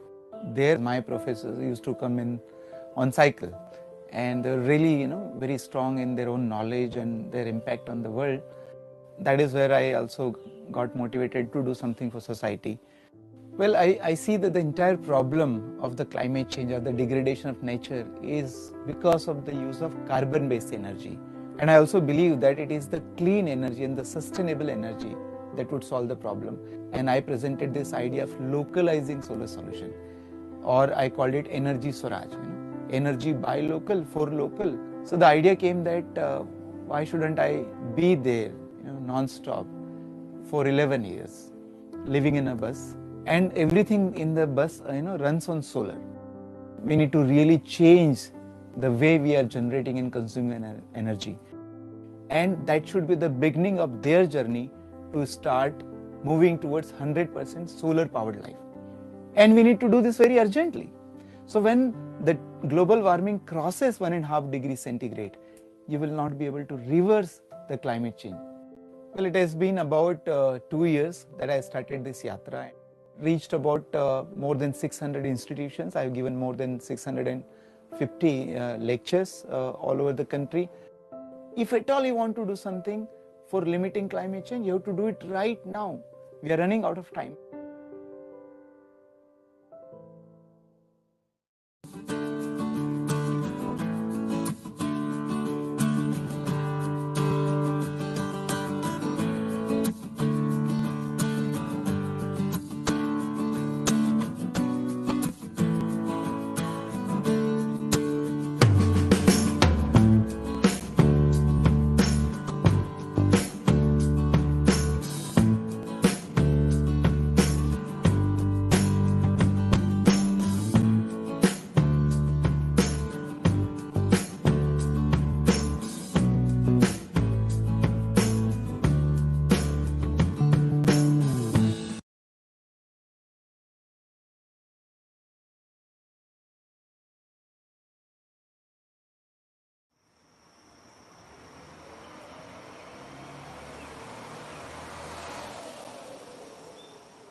India's solar man is on the move. Chetan Solanki got the nickname when he taught over 1 million students to build solar lamps. For the last 2 years, the IIT professor has been on a yatra, or journey across India, traveling in a solar-powered bus. अच्छा, तो फिर लोगों को लगता है कि solution क्या है? इसका सॉल्यूशन पूछेंगे तो सॉल्यूशन क्या है? Solar education programme. Is that a solution? His mission to educate the public on renewable energy and climate change. So far, he has covered 20 states and over 300,000 kilometers, and he plans to keep going till 2030. I started in 2020. 2030 is the Sustainable Development Goals target of the whole world, and I thought it is very nicely aligned. It cannot be done in, as I said, part and parcel, so I decided for 11 years I will not go home, and the bus, my Energy Swaraj Yatra bus, is my home for 11 years. It's going to be my home. Well, I believe that people will understand, because if they will not understand by the knowledge, but they will understand by the disastrous events that we are going to face and we are facing. So one way or other, people will understand, and I believe and I hope that by the end of my yatra, there will be good success on the impacting the efforts that world is making towards solving the problem of climate change. Chetan Solanki is a solar energy specialist and professor at the nation's prestigious Indian Institute of Technology, or IIT, in Mumbai. But today, his bus has taken him to the National Institute of Technology, Kurukshetra, 180 kilometers from Delhi, where he's talking to students about the ongoing climate disaster and the need to switch to solar immediately. Silicon is the second largest material available on Earth, second largest. I keep saying that climate is not changing, climate has changed. And the impact of that we could see in our own life. Change is taking place so fast, it is accelerating. And what we are seeing in our own life is that there are heat waves, the entire country has experienced a heat wave, and then there are floods in Assam, 50 lakh people getting affected, and the water not subsiding for 15-20 days. We need to drastically and immediately change ourselves. What we need to change? We need to change the pattern of energy usage, because the whole problem has been caused because of the use of carbon-based energy. And I believe strongly that this problem will only be solved if we switch our base from carbon-based energy to solar-based energy, 100%, not 99%. India is one of the few countries in the world where environmental education is compulsory in school. Yet, in a 2022 Yale study, about 54% of Indians confess to having little or no knowledge of global warming. This is something Solanki wants to change. Well, the awareness is there about the climate change, that something is changing, but it's a very superficial level. They do not understand in really detail what is happening. And is it because of the climate change? Is it because of the global temperature rise? But everybody feels that things have changed. Normally, when we talk about the climate change, it is always presented at a very top level thing. Like there's a Paris Agreement and there's a global temperature rise and CO2 emissions are rising and all this thing. I think we need to start narrating the climate change and its related issue at the ground level in their own language, in the manner that we could demonstrate that it is their own life, it is getting affected. I think then this action will also be more stronger and more real action.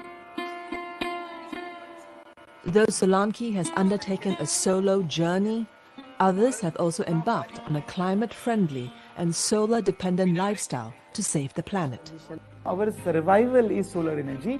The center of our existence is solar energy. Nonetheless, there will be many challenges for India to overcome to achieve 500 gigawatts of renewable energy by 2030. From supply chain problems, to infrastructure, to public education. In the meantime, the solar man of India continues his quest convincing his countrymen of his vision, one stop at a time.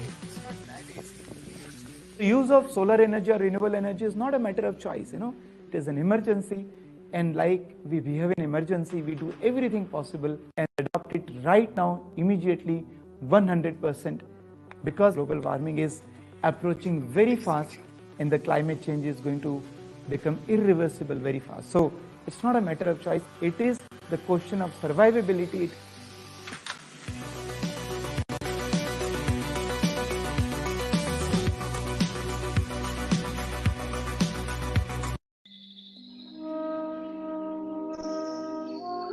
It is not global warming, it is global warning.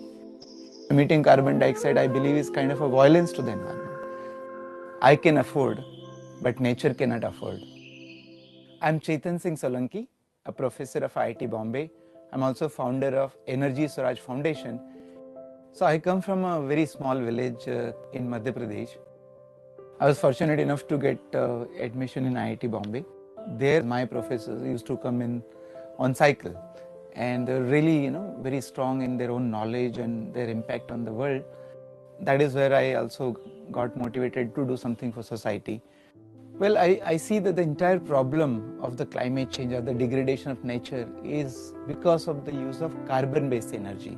And I also believe that it is the clean energy and the sustainable energy that would solve the problem. And I presented this idea of localizing solar solution, or I called it Energy Swaraj, energy by local, for local. So the idea came that why shouldn't I be there non-stop for 11 years, living in a bus, and everything in the bus runs on solar.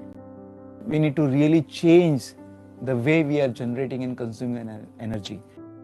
And that should be the beginning of their journey to start moving towards 100% solar powered life. And we need to do this very urgently. So when the global warming crosses 1.5 degrees centigrade, you will not be able to reverse the climate change. Well, it has been about 2 years that I started this yatra. Reached about more than 600 institutions. I have given more than 650 lectures all over the country. If at all you want to do something for limiting climate change, you have to do it right now. We are running out of time.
India's solar man is on the move.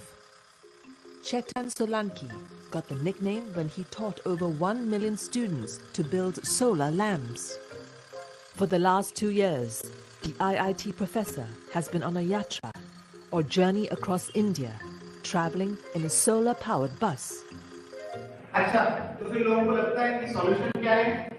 इसका solution पूछेंगे तो solution क्या है? Solar education programme. Is that a solution? His mission to educate the public on renewable energy and climate change.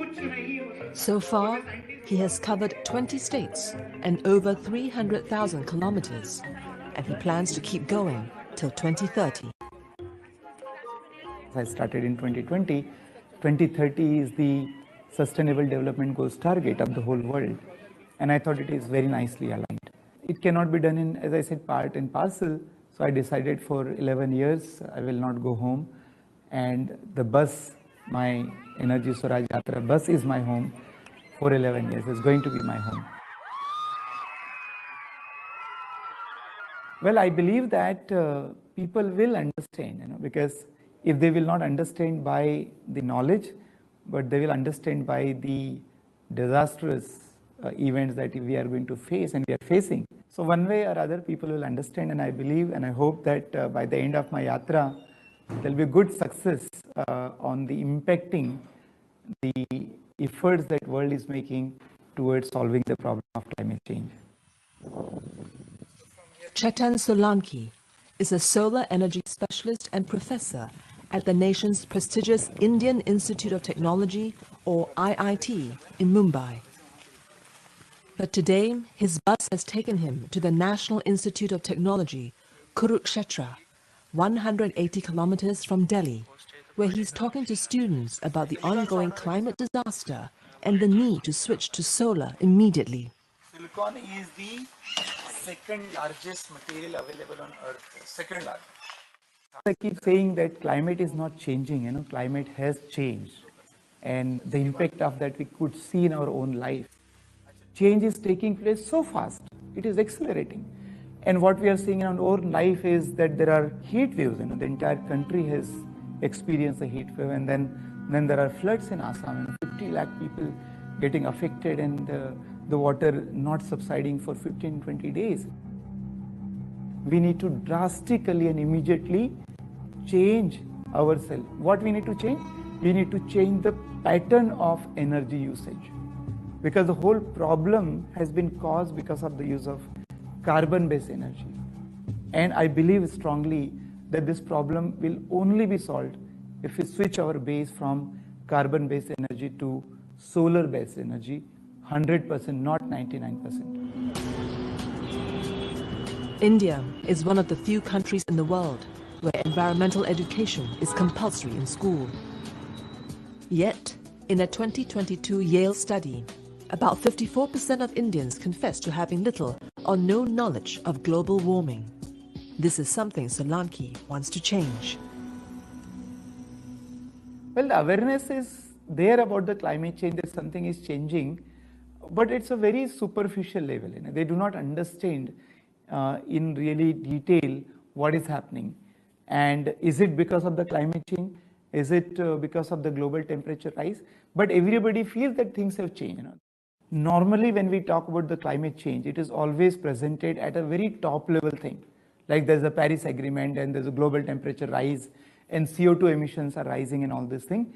I think we need to start narrating the climate change and its related issue at the ground level in their own language, in the manner that we could demonstrate that it is their own life, it is getting affected. I think then this action will also be more stronger and more real action.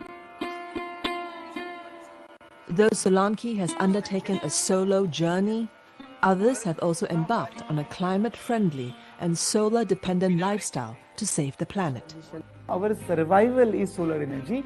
The center of our existence is solar energy. Nonetheless, there will be many challenges for India to overcome to achieve 500 gigawatts of renewable energy by 2030.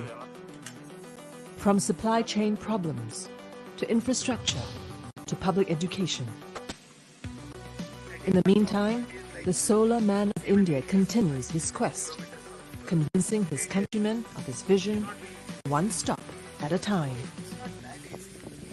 The use of solar energy or renewable energy is not a matter of choice, it is an emergency, and like we behave in emergency, we do everything possible and adopt it right now, immediately, 100%, because global warming is approaching very fast and the climate change is going to become irreversible very fast. So it's not a matter of choice.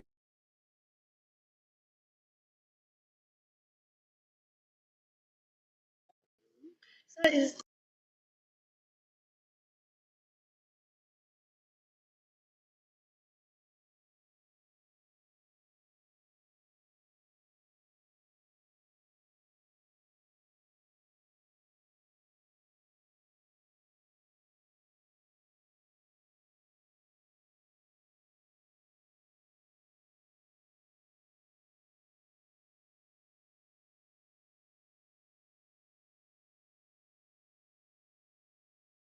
Ladies and gentlemen, welcome back for the first day of session 3.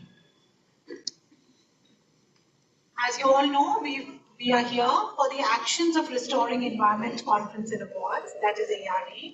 It is one of its kind where the focus is on the action for restoring environment. We are now beginning with the third session. The third session of today's conference is about policies and programs to secure climate and energy security to the nation. ARE, the government initiatives. Now the question here is, are the government initiatives pragmatic enough? We'll witness a panel discussion shortly. May I request everyone to please be seated.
Ladies and gentlemen, welcome again to session 3 of day 1. As I mentioned, it is about policies and programs to secure climate and energy security to the nation.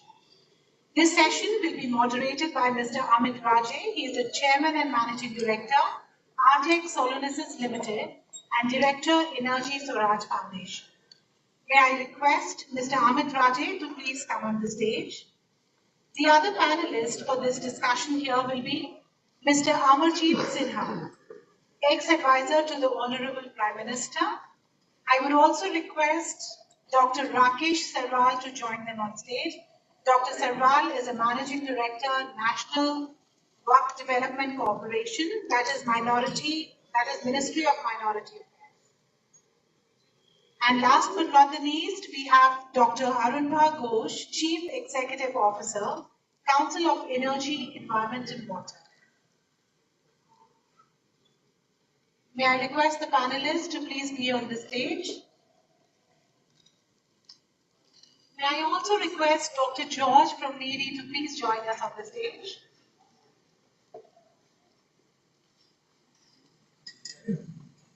Just reading out the profile of our speakers, Dr. Amarjeet Sinha, ex-advisor to the Honorable Prime Minister. Shri Amarjeet Sinha is an IAS. He was a former advisor to the Prime Minister in Prime Minister's office. He has over 30 years of experience in government, largely in the social sector. He has had a unique distinction of having played a major role in designing Sarv Shiksha Abhiyan, India's main program for universal elementary education, and the National Rural Health Mission. Next up, we have Dr. Rakesh Sarwal. Dr. Sarwal is the Managing Director, National Work Development Corporation. He is a senior public health official in the planning and management leader with over 3 decades of experience in the Government of India. He combines academic rigor, insight of what works to analyze and develop solutions to the society's problems. He works through collaborations, passion of excellence, and faith in the innate virtue of human. He works to leave a better world through the systematic and lasting changes. Next up, we also have with us today Dr. Arunbha Ghosh, Chief Executive Officer, Council of Energy, Environment and Water. Dr. Ghosh is an international public policy expert, author, columnist, and an institution builder. He is a founder, CEO since 2010 of the Council on Energy, Environment and Water. Consistently ranked as one of the Asia's leading policy research institutions and among the world's 20 best climate think tanks in 2013 and 2016. With an experience in 45 countries, he previously also worked at Princeton and Oxford. Welcome all the eminent speakers. Over to you, sir, for moderating the session. Hello, good afternoon. I hope I'm audible back there. Can you give me a show of hands? Okay, great. So, this is a very interesting session. The session following lunch, has challenges, as you all know. But I think we are on a very interesting topic here. And I have, a topic that we would be all deliberating on in the presence of some amazing stakeholders here who were just introduced. So the flavor that we would like to set here is to keep it very engaging, very interactive. I think since morning, just for the benefit of all the panelists who may not have been here since the starting sessions, the issue that has been spoken so far is about bringing to light the gravity of the situation that we have. We all have the climate clock running right in front of us, which gives a not so easy, we used to have 5-year plans, right, in the government, and this is a 6-year time clock, talking about how the world's kind of reaching a pretty difficult zone. So I think in general, from a layman's perspective, when such problems are coming up to the society, and we had a recent example of how COVID came up and, the government stepped up and did some dynamic things across the world. So it's quite natural for all of us, to look up to the government and see what is it that they are bringing on the table. And yet, there is an acceptance about the challenge that this problem is all about, and our ability to really expect even the government to be able to solve it by themselves, and rather, get all the other stakeholders becoming a part of it. So this conference is all about getting all these stakeholders together, right? We have the government, we have the media, we have academic institutions, we have startups, we have innovators, we have technology companies. I think we are all trying to talk about, are we doing enough? And my invitation to the panel here is that let's be candid, let's be critical, let's be vocal about sharing what we understand, our compulsions, our limitations, and what we can drive as a couple of points agenda that can be actionalized by the entire community at large. So with that kind of an introduction, I would like to take up a few questions and interactions. My first question here is an invitation to Mr. Amarjeet Sinha, sir, as an ex-advisor to the Prime Minister, you have seen it all. You would have known the strategizing that happens at the highest levels of the office. And you would also have seen, how the government looks to tackle these problems and across various initiatives that are being taken up. So could you, throw open the visibility to our audience here about how really the government is able to prioritize, look at this problem and engage into a solution building process? Yeah, you would like to run that? Yeah, you are free to speak from here. If you wish to take the dais, that's fine as well. Thank you very much. सबसे पहले Chetan's invitation is very difficult to say no to because he lives what he says. So I compliment each one of you here from Swaraj India because I think it also reflects the kind of challenges that we face and the subjects that we deal with in the name of Energy Swaraj. And clearly, there often does appear to be a disconnect between what ought to be done and what gets done. And this holds for all governments, all nations. What comes out very clearly, if you read whatever Chetan and others have written on the subject, a lot of other people have looked at the data, who pollutes, who pays for that pollution. But as often happens, the micro and the macro connect is often very distant. Climate change was always communicated as glaciers melting somewhere.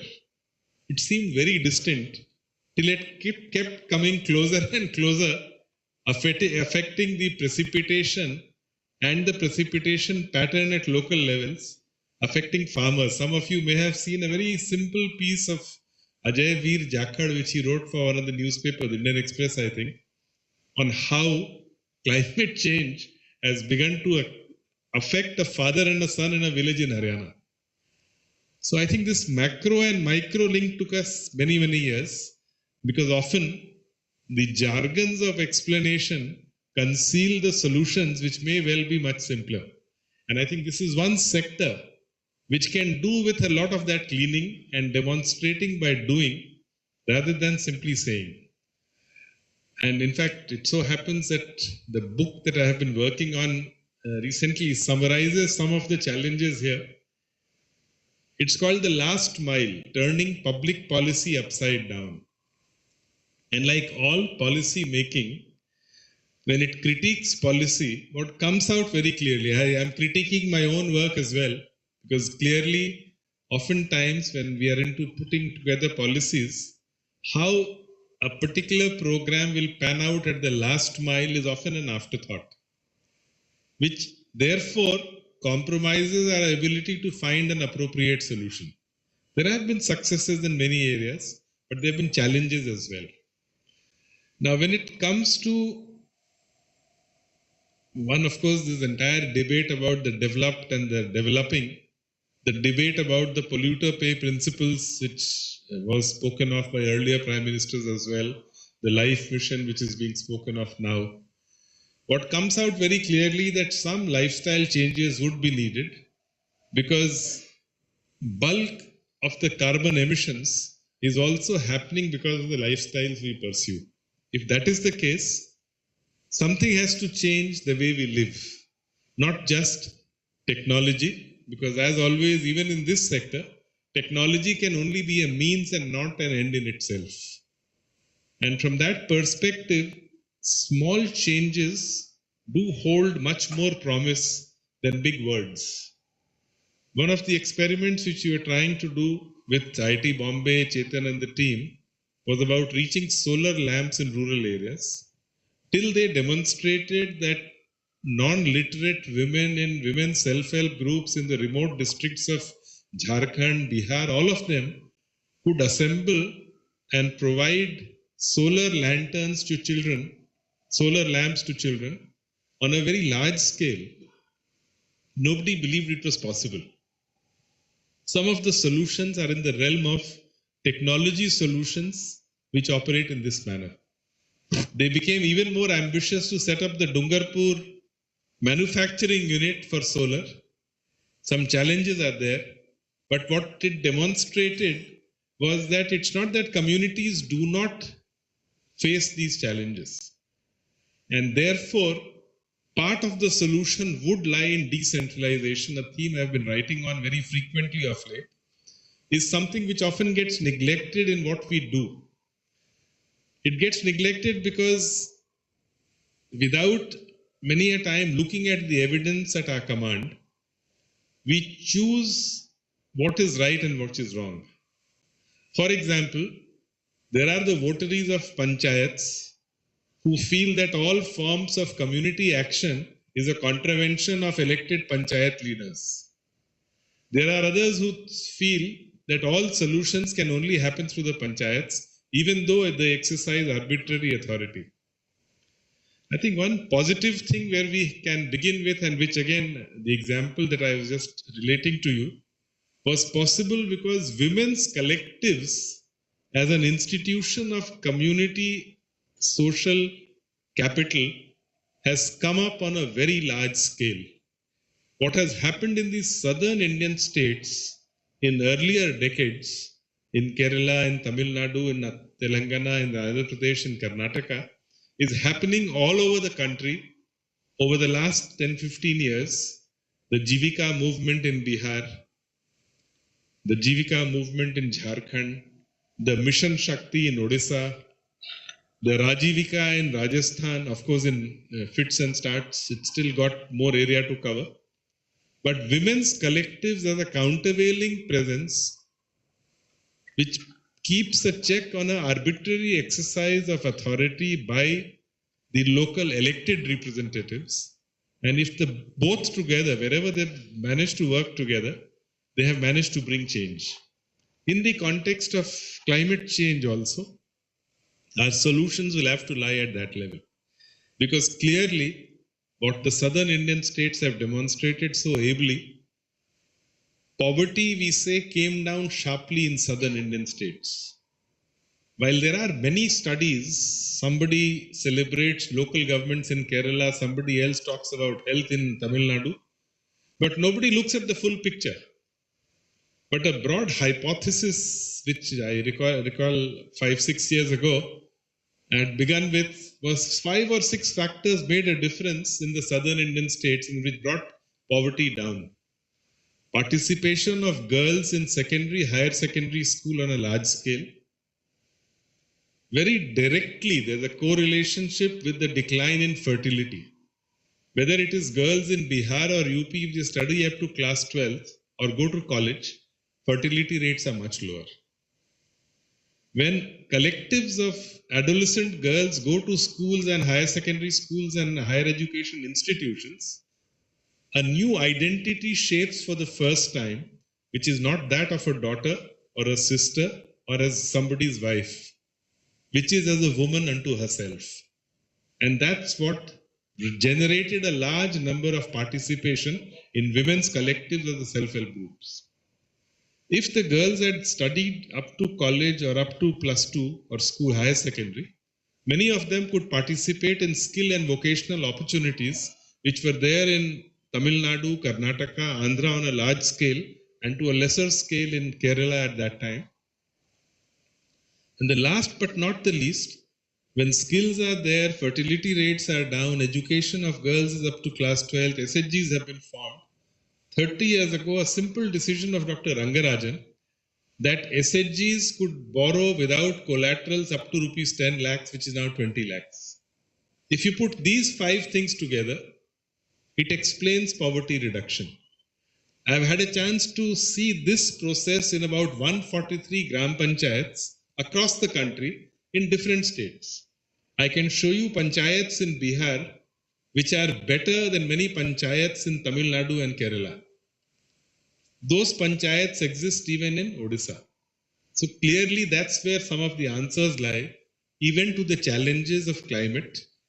Because unless and until we build models on trust, we build models on local wisdom, we build models on building capacities at the local level, I don't see centralized solutions. Technology is a means, it's not an end in itself. Lifestyle changes, yes, a lot has to happen in the developed world. Those lifestyle changes will not happen by themselves. The very notion of what luxury is, the very notion of utilization of, anything which leads to carbon emissions, some ways of living have to change. For example, even a sector like youth, sports, cultural activities, all of them, there is enough evidence on the table today to say that they contribute more to minimizing the systems of luxury and leisure in many developed societies. So community action, locally grounded, is the way forward. A lot of macro, COP27, 26, 28, all of them will keep happening. But the test of it will lie in how much are we able to trust these collectives to transform lives and livelihoods of poor in a meaningful manner. That alone will sustain the movement that all of you are connected with. Thank you. Yeah, thank you for those insights, Mr. Sinha. I think this book that you are writing, it has piqued my interest about understanding what are the critical reviews that are coming to the mind, because I think if we were to zoom out and you talked and put some light on some great things that seem to have worked, we have examples in front of us. But if we take a look at the problem of that we are trying to address here, and when we were talking in the last session, someone pointed out Chetan's third law, which was the rate of solutioning has to be more than the rate of the way the problem is, and clearly we are out of pace with that. So one aspect, I mean, we had some great thoughts and couplets that were said. The one that comes to my mind here is a very nice share by my favorite shaयर Nida Fazli. He says, "कभी कभी यूं ही हमने अपने दिल को बहलाया है, जिन बातों को खुद ना समझे औरों को समझाया है."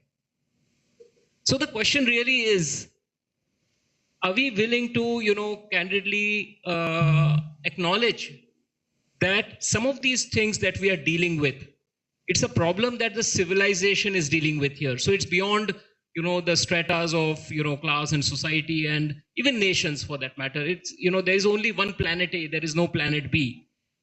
Are we really there in terms of our collective psyche? And if not, what do we need to do? That's the larger question. We'll come to that. I think there's a video that the technical team had. Do we have that? I think it would put some perspective. Do we have the video on the sky at play? Can someone please check and acknowledge if, or maybe you could try and arrange that while I get into the next discussion. So the next thought really, I invite Dr. Sarwal to come in here. We will load up the presentation, sir, that you have in mind shortly. But you have had a very interesting trajectory going from a person of medicine into policy making, and then following it up with a lot of interventions in public health, energy, nutrition. So climate change, how do you look at it, is a question that I would like to have your reflections on. Can we put up Dr. Sarwal's slide, please? Thank you, Amit. Thank you, Chetan, for inviting us. Incredible work by you and your team. It's just a token of my involvement with your team that brings me over here. Words can't appreciate the contribution that you're making, and all of you in your team who are doing it, distinguished panelists. The question of climate has appeared as a fad, despite its importance. While I feel the argument I'm going to give is that environment is much more than just climate change. It's much more than just energy. Energy is much more than just electricity. It's just 20% of energy is electricity in India, and globally it's around 30%. So environment and sustainability are the larger thoughts that we can propagate and we can adopt both in policies and in our lifestyle, while talking of climate change. Now, while the policies are in position and the commitments of the nation have been made, and the lifestyle choices are also placed before us, the connect between these two, as Mr. Amarjit also mentioned, these two appear to be too distant and too far off. How do I decide today, now, as to how the climate is affecting me? Air, water, soil, food. How is it affecting my health, my family's health, my environment? And what can I do now and today to make a better tomorrow? I think that's the big question. In this regard, I'll just cite you an example. I saw a mail from a Netherlands professor who in his footnote mentioned, please avoid saying a thank you because every mail means 1 gram of carbon. It was beautiful. And I checked it out. That facts were also correct, depending upon the attachment because the cost of energy of the service.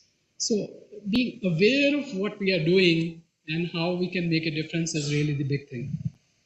And I have a couple of suggestions in that regard. Amit, if you could show the slides. Can we have Dr. Sarwal's slides, please?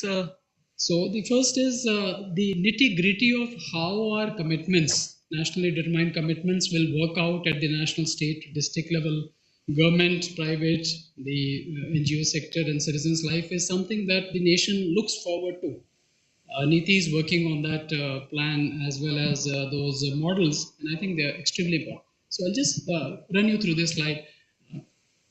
Climate is just a part of environment. And it's the environment that affects our well-being and health and goodness and happiness. Electricity is just a part of energy. Energy is just a part of environment.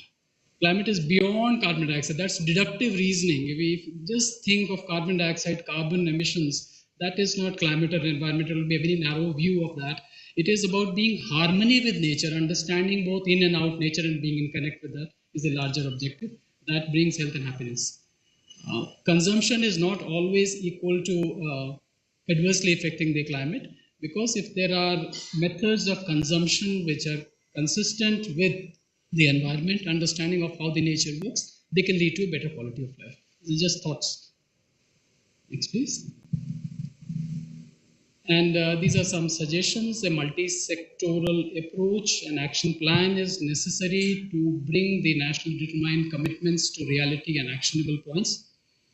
Incentive to promote life for environment is extremely important. While we may decide and we may try as individuals, what is it that this system gives to us in terms of making those choices meaningful in our day-to-day life?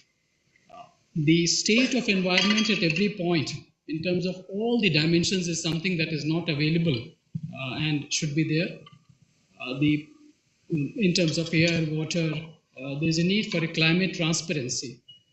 Carbon market at local level, at small denominations, like if somebody wants to create a rooftop garden, and if that certainly saves some carbon emissions and generates oxygen. So what is it that we are doing to reward, both in the market and as a policy, is a thing to be considered.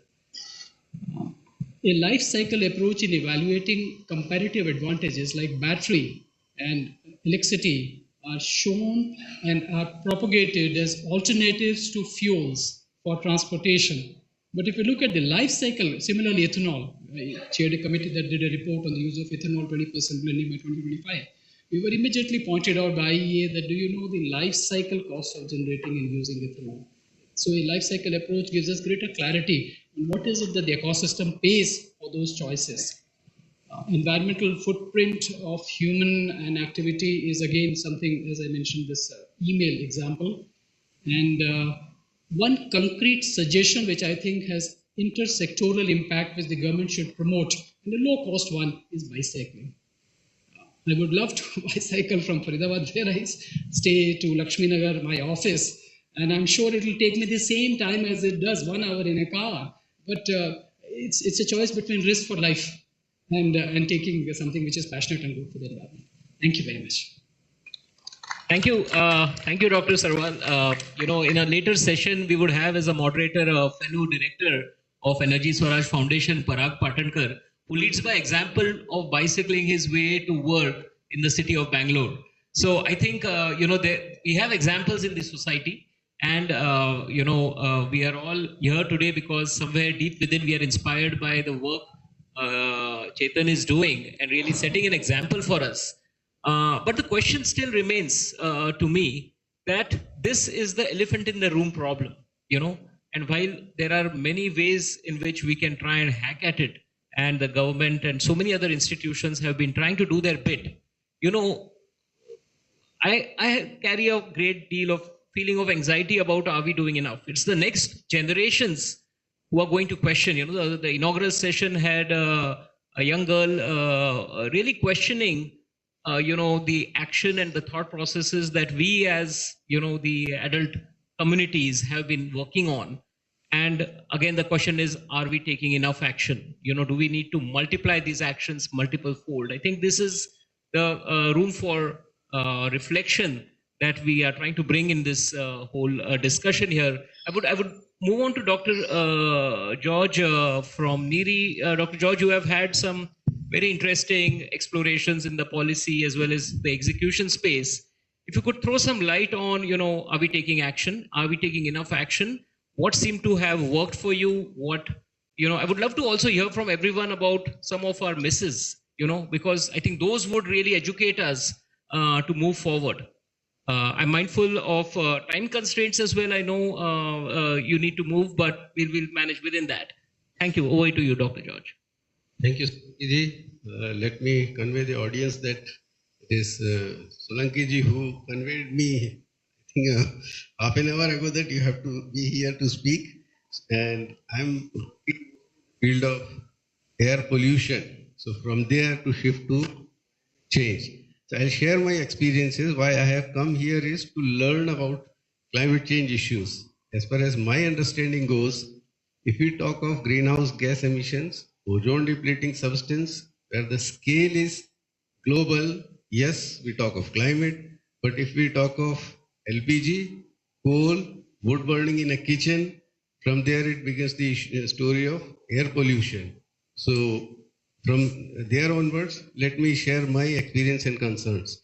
Now, when we talk of global level, in the previous session, one of the speakers mentioned that Trump said, I want to protect the interests of the United States when it came to the global energy consumption issue. Now, if you plot a histogram for distribution of energy consumption, we find there are countries, US, which is consuming per capita consumption is very high. Now, their policies are related to their interests, their benefits. Now, if we focus only in India and draw the same distribution for it, we'll find, is it that our policies are oriented towards those who are able to buy SUVs, or in a rural sector where people are struggling to find gas or wood? So whenever we make our policies, some of its impacts trickle down. One of our policy was Ujjwala scheme, which our Honorable Prime Minister, he was generous enough to give some subsidies and extend the use of cylinder to households, poor households. But from pollution perspective, in an urban center, it's better to have LPG cylinder because the emission from wood or coal will contribute to local air quality issues. Whereas for a very rural sector where there are hardly 500 residents, in that case, it is not preferred to use high quality energy like LPG. Instead, it is preferred to use wood or coal. Now, what's the difference? Again, in one of the talks, I think it was Professor Agnihotri who mentioned about the carbon dioxide recycled in the atmosphere, from the atmosphere and from underground. I put it in other way. The coal or fossil fuel is solar energy stored billions of years ago. If we take it and release it now, it may cause climate change. But recently stored solar energy in the form of biomass, the amount will be relatively less and may not affect climate to that extent. quality may be same, quantity may be same, but our habits will change, certainly. Now, let me share an example. In Africa, there is a Zulu tribe. If you see their houses are circular and they have only one door, no window. They cook, their cooking activity, living, everything is in one small hut. And they find prevalence of tuberculosis in those households because they are not in the habit of having window. Now, World Health Organization identified this.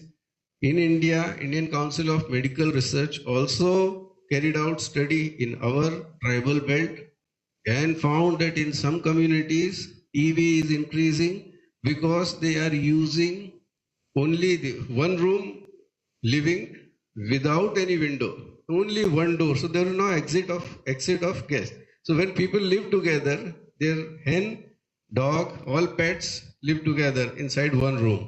So I was contacted how to give them ventilation. One of the approach we suggested, implemented it at ICMR's one of the centers in Jabalpur. It worked very well to provide a pipe outside the kitchen, just at the chula itself. So, and leave the pipe at a higher level, it will suck the air, and that's how it's going to clean the indoor environment. But the issue comes, my colleagues, people raise, it will contribute to carbon dioxide or GHGs. Now, this is a point where I say, no, we are not, when it comes to policies that impacts lower level, such low income groups should be excluded from any of our decision making. Merely doing household activities will not lead to any global warming. Let it be left to those who prefer SUVs compared to high average four-wheeler vehicles. Now, one more issue, last point, which I want to share.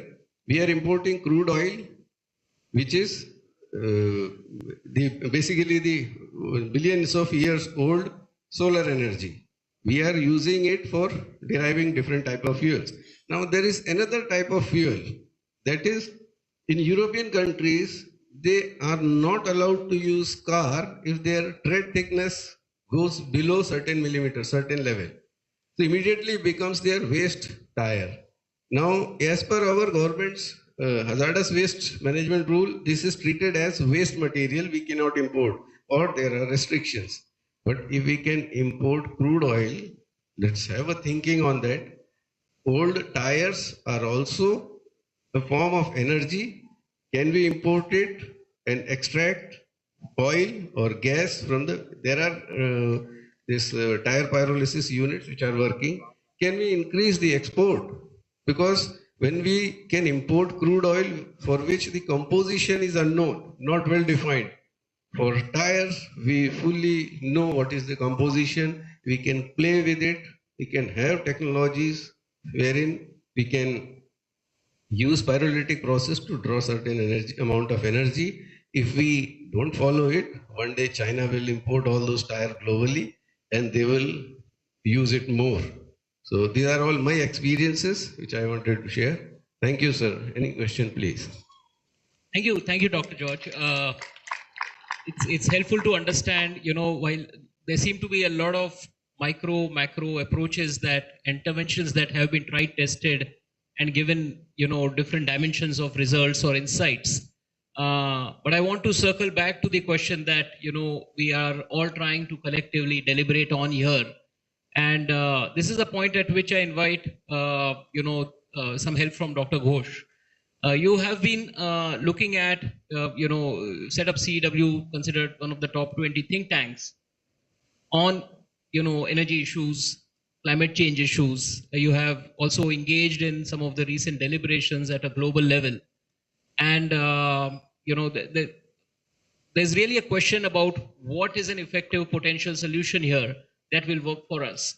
State, non-state entities, how would you address the larger question of, are we taking enough action, and what is it that really we need to be doing, at what scale, at what level of priority, if you could throw some light on that. Thank you. Thank you, Amit. And first of all, many thanks to Professor Solanki for inviting me and inviting CEW to be a partner for this conference. Good afternoon to everybody. Let me just get straight to the point. As the clock is showing, I mean, the way I communicate this is every month, ballpark, every month we are using up 1 more percentage point of the remaining carbon space. Right? So you calculate, and that was the case about 6 months ago. So now about 94, 93 months left. So you can calculate how much time is left. Right? The clock will give a slightly different number, but it's an easy way to remember. Every day, every week, did I do enough to buy the planet an extra month of carbon space? If you're not doing that, if I'm not doing that, this conference is not delivering that, government policy is not doing that, international conferences are not doing that, then clearly we are not doing enough. So the answer to your question is no. Okay. So then who takes action? When Prime Minister Modi announced the Lifestyle for Environment mission just over a month ago on 20th of October in Kevadia, he said something very interesting in his speech. He said, when it comes to climate change, energy, environment, the assumption is that Sarkar kuch karega. And of course, yes, Sarkar will have to do something, but it does not translate to the rest of us have nothing to do. And that's why this whole issue of behavioral change, lifestyle for environment, becomes something much more germane to what each one of us has to do. CEW has been very intimately involved in drafting the mission. Now, I want to use the framework of that mission to respond to your question. We have basically 3 pillars. It starts with what is called nudging behavior. Right? So that nudging behavior could be what Chetan is doing, that I'm going to demonstrate to the world that I can travel across the country in a bus that is primarily powered with solar. Or, as Dr. Sarwal was saying, you can demonstrate that I will go to the office in a cycle. Or even if you're taking a car, then, is it an electric car versus something else? The point is individual changes, even not sending that one email out, is part of what those behavioral outcomes could be. But to do that, you have to nudge behavior. But nudging behavior is not enough, because I see some school children here in the audience. My daughter is 10 years old. It's not enough that you go home and turn off the light or the fan or something. Or do you do it one day on Earth Day, you switch off lights for 1 hour, and then for the remainder of the year, you think nothing else has to be done. So there has to be a second component to this. The second component is what we call enabling markets. So if you take something like this, you got a glass bottle here, right? Normally in these conferences, you will have a plastic bottle. Now, of course, we want to shift away from plastic, but there are certain people, certain enterprises, certain livelihoods that are dependent on that plastic bottle being on this table. So you can send a policy signal and say no more plastic, but those people, those enterprises will become the veto points. They will oppose it. They will oppose that move. So how do you enable markets in a way that this becomes not just desirable at the individual level, this becomes desirable even at the market level? So as I walk through, I see a number of enterprises displaying their wares. One of those enterprises is supported by CEW. It's called Hydro Greens. So we estimated, as a research institution, we estimated that there is a $53 billion market. Let me just repeat that number again. $53 billion market to use distributed clean energy for livelihood activities in rural India, on-farm and non-farm. But having done that research, we said, okay, let's put our research to the test. So we created a program called Powering Livelihoods, which got submissions from hundreds of firms. We finally selected a cohort of 6 companies, 6 startups that are doing that. Now, Hydrogreens is using distributed energy, distributed solar energy with cocoa peat to generate green fodder. Now, why do our cattle roam on the streets? Because there is no fodder for them. They are not milch cows anymore. There is no economic value to the farmers, so they let them out in the streets. They're eating the same plastic trash. This is a circular economy of trash we have created. We need to create a circular economy that is green. So green fodder for our cattle can be a $4 billion market alone in India. Using distributed energy for irrigation in sub-Saharan Africa, $11 billion market. So once you start thinking about this, not just as go home, switch off the lights and fans, thinking about I can now create a whole new economy, which is a circular economy, not a trash, but of resource efficiency, resource use, resource recycling, resource repurposing. Then you realize that there is value in this. And that's when you're no longer just waiting for Sarkar, although in this case, Sarkar has already made a step. Drawing on the examples we have demonstrated, and many other examples. I see plea is another entity here. I also have to set up plea as a body of distributed energy entrepreneurs, which already has more than 200 enterprises. So the government of India is the first country in the world, first government in the world that has come out with a draft policy on using distributed energy for livelihoods. You start with individual action, you enable the markets, you get a policy framework, and then I come to the third step, which is redefining aspirations. So what do we mean by growth? What do we mean? I mean, you can go out to this conference, but you switch on your television, and the news will tell you whether GDP has increased or decreased. If you don't redefine what GDP is, this is not going to serve any purpose. Unless you're accounting for natural capital, the value of the tree will be less than the value of the furniture that's made out of it. So you have to redefine the whole aspiration of society as a whole of what it means to be a progressive society.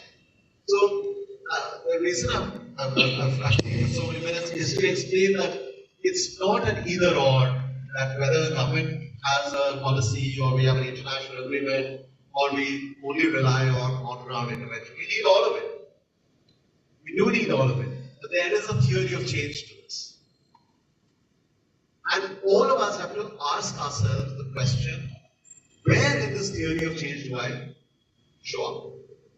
Do I show up as a demonstrator of that behavioral change? Do I show up as a market participant, delivering more resource efficient, better products and services?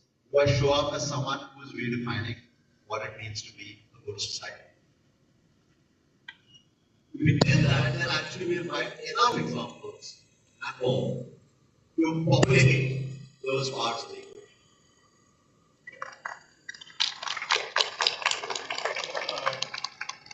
That's a very, very useful framework to look at, these three aspects that were spoken about: nudging behavior, enabling markets, and redefining aspirations.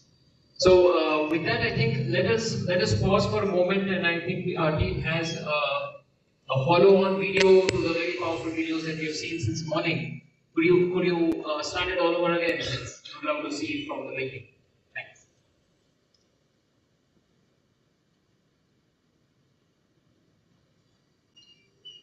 Can we have some volume, please?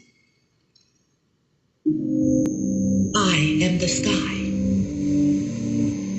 I am a warm, protective blanket wrapped around everyone on Earth.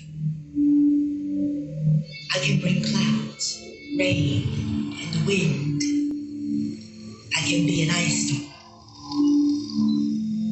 Without me, you'd fry. Every day, I am the breath you take in, yet you are making me sick. I am congested. of that polluted. You see, I'm more delicate than you think. It took millions of years to get it just right. My perfect mix of gases, temperature, and weather that you enjoy. But now your cars, your factories, and dust, they have pushed me past the limit. And you wonder why my typhoons and tornadoes are more intense, more frequent. I have become unpredictable.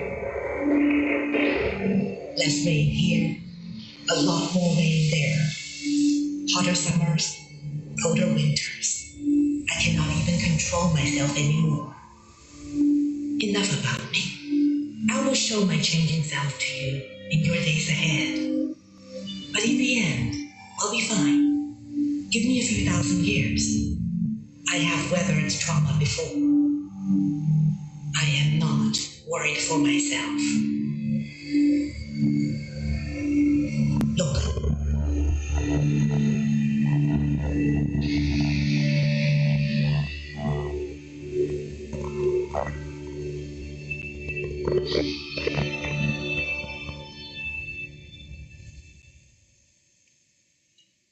Wow.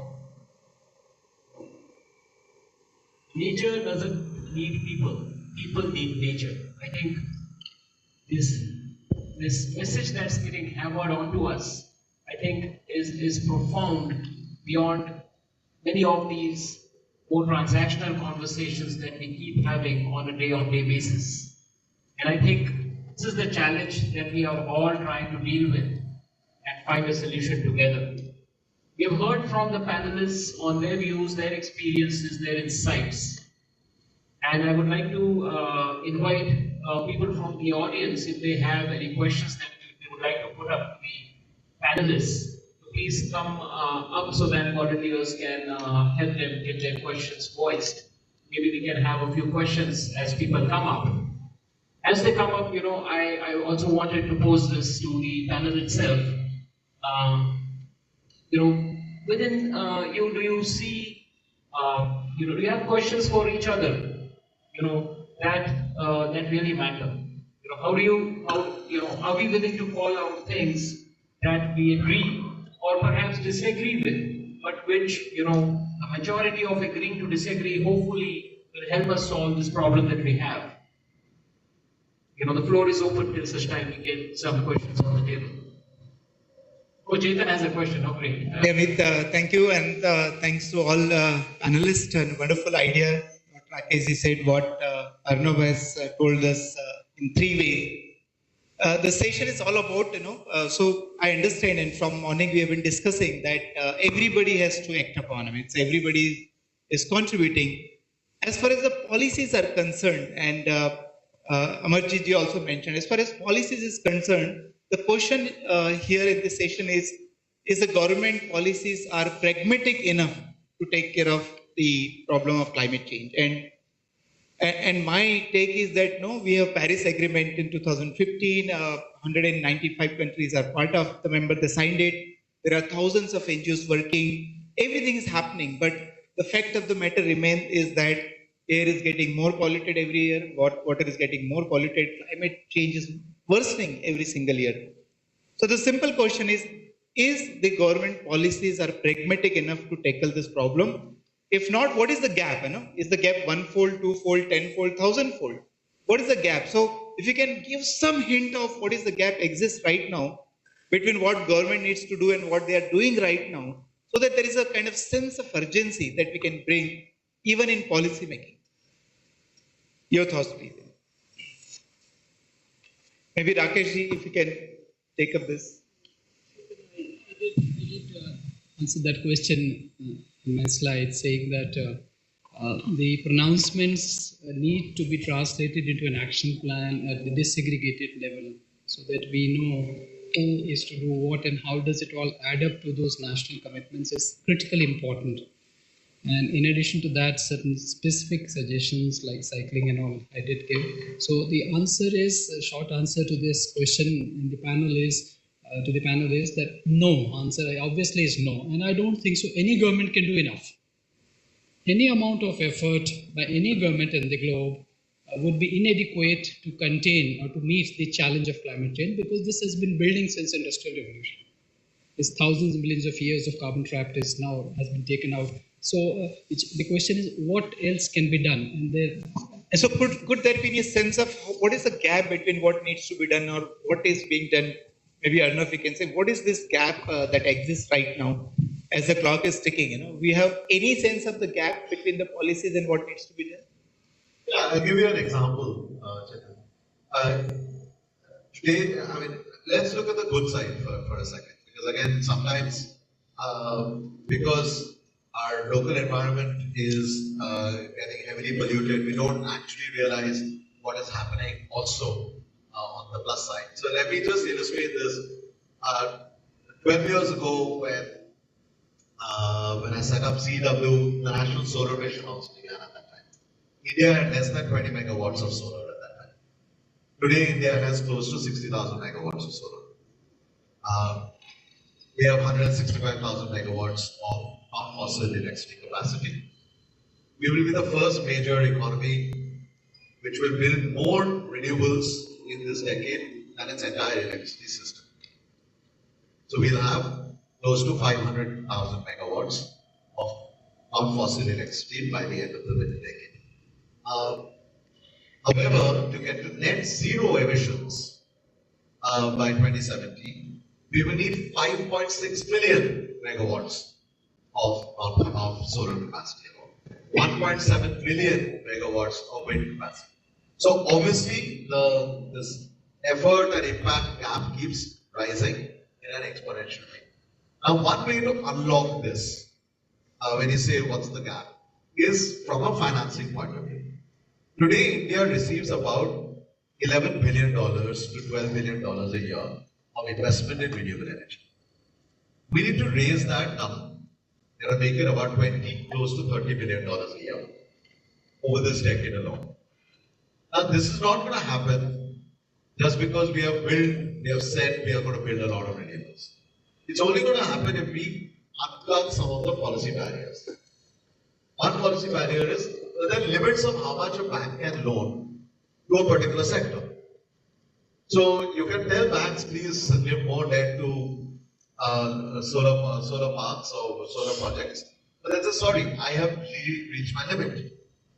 So even if there is capital in the system, the remaining capital will end up going to building a road or something. Right?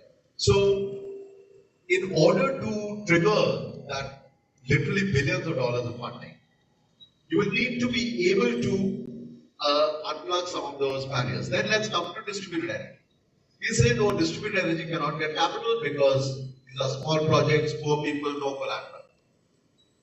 But that one change that was done about 2 or 3 decades ago, where RBI said that you can give loans to self-help groups without collateral.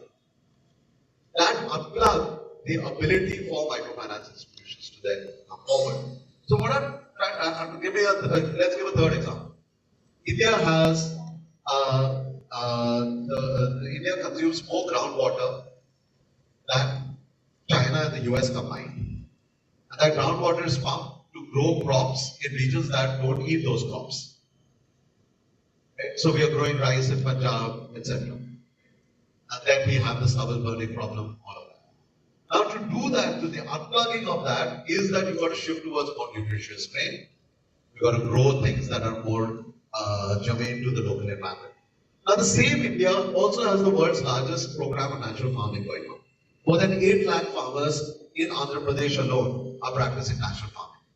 And this has also come up through women-run self-help groups. So how does the same India that is consuming more groundwater in an inefficient way than any other country on the planet also have another part of the country having the world's largest program of natural farming? Because you've empowered communities in one place and you've disempowered communities in another place, and we impose a policy framework that disincentivizes them from doing the good thing and gives them incentives to do the bad thing. So the point here is that's what it's not an either or, but the gap can actually rapidly be brought down if certain policy barriers are. Let me make a point. understanding or ignorance? No, it's not just lack of, I mean, there is enough understanding in government, but at the end of the day, government is also representing us.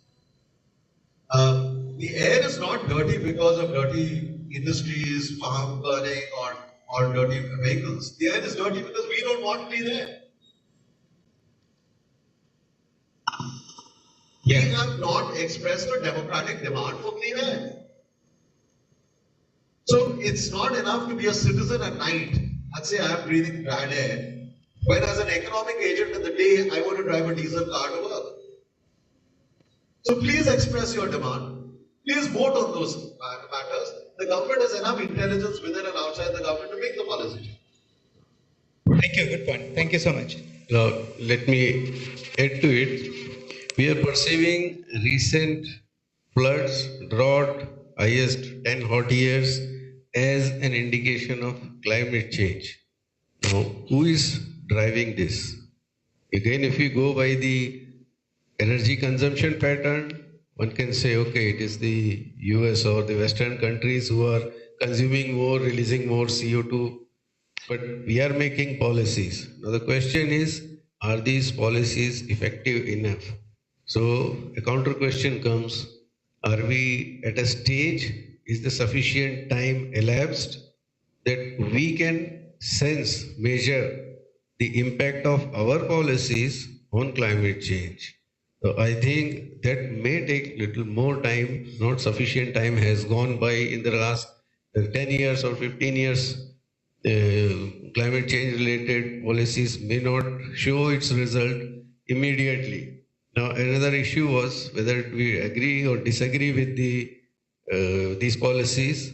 So I can say whether we agree or disagree. In the last session, a word was used, are our kids climate conscious?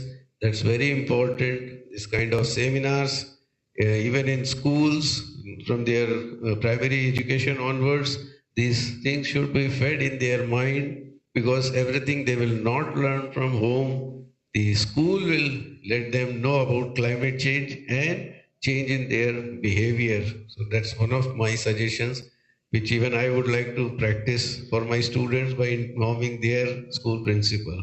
Thank you. Thank you, all the panelists. I think while we might want more time to understand whether we are doing enough, the time at hand is really right in front of us. And I'm sure the younger generation out here, the school kids would be wondering, is it really, I posed this question to my young daughter, how much time, they're broadly aware of environmental issues, and I said, how much time do you think we have? He said, maybe 50, 60 years, more with a view of not in my lifetime, And I said, it's just 6 years, and I could see the frown and the concern that emerged on her face, And I think that's the seriousness of the matter. I think great points made by the panelists here in terms of we have to exercise our democratic processes to bring this into priority. I think that is what the government drives. I will just move on to one important aspect here in that, we had a great first session where 200 kgs of CO2 was being mentioned, and people were finding it hard to believe, who's watching this session online messaged me saying that really 200 kilos, how do you calculate that? And I pointed it to a program that Energy Swaraj Foundation supports. So I invite Chetan to come and tell us more about this program and what we are looking to do to unleash it.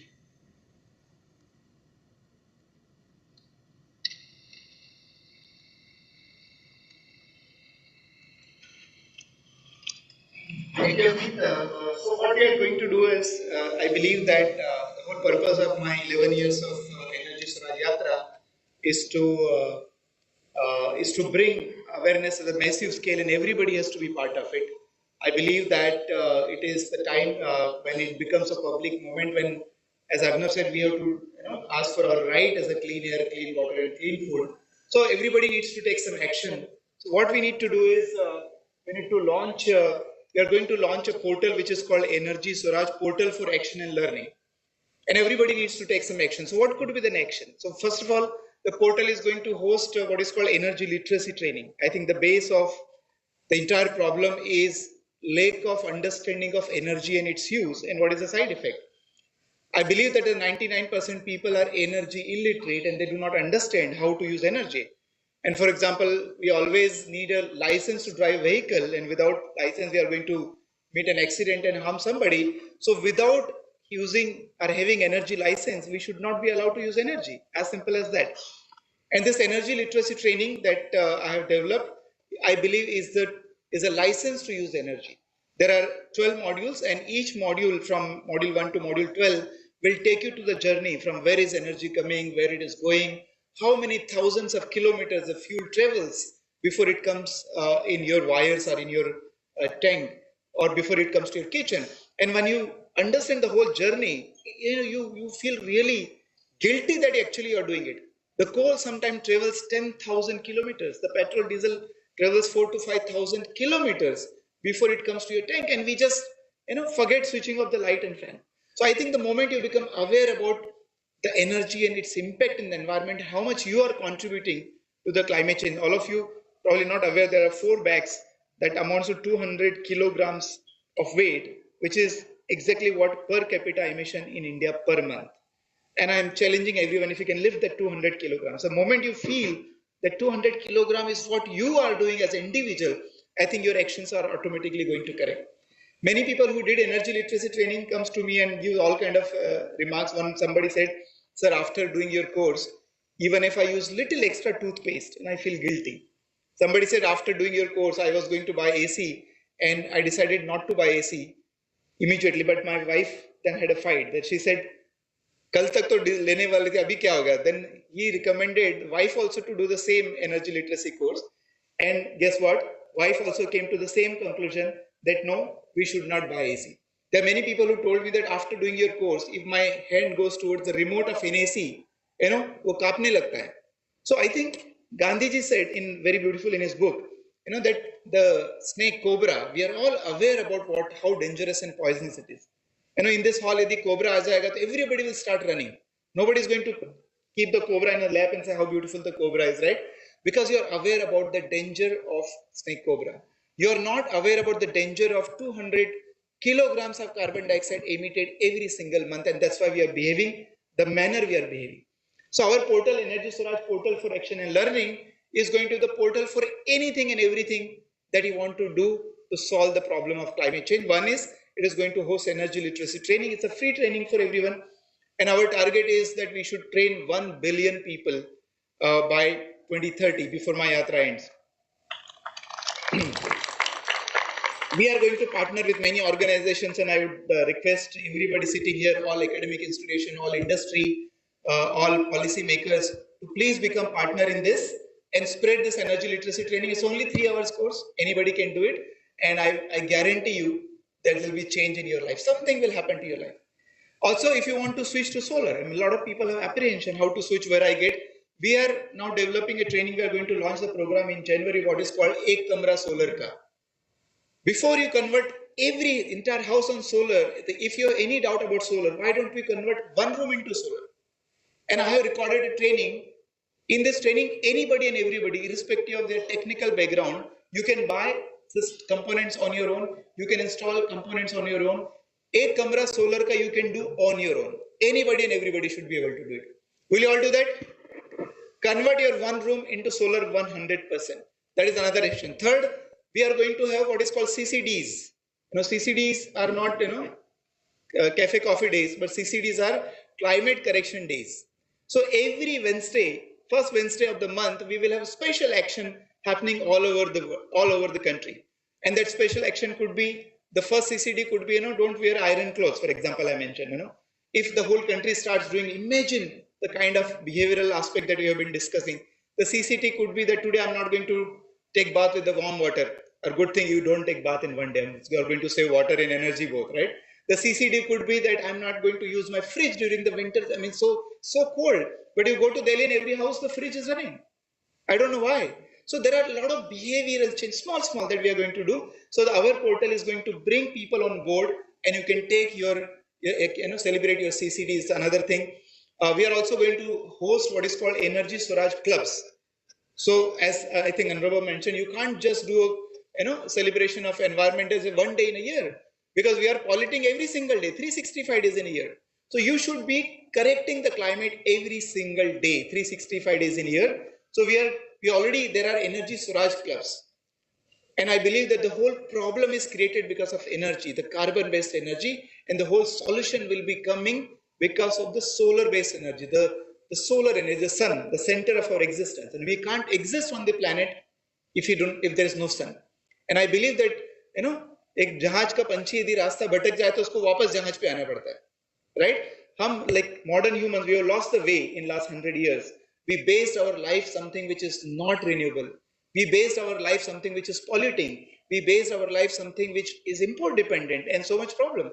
So we have to come back to the center of our existence. And that center of our existence is sun. We have to come and run our life 100%, not 99%. 100% on solar. So our Energy Swaraj clubs will provide and enable everybody in the community, and we need to demystify the adoption of solar. How simple it is to run a solar lamp, how simple it is to convert 8-camera solar car, how simple it is to run your entire building on solar. And I have developed a building called a school called Education Park, and they have the booth here. This is a 14-acre campus built in 2010. Since 2010 till today, there is no electricity connection, but there is a 24/7 electricity in the campus. 100% solar powered. Why can't everybody be like this? And the moment you become energy independent, your country becomes energy independent. Because country doesn't need to import. Country will save foreign exchange. The moment you become energy independent, the CO2 emission will reduce, and therefore climate change will also reduce. So there are many, many ways the climate change problem will be solved by energy independence. So I would like to invite, how do we launch this? I would like to invite panelists to click a button and cut the ribbon and make this portal open to everyone. I think you need to come to the dais to do this. Where can you bring the laptop? Or you can bring it here. There's technology expects some more piece.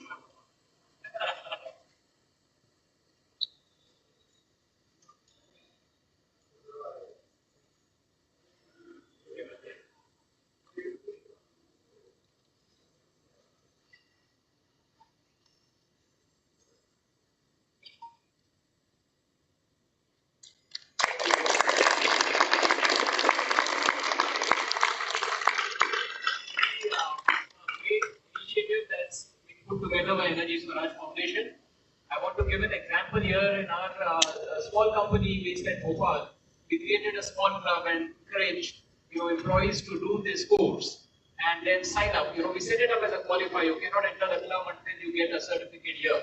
And we have a team of 6 or 7 very enthusiastic people now. And just 2 weeks before the Diwali, they went and lit up a tribal hostel with solar powered light. So I think that's the change that we can bring in small bits and measures. So good luck to Energy Swaraj with this. Thank you so much. Thank you everyone.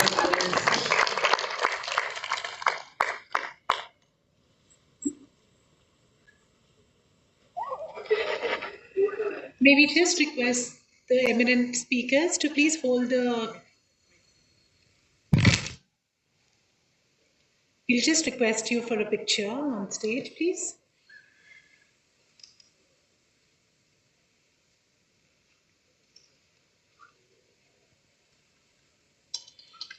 Thank you so much for sharing your valuable insights. We wanted to request a picture with the climate clock, please. Thank you.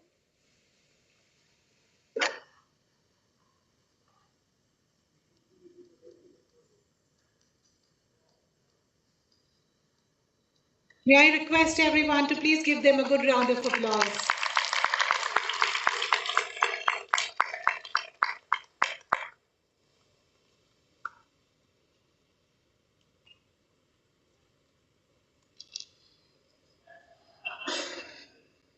Thank you so much. May I request, ladies and gentlemen, to please proceed for a tea break. I would request you to please assemble here.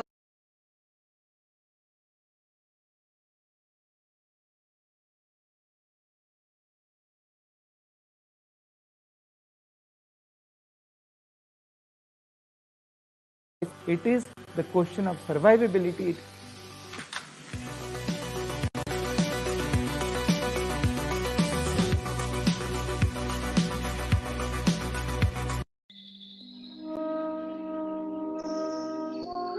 It is not global warming, it is global warning.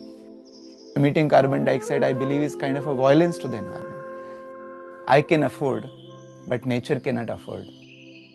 I'm Chetan Singh Solanki, a professor of IIT Bombay. I'm also founder of Energy Swaraj Foundation. So I come from a very small village in Madhya Pradesh. I was fortunate enough to get admission in IIT Bombay. There my professors used to come in on cycle and they're really, very strong in their own knowledge and their impact on the world. That is where I also got motivated to do something for society. Well, I see that the entire problem of the climate change or the degradation of nature is because of the use of carbon-based energy. And I also believe that it is the clean energy and the sustainable energy that would solve the problem. And I presented this idea of localizing solar solution, or I called it Energy Swaraj, energy by local, for local. So the idea came that why shouldn't I be there, non-stop for 11 years, living in a bus, and everything in the bus, runs on solar. We need to really change the way we are generating and consuming energy. And that should be the beginning of their journey to start moving towards 100% solar powered life. And we need to do this very urgently. So when the global warming crosses 1.5 degrees centigrade, you will not be able to reverse the climate change. Well, it has been about 2 years that I started this yatra. Reached about more than 600 institutions. I've given more than 650 lectures all over the country.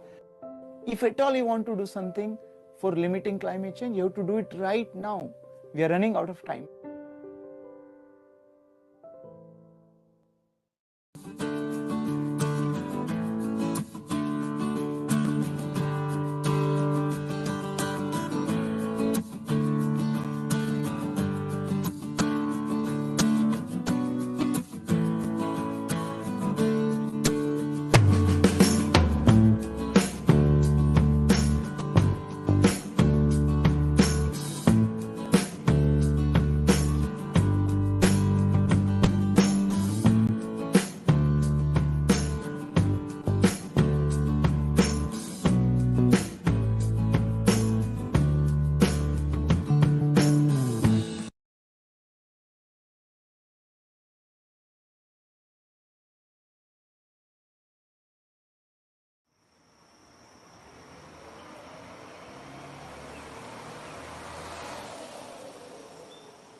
India's solar man is on the move.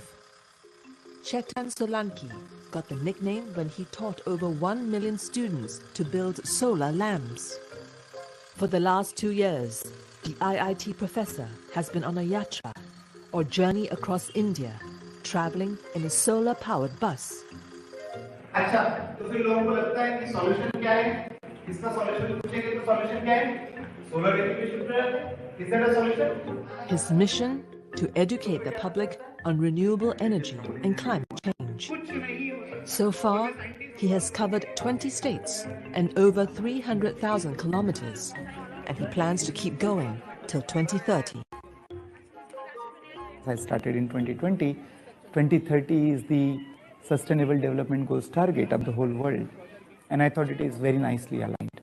It cannot be done in, as I said, part and parcel, so I decided for 11 years I will not go home, and the bus, my Energy Swaraj Yatra bus, is my home for 11 years. It's going to be my home. Well, I believe that people will understand, because if they will not understand by the knowledge, but they will understand by the disastrous events that we are going to face and we are facing. So one way or other, people will understand, and I believe and I hope that by the end of my yatra, there will be good success on the impacting the efforts that world is making towards solving the problem of climate change. Chetan Solanki is a solar energy specialist and professor at the nation's prestigious Indian Institute of Technology, or IIT, in Mumbai. But today, his bus has taken him to the National Institute of Technology, Kurukshetra, 180 kilometers from Delhi, where he's talking to students about the ongoing climate disaster and the need to switch to solar immediately. Silicon is the second largest material available on Earth, second largest. I keep saying that climate is not changing, climate has changed. And the impact of that we could see in our own life. Change is taking place so fast, it is accelerating. And what we are seeing in our own life is that there are heat waves, the entire country has experienced a heat wave, and then there are floods in Assam, and 50 lakh people getting affected, and the water not subsiding for 15-20 days. We need to drastically and immediately change ourselves. What we need to change? We need to change the pattern of energy usage, because the whole problem has been caused because of the use of carbon-based energy. And I believe strongly that this problem will only be solved if we switch our base from carbon-based energy to solar-based energy, 100%, not 99%. India is one of the few countries in the world where environmental education is compulsory in school. Yet, in a 2022 Yale study, about 54% of Indians confess to having little or no knowledge of global warming. This is something Solanki wants to change. Well, the awareness is there about the climate change, that something is changing, but it's a very superficial level. They do not understand in really detail what is happening. And is it because of the climate change? Is it because of the global temperature rise? But everybody feels that things have changed. Normally, when we talk about the climate change, it is always presented at a very top level thing. Like there's a Paris Agreement and there's a global temperature rise and CO2 emissions are rising and all this thing. I think we need to start narrating the climate change and its related issue at the ground level in their own language, in the manner that we could demonstrate that it is their own life it is getting affected. I think then this action will also be more stronger and more real action. Though Solanki has undertaken a solo journey, others have also embarked on a climate-friendly and solar-dependent lifestyle to save the planet. Our survival is solar energy. The center of our existence is solar energy. Nonetheless, there will be many challenges for India to overcome to achieve 500 gigawatts of renewable energy by 2030. From supply chain problems, to infrastructure, to public education. In the meantime, the solar man of India continues his quest convincing his countrymen of his vision, one stop at a time.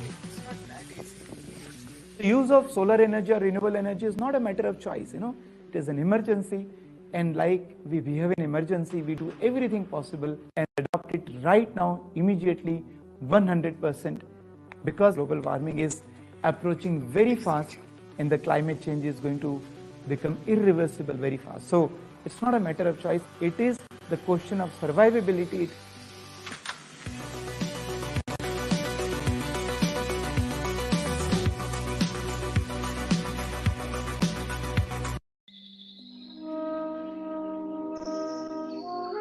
It is not global warming, it is global warning. Emitting carbon dioxide, I believe, is kind of a violence to the environment. I can afford, but nature cannot afford. I'm Chetan Singh Solanki, a professor of IIT Bombay. I'm also founder of Energy Swaraj Foundation. So I come from a very small village in Madhya Pradesh. I was fortunate enough to get admission in IIT Bombay. There my professors used to come in on cycle, and they're really very strong in their own knowledge and their impact on the world. That is where I also got motivated to do something for society. Well, I see that the entire problem of the climate change or the degradation of nature is because of the use of carbon-based energy. And I also believe that it is the clean energy and the sustainable energy that would solve the problem. And I presented this idea of localizing solar solution, or I called it Energy Swaraj, energy by local, for local. So the idea came that why shouldn't I be there non-stop for 11 years, living in a bus, and everything in the bus runs on solar. We need to really change the way we are generating and consuming energy. And that should be the beginning of their journey to start moving towards 100% solar powered life. And we need to do this very urgently. So when the global warming crosses 1.5 degrees centigrade, you will not be able to reverse the climate change. Well, it has been about 2 years that I started this yatra. Reached about more than 600 institutions. I have given more than 650 lectures all over the country. If at all you want to do something for limiting climate change, you have to do it right now. We are running out of time.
India's solar man is on the move.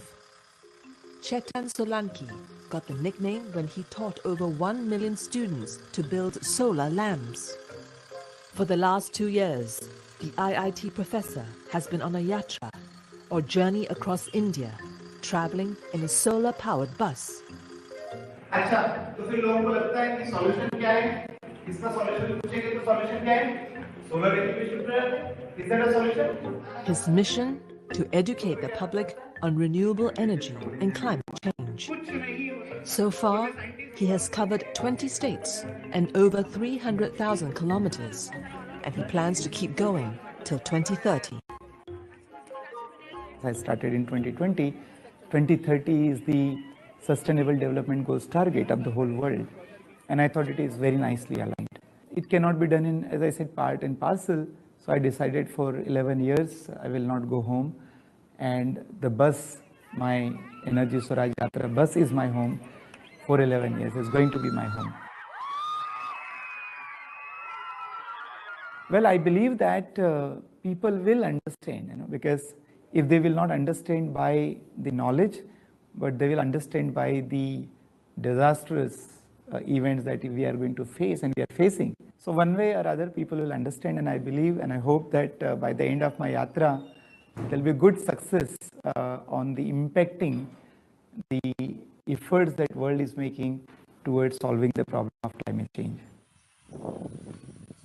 Chetan Solanki is a solar energy specialist and professor at the nation's prestigious Indian Institute of Technology, or IIT, in Mumbai.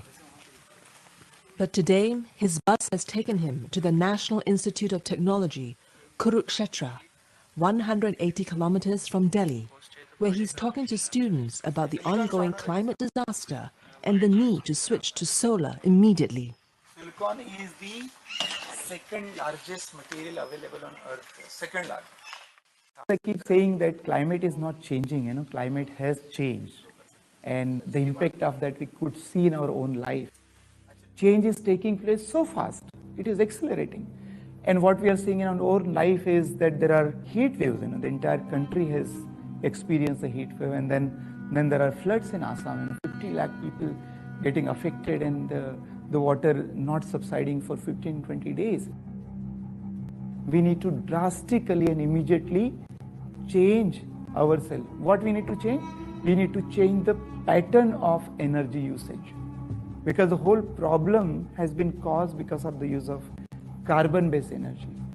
And I believe strongly that this problem will only be solved if we switch our base from carbon-based energy to solar-based energy, 100%, not 99%.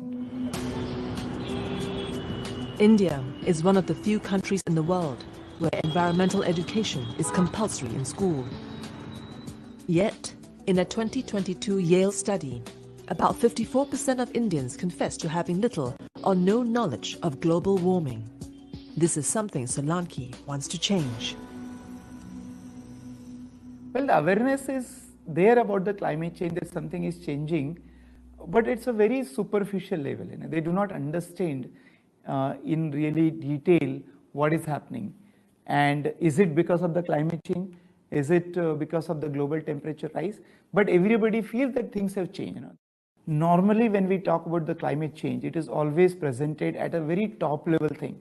Like there's a Paris Agreement and there's a global temperature rise and CO2 emissions are rising and all this thing. I think we need to start narrating the climate change and its related issue at the ground level in their own language, in the manner that we could demonstrate that it is their own life, it is getting affected. I think then this action will also be more stronger and more real action.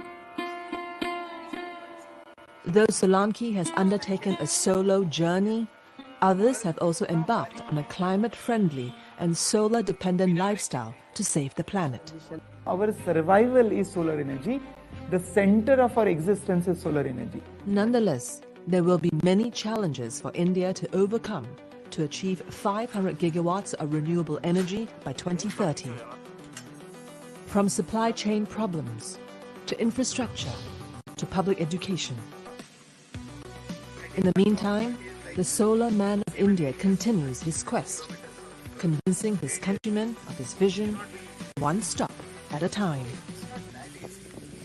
The use of solar energy or renewable energy is not a matter of choice, it is an emergency, and like we behave in emergency, we do everything possible and adopt it right now, immediately, 100%, because global warming is approaching very fast and the climate change is going to become irreversible very fast. So it's not a matter of choice, it is the question of survivability.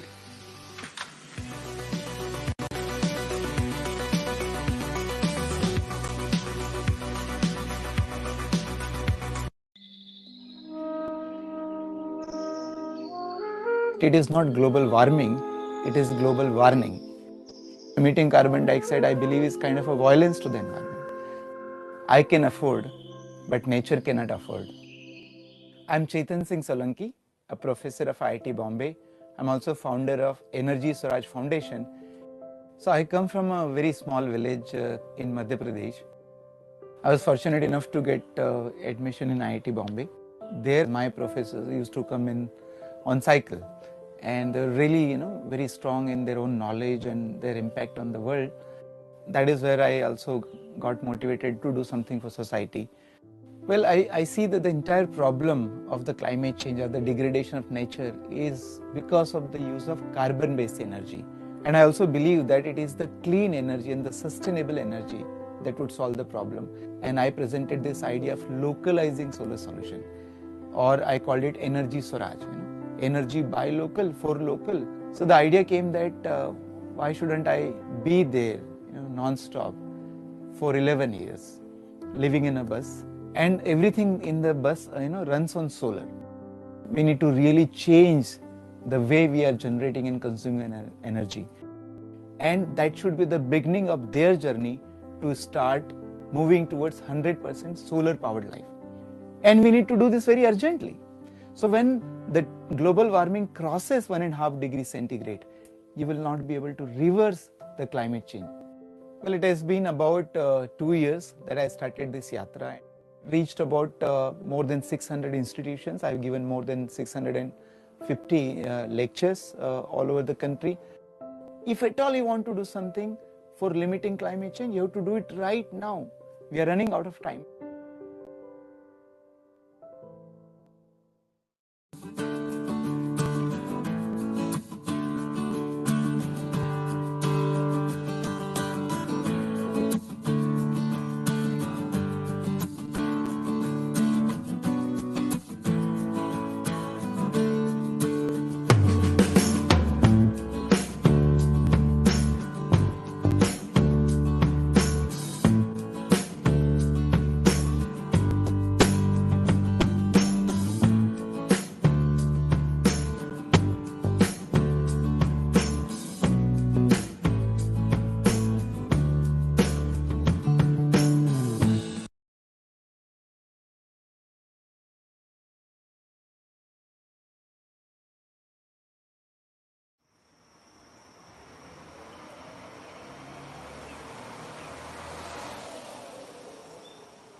India's solar man is on the move. Chetan Solanki got the nickname when he taught over 1 million students to build solar lamps. For the last 2 years, the IIT professor has been on a yatra, or journey across India, traveling in a solar-powered bus. अच्छा, तो फिर लोगों को लगता है कि solution क्या है? इसका सॉल्यूशन पूछेंगे तो सॉल्यूशन क्या है? Solar education programme. Is that a solution? His mission to educate the public on renewable energy and climate change. So far, he has covered 20 states and over 300,000 kilometers, and he plans to keep going till 2030. I started in 2020. 2030 is the Sustainable Development Goals target of the whole world, and I thought it is very nicely aligned.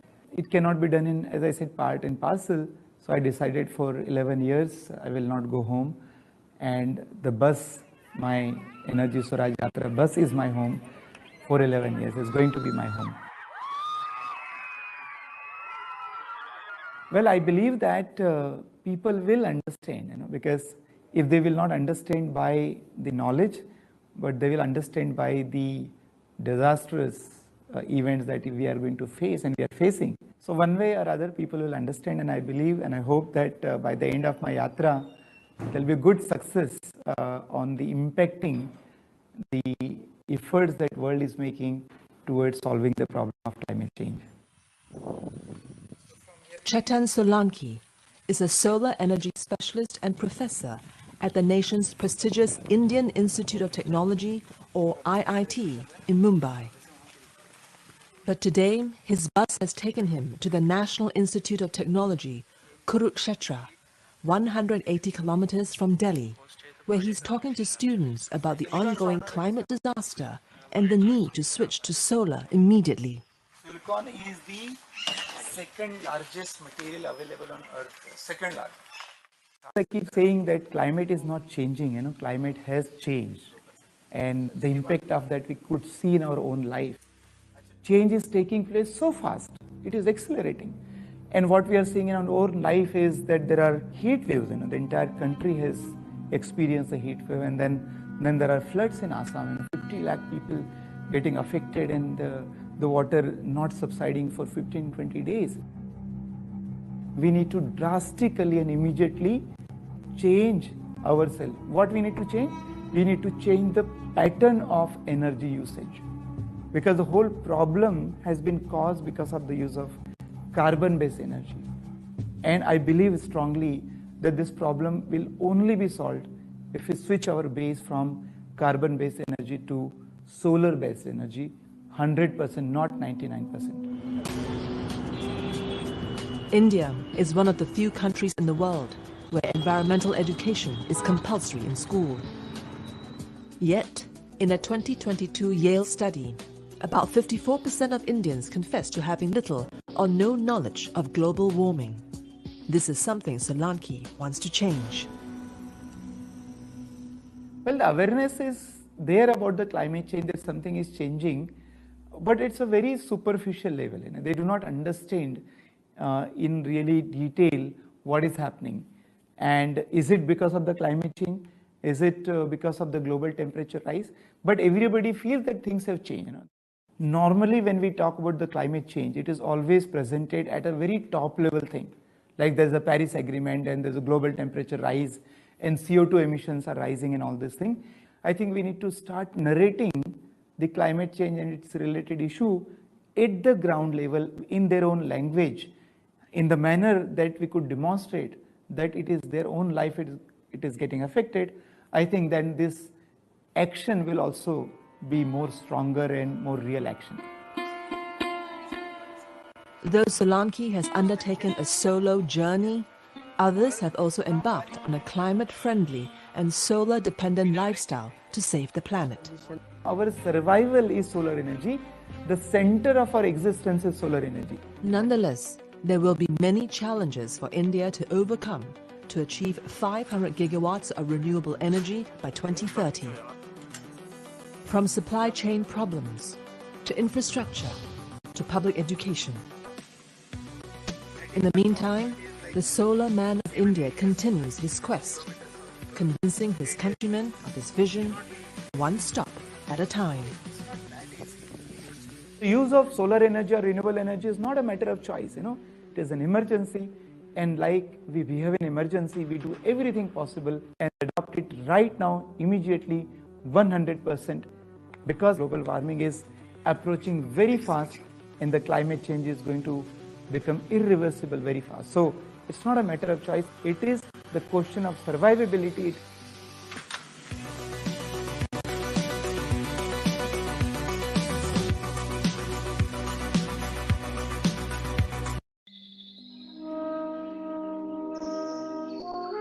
It is not global warming, it is global warning. Emitting carbon dioxide, I believe, is kind of a violence to the environment. I can afford, but nature cannot afford.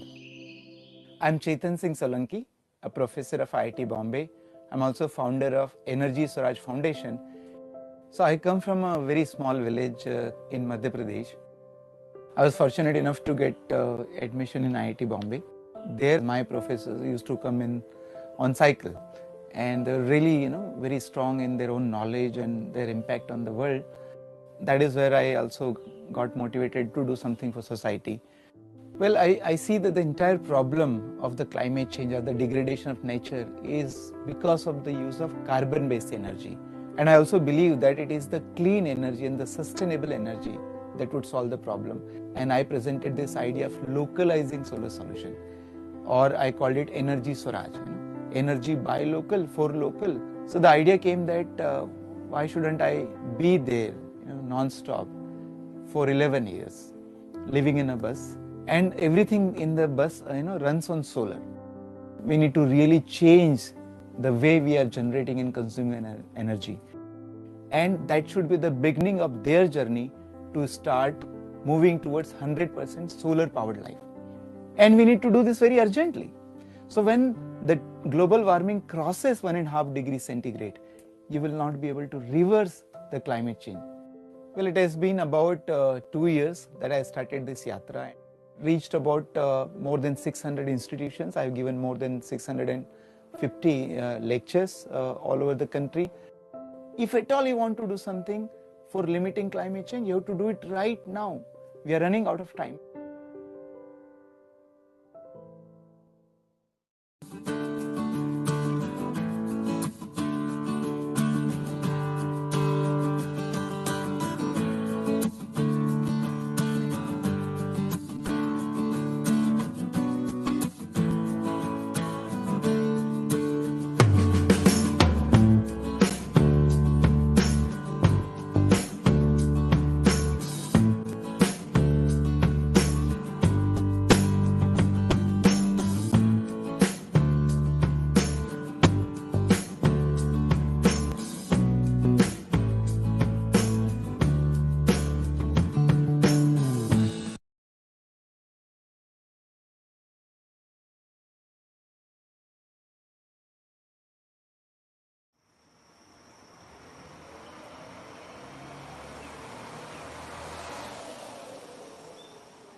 Request all of you to please be seated.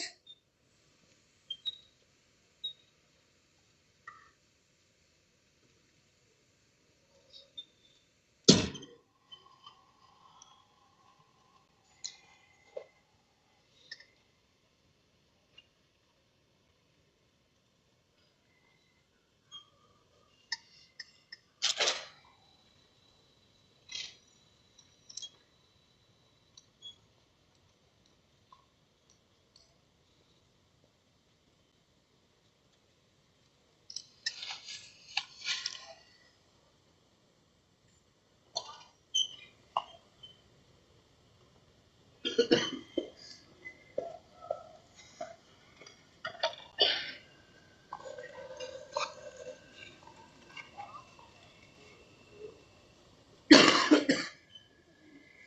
was hands down the most awaited part of the evening. Ladies and gentlemen, I request you again to please be seated. Well, after the proceedings of the 3 sessions that we've already done, we are beginning with the 4th session of the evening today. This session is about enhancing awareness and preparedness of the climate change at a grassroots level. And the haunting question that we have today is, are the NGOs sensitizing the communities enough? To take us for this session, the moderator for today is Professor Parag Patankar, co-founder and CTO of Covalent Capital and Director, Energy Swaraj Foundation. We also have with us Ms. Karuna Singh, Regional Director, Earth Day Network, Dr. Ajita Tiwari, Program Manager Lead, Use India Climate Collaborative, Dr. Bankar Roy, Founder Barefoot, and Ms. Dia Mirza, UN Goodwill Ambassador. May I request our esteemed guests to please come on the dais. In the meantime, I will read their profiles. Professor Parag is a co-founder and CTO of Covalent Capital and has 2 decades of technology leadership roles at Oracle, Cisco, and an IIM Ahmedabad MBA, and an electronics engineer. He's an avid cyclist, braving the Bangalore traffic to commute to work. He was a founding member of the Bangalore Brevets and has been a super rendezvous twice, and is an active in cycling in the Bangalore Cycling Initiative. Next we have Ms. Karuna Singh. She's the Regional Director, Earth Day Network. Ms. Singh is a Country Director India for the Earth Day Network, EDN India. Ms. Singh's leadership programs are conducted across the length and breadth of the country, with Earth Day events alone reaching over 35 million people. Her major focus area include building awareness about low-carbon lifestyles and helping a shift away from the use of carbon-emitting fuels. She was also one of the 6 NGO representatives chosen to meet with the UN Secretary General Ban Ki-moon. Ms. Singh joined EDN after a 24-year career with the US State Government's Consulate at Kolkata. Next up, we have Ms. Ajita Tiwari. She led a climate policy, advocacy, and strategic partnerships at the Indian Network on Ethics and Climate Change. Her professional work and interest lie at the interface of climate change, adaptation, and resilient land systems use. Next up, we have with us Dr. Bankar Roy, founder, Barefoot College, Tilonia, Rajasthan. In 1972, Sanjeev Bankar founded the Barefoot College in the village of Tilonia in Rajasthan, India, with just this mission to provide the basic services and solutions in rural communities with the objective of making them self-sufficient.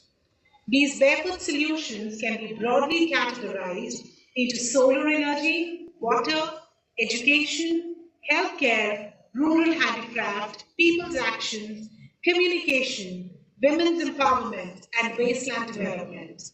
The Barefoot College Education Program, for instance, teaches literacy and also skills encouraging learning by doing. Dr. Roy's organization has also successfully trained grandmothers from Africa and the Himalayan region to be the solar engineers so that they can bring electricity to the remote villages. And last but not the least, the most awaited guest of the evening. We have with us Ms. Dia Mirza.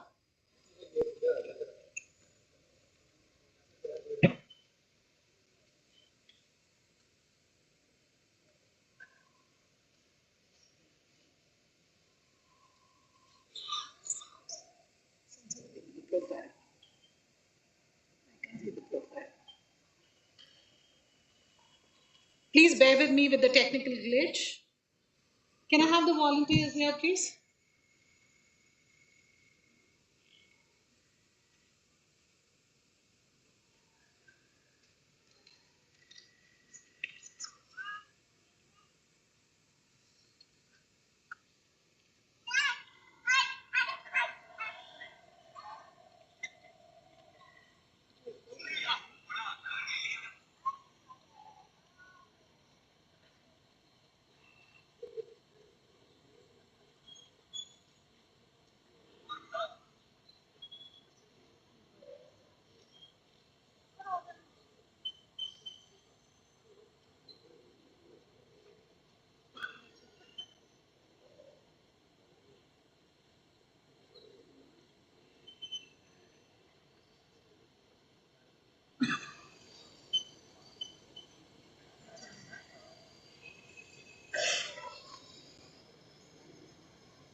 This could not have been avoided.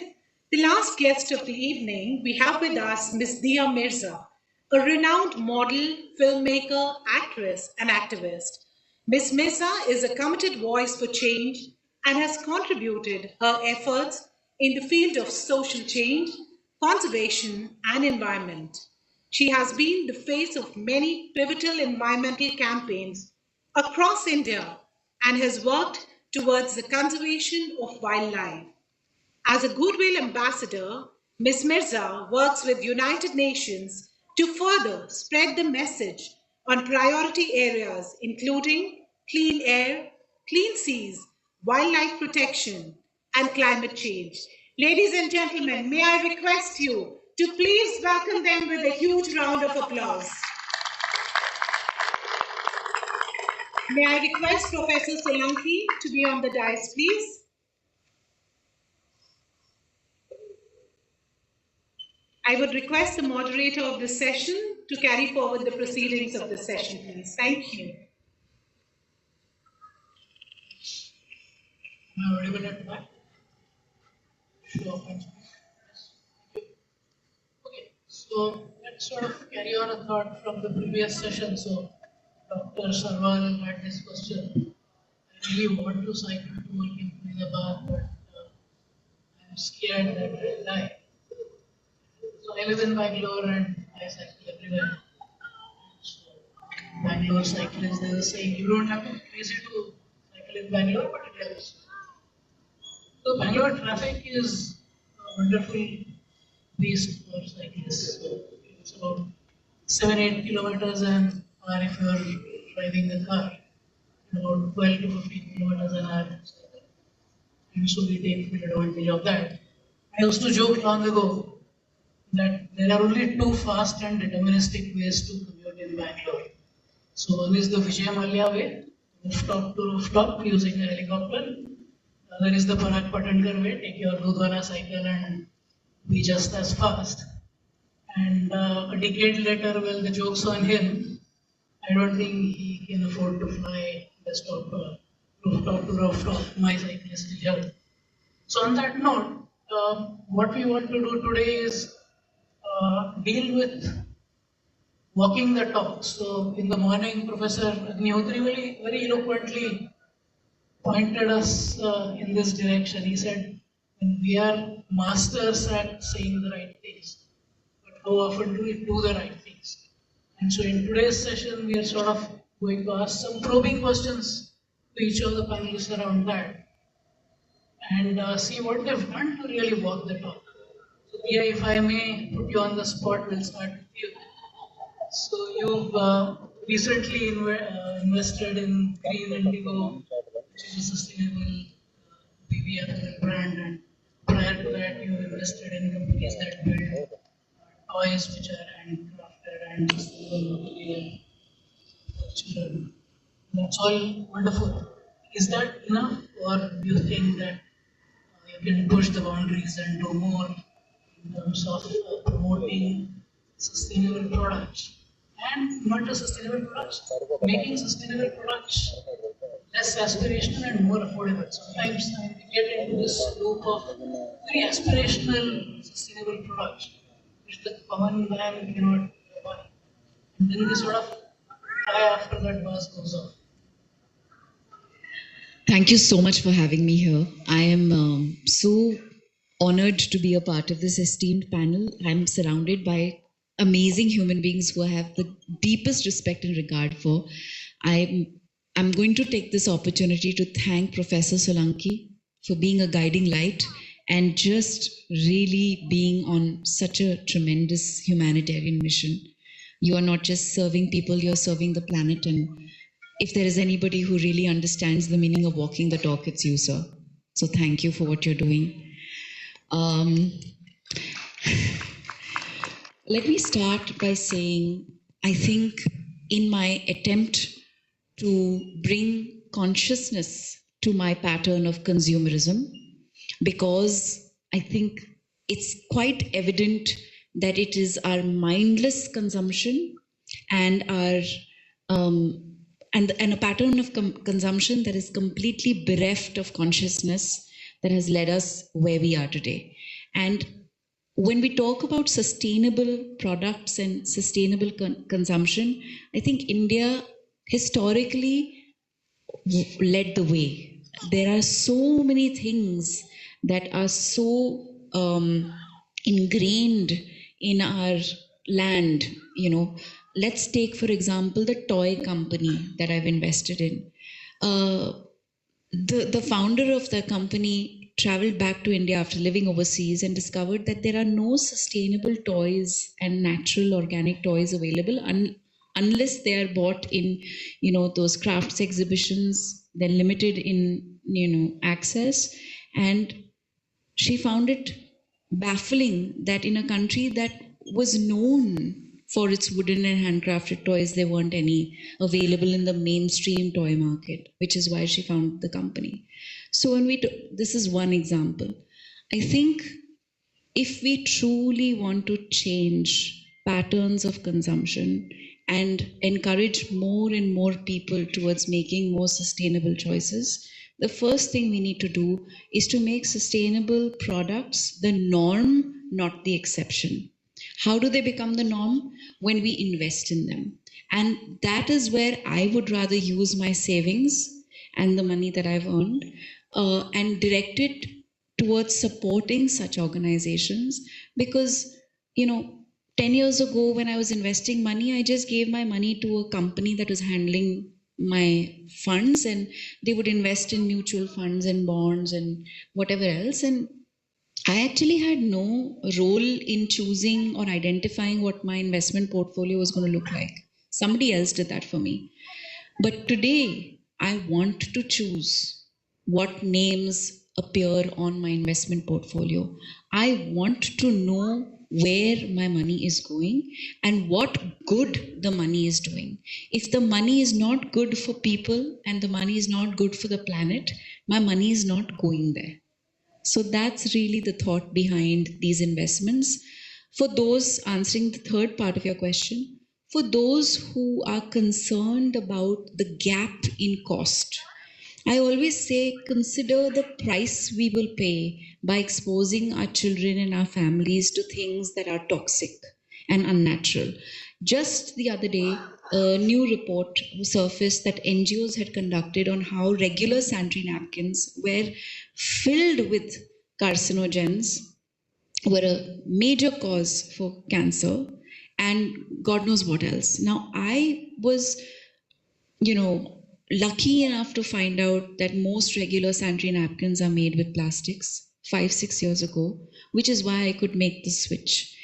Today we're trying to, and I'm sure Dr. Roy will tell us more about that, because we're dealing with a nation that firstly doesn't have access to safe, period care. But not just that, we're now dealing with mainstream products that are harmful, not just to the environment, but to human health. And I can give this to you in writing. I'm not a scientist, but I'm sure every person who is in the no would be able to would agree with me that a majority of the products that are available in the market, whether it's something as basic as a hand wash or a soap, is filled with things that we should not even be touching. So this has to change. So how do we do it? As consumers, we press the alarm, we call them out, we reject it, and we choose what is more natural and safe, and hope that the cost difference will start to come down with the demand increases. And of course, we keep in mind that we're protecting our health and the health of our families, and hopefully one day the price for that will be less than the cost of what we invested in these sustainable products. So that's a very interesting point. So we're doing the trade-off of the incremental price we pay. There's also the hidden cost of health issues at a personal level, and then impact at a larger environmental level that we need to factor in, and then do the math. Sometimes we just do the trivial math of 3 minus 2 equal to 1, but there's also the lurking hidden cost. Wonderful point. So Karuna, if I may, so on walking the talk, so a lot of NGOs preach, and we were talking about this a little while ago.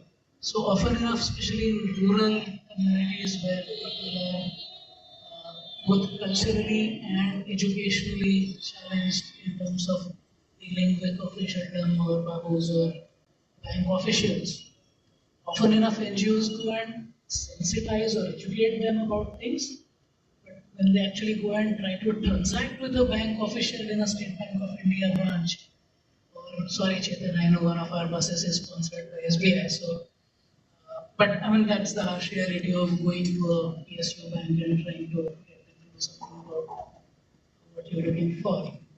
So how can people like the network or other NGOs take it a little further and create a template or actually show them how it is done? So not just tell them how to do it, but walk with them.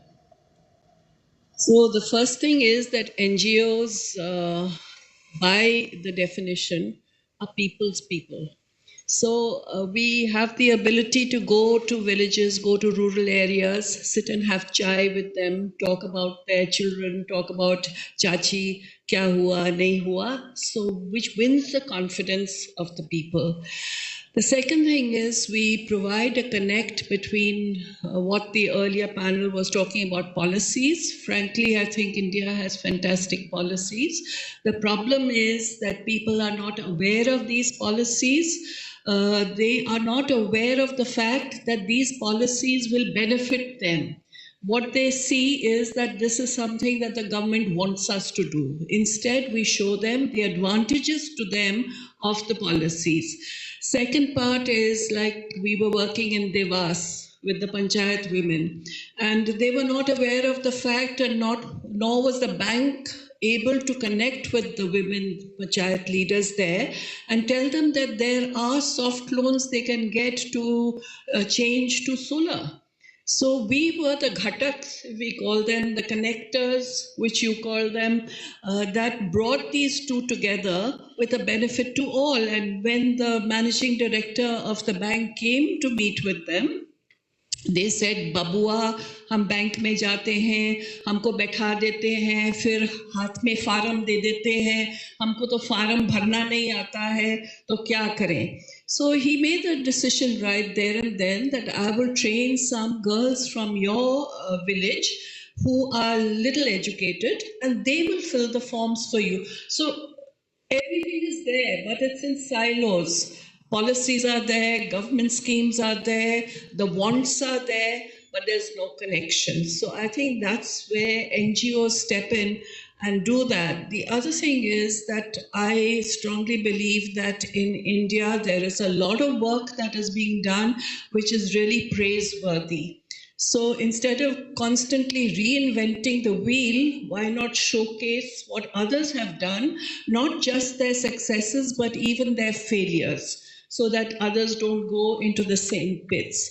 So every month we award women's groups, small women's groups. We don't go into big ones because they have the recognition in any case. On the work they have done, which has benefited the environment and also earned them something.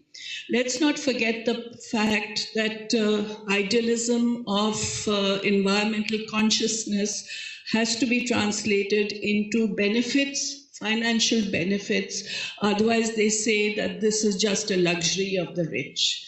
So that is another thing that we do, and others can learn from it. We have Farmers for Earth. We have a platform where farmers can come together.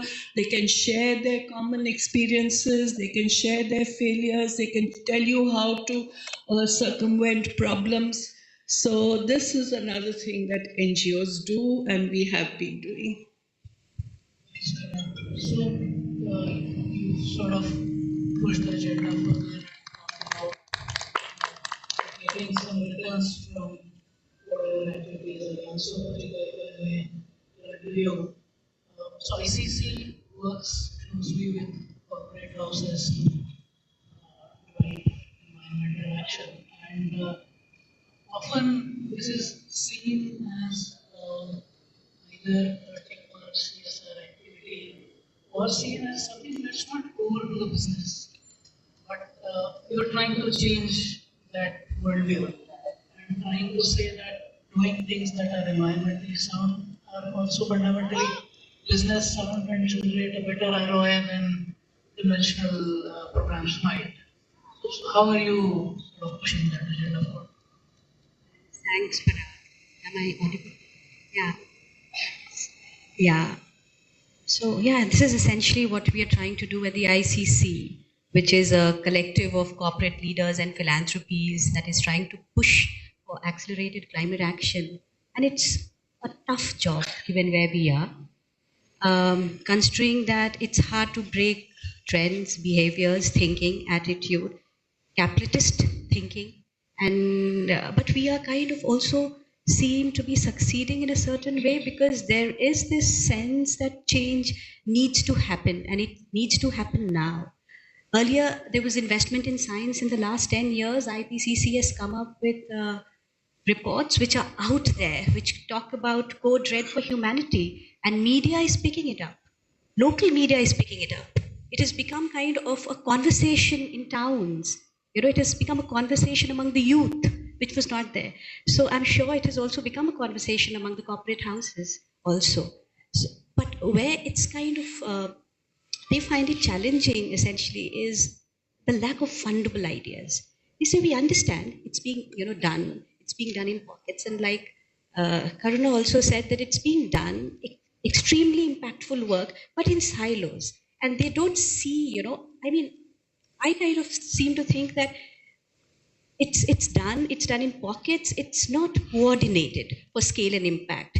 There's perhaps no shared vision for the urgency to kind of, address that 1.5 degrees. So there is tremendous energy going on the ground, tremendous work happening, but it's still in silos and lacks uncoordinated action. And that is where ICC wants to come in and play that role of an ecosystem builder and does not want to kind of replicate the work that's already happening. We're trying to build bridges. We're trying to get the ecosystem to stakeholders to come together and to create this thriving ecosystem of donors, philanthropies, funders, investors, climate actors, youth, think tanks, researchers. Let them bring together. Let them talk, have hard talks, discussions, but let's find a way out and let's have a shared sense of vision and urgency to address climate. That's what we're trying to do. Thank you.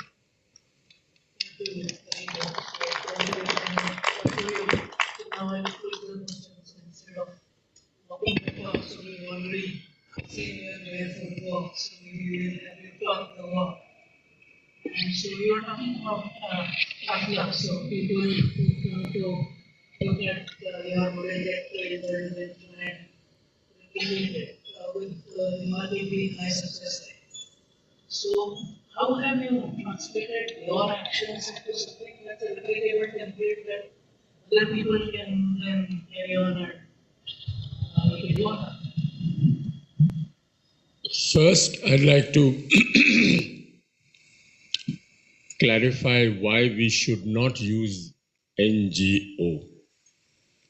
You know, it's a negative way of defining positive action. And anyway, NGO is now unfortunately a dirty word in many places. So I think we should use civil society rather than NGO, because that is more important for us. Civil society as a group is so important for us to be visible, to do the work on the ground. Now, talking about sustainability, I went to the worst school and college in India. And it is only when I stayed and lived and worked in a village that I learned about sustainability. See how an ordinary village family lives. They respect the sun. They respect water. They have high respect for the soil. You should see the amount of respect they show for the natural elements. We don't see that in the urban areas today. We waste water, we waste power, we don't use the sun. So I think it is very important that we improve the quality of life of very poor people living in remote, inaccessible villages. And if you improve the quality of life in these remote villages, you will see reverse migration taking place. If you find that you have given them jobs, you've given them clean water, given them clean light, who in the right mind would like to live in a slum in Mumbai and Delhi? They would all like to come back. And I think this is the way forward. How do we improve the quality of life of very poor people, give them the respect and dignity that they deserve so that they don't land up in the slums and live such terrible lives. Barefoot College has been 3 or 4 messages that I'd like to share with you after 50 years of Barefoot College. First is there's a difference between literacy and education. You know, Mark Twain said, never let school interfere with your education. Yeah. Literacy is where you learn how to read and write in schools and colleges. Education is what you get from your family, from your environment, and from your community. And that for us is more important today.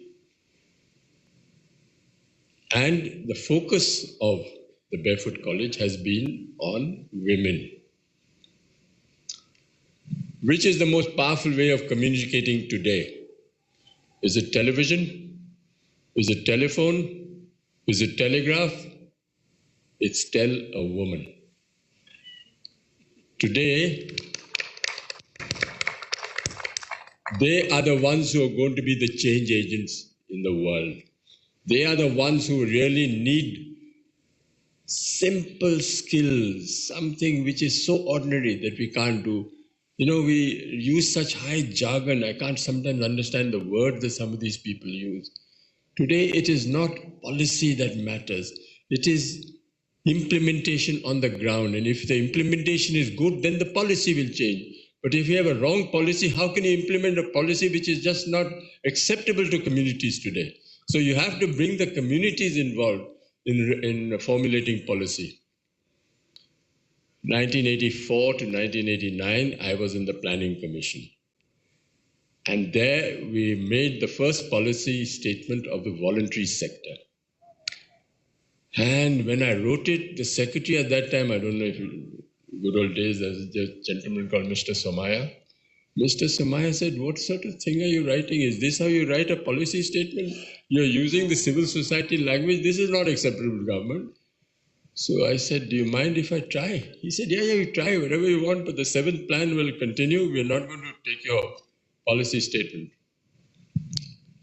So at that time, by sheer luck, I was having dinner with the Prime Minister. And Rajiv said, are you having problems? I said, yes, I'm having problems because these 4 pages are not being accepted. He said, let me see it. He saw it. And he says, looks good. What's wrong with it? I said, then you better speak to the man on the other side of the table who was also having dinner. Happened to be Manmohan Singh. And he told Manmohan Singh, the deputy chairman, I think you should accept these 4 pages. So Maya was livid. He said, what did you do? I said, well, I wanted these statements, the first statement policy of the voluntary sector to be accepted. Eventually it was done, but Manmohan Singh called me and said, please don't talk about it because everyone is going to object. I said, well, he said, let the Prime Minister accept it. So he accepted it, thumped the table. And then I took a round to all the chief ministers, and Jyoti Basu at that time was still alive. He said, how did we accept this? I said, you thumped the table, it's all done. It's a policy statement now. Anyway, to cut the long story short, because I can go on and on, we are working more with village women. It's the only organization in India, indeed the world, where you can train an illiterate woman, some of them grandmothers who've never been to school and college, and through sign language, not to the written or spoken word, you train them to be solar engineers. This was picked up. Can we show the film now? Can we show the film now? This was picked up by the Prime Minister of India, and he applauded this whole gesture, and he actually called them solar mamas. Is it on?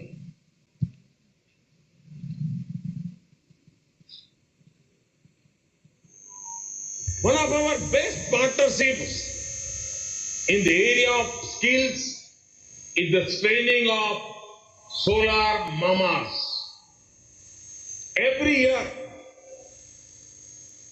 80 African women are trained in India to work on solar panels and circuits.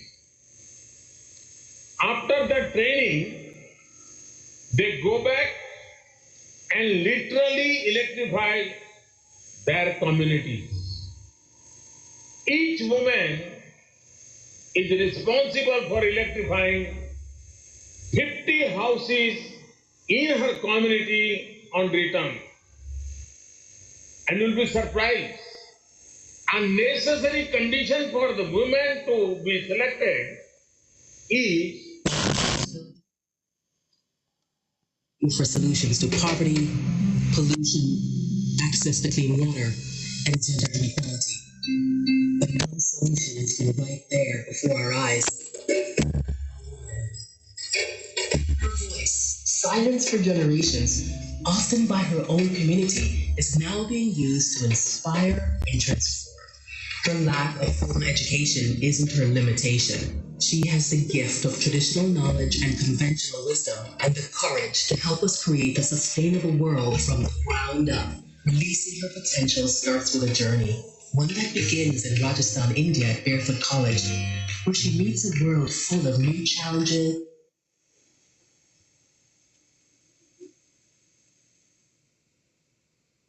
Defeated by technology.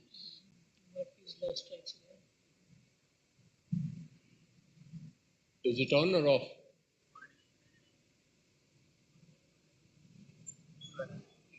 No, it's not.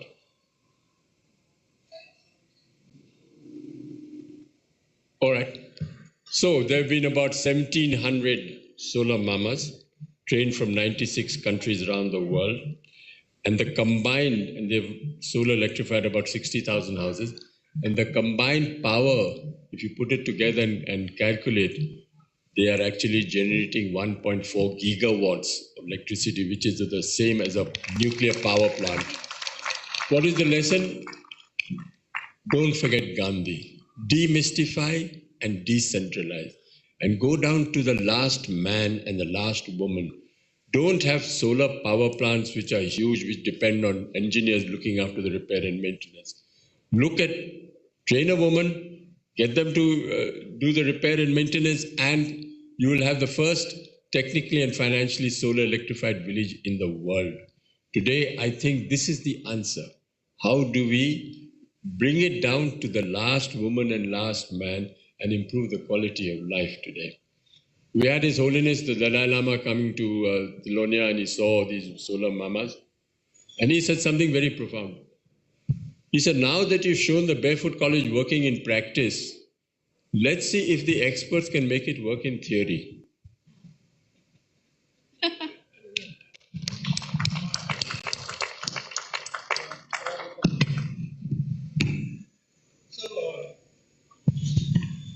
So thank you very much for all the work, that wonderful work that you've been doing. But let me bring attention back to the topic at hand today. Are we taking enough action? Because I'm sure everybody has been doing something. But the fact of the matter is, despite anything and everything that we have been doing, we means everybody, the governments, NGOs, the Paris Agreement, the thing is, it is, the governments, civil societies, institutions, academic institution. The fact of the matter is the climate change is not stopping, not slowing down, it is worsening every single year. So that's why the theme of this session is, are the civil societies doing enough to bring this awareness at the grassroots level, that where, you said that we had this awareness that the respecting water, air, soil is so important, but somehow we lost it. And more you come to the urban area, the loss is even greater and greater. So, Ms. Dia, anybody else, if you can take this, where we are missing to communicate the message to a common man that, look guys, whatever we are doing is worsening the climate. Only we are going to suffer more and more as we pass. And what role organizations can play, in what role Earth Day Network can play. It is very clear that whatever we are doing is not proving enough. That let us accept that fact. Having accepted that fact, what comes in our mind can we show through this conference and through this discussion and deliberation a path forward, that this is what civil society should be doing to make it, to make people aware and actually start taking action. The clock is ticking right in front of our eyes, and we need to probably change the way we are communicating to the societies. The manner in which civil societies are working is probably not okay. I'm sure everybody is at fault here, but the theme is here civil society. So to open to all of you, what else can civil society should do? What else, when Ms. Dia has been doing so many things, she's carrying her own house in the bag that she showed me just now in my bus. But how do we make this the fashion statement so that everybody does this? It's not only you and me. We can keep doing whole our life and climate will become worse every day. So what else shall we do is a question. If you can take this. I'll start with this and then you want to take over. Professor Solanki, I think what you're asking is a very, very pertinent question. Are we taking enough action? For those who have begun to take action, we are confronted by this question at a conscious level every day. I ask myself this question every day. Am I doing enough? Can I do more? But I think from when I started off, and this was over a decade ago, the one thing that I discovered, and everybody's mentioned this here today on the panel, about how the science was working in silos, and the solutions were happening, but were again happening in disconnected or a disjointed manner. And when I discovered that I could be a medium, a way, a bridge between the science and civil society, I could use the various opportunities that I receive so often to communicate and convey the urgency of climate action, the reason why we need to start choosing sustainability every single day, how mindful actions and mindful consumption can truly bring about a significant change and difference. Over the past decade, I have witnessed personally a significant shift. Young people are definitely leading the way.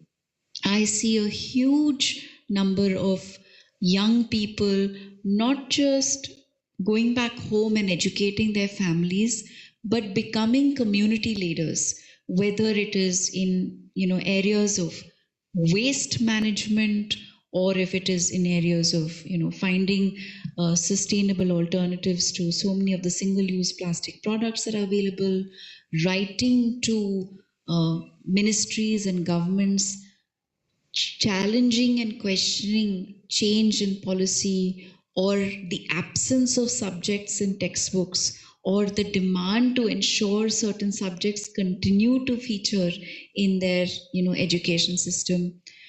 Then, of course, leading with innovation. So many innovators who are coming up with such brilliant innovations.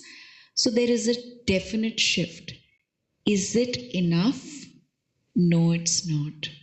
And the simple fact of the matter is that unless and until every single urban home, every single industry, every single government acknowledges the urgency and the immediacy with which we need to act on climate, things are not going to change at the pace that we need them to. Today, just the IPCC report becoming accessible to mainstream society is such a significant step in the right direction, because young people have access to very, very important science. We spoke about the emissions gap report from the UNFCCC that was just released at COP27. I can't remember having access to any of that when I was in school or I was growing up. So all of this will make a significant change. The only thing that we can hope to do is to continually educate ourselves and find the ability to implement the behavioral changes we need to. I'll give you a small example. I decided to segregate and start composting waste at home 7 years ago. It was not easy because I don't live in an independent house. I live as a part of a co-op. So not only did I have to start practicing segregation, I had to ensure everybody else in my building was doing it, and all age groups of people. Today, I'm so proud that it's been 7 years. We remain a zero waste society. We continue to use the wonderful rich manure that we are generating through composting for the garden that we have in our co-op. But it is not easy. And I think it really takes the personal will and determination and relentless pursuit towards sustainability. Yeah. And the only way is दुनिया आपको पागल कहेगी, दुनिया कहेगी क्यों कर रहे हो, कुछ भी होगा. Like the example of the traveling bottle, I'm so happy to see these glass bottles here. But about a few years ago, I stopped drinking water from single-use plastic bottles, right? Carry my own metal bottle everywhere I go. In the beginning, people would look at me and say, Heran say, like say, what is wrong with you? Isn't it inconvenient? It's heavy. But today I see so many people. But sorry to interrupt you. I mean, it's wonderful, and it's really great that you have been doing for 7 years now. The question I'm just saying it's a small act. The question and I'm sure you would be able to multiply and see how much of waste we have stopped from reaching landfills and polluting the air and soil and water. But imagine the impact if every single citizen decided to do the same. It would make a huge difference. So how do we, so that is the main question, how everybody starts doing. In fact, it is becoming other ways. I mean, I come from a small village, and earlier, 20 years ago, when there was a marriage function, there'll be people will be renting the vessels and all, but now everybody is coming. So maybe Dr. Bankar, you can take we have been, each one of us sitting on the dais has been doing wonderful work. My problem is that if we can keep doing wonderful work for Saat Janam, and the climate change will not stop. How the civil society is, what we can do is, if there's a magic wand, we can start spreading so that the same behavior is translated in billions of people behaving in the same manner. And particularly the time is running out. So my mind always keeps running when I live in a bus. What else can be done so that million other do exactly what many people here are doing it? That is where I think we're not able to solve that the problem. And how do we do this is a billion-dollar question. If we can throw some light, Dr. Roy. Let's take water. Why is it that you have so many architects today building buildings in the urban areas and not thinking of rainwater harvesting? Why? What's wrong with them? You mean to say they can't use common sense? They say municipal water is easy, so why should we build rainwater harvesting structures? Everywhere in the rural areas today, we are collecting rainwater. Who are the ones who are against it? Engineers. It's the engineers. When I went to Sikkim and I said I want to do a rainwater harvesting structure, Chamling at that time was the chief minister. He said, you must be a Bengali. I said, yes, I'm a Bengali. There are mad chaps coming to Sikkim. I said, can I do a rainwater harvesting structure in Sikkim? He said, yes, sure, but don't ask me for money because it won't work here. My engineers tell me it's not possible. So we dig a 160,000 liter tank in the middle of a village, and I asked him, please come and inaugurate it. He came. He said, I'll bring my chief engineer along. Chief engineer came, saw the 160,000 liter tank right there, and you know, he told the chief minister, Sahib, it was not in my curriculum. Now, what is preventing us from using a bit of common sense here? Collect rainwater where it falls. Today, the Barefoot College is collecting 90 billion liters of rainwater in 160 schools, 1,600 schools around, and ponds and tanks and anicuts. Collect rainwater.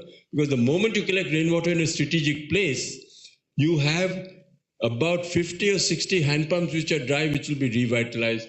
60 or 70 wells which are within a radius of 10 kilometers. And what did it cost? It cost the cost of one hand pump which the engineer puts into a village. But they cannot see the comparison. They cannot see it because they don't use the common sense.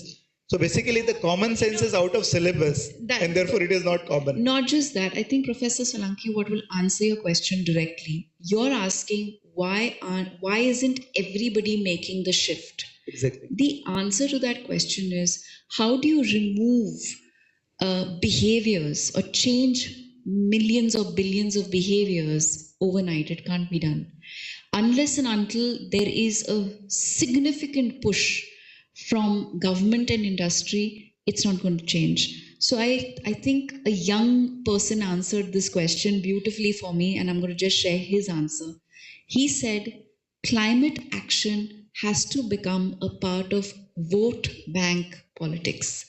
Unless and until climate doesn't become the reason why I cast a vote for somebody, and elections are fought on that ground and not anything else, and it's connected to health, livelihood, jobs, education, things are not going to change. So what I coming to understand, the previous session also somebody said you're not asking for the clean air is your right to breathe, and that's why the government is not working. So just as a lighter note, maybe all of us can start a political party which will promote about the climate change, and then we probably nobody will vote for us. Is that good? Yeah. So, is the work of civil society going to be enough? Never. It is never going to be enough. Civil society needs to be smart enough to ferret out voices that can reach millions. These are voices of film stars, cricketers, and like Dia Mirza. When Dia Mirza says something, hundreds and hundreds will listen to it. When Karuna Singh says something, only maybe 200-300 will listen to it. So we need people like this to come forward and say it. What if Amitabh Bachchan says, I've given up using a shower, I use a bucket bath every day. Look how many millions of fans will do the same.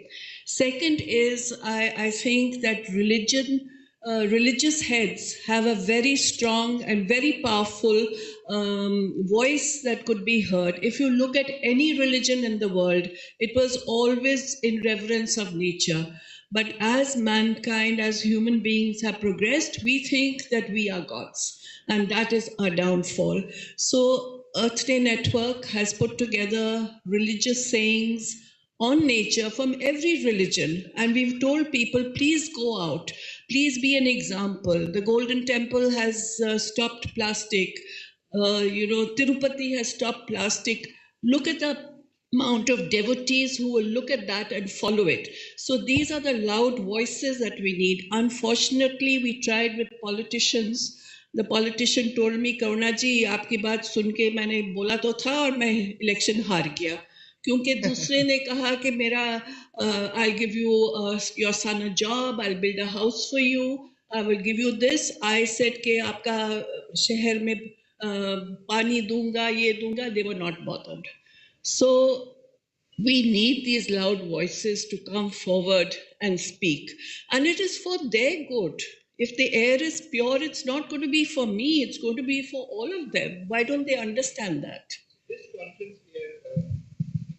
This conference we are trying to address, and tomorrow morning the first session is with religious leaders, and their role is equally important. And what we have been discussing since morning is everybody rich or poor doesn't matter, because everybody consumes energy, everybody consumes material, and therefore everybody contributes to the problem, and therefore everybody should be the part of the solution. I think just Parag. So yeah, let me remind you, let's work that out. Time is running out.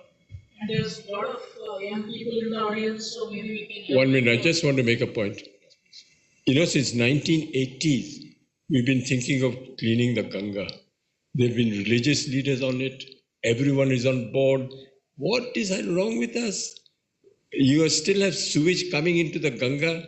No one is stopping that sewage. No one's talking about all those leather factories that are there, all spewing all the water into the Ganga. Where? What is going wrong? You mean there's not been enough awareness? Of course there's awareness. You can't clean the Ganga. What are you talking about? And there are religious leaders, you know, all of them walking away. What was it? Sri, God knows who are the other godmen who tried. Nothing has happened. So what is wrong with us is, I think, the question that is really we must be pondering tonight when we go to sleep. But as Parag said, if there are any questions from the audience, we can ask the panel. Anybody, any question?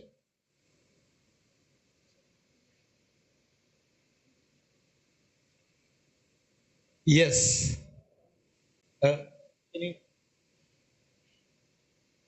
One or two quick questions, and then we are going to release the book, e-book. There are two speakers.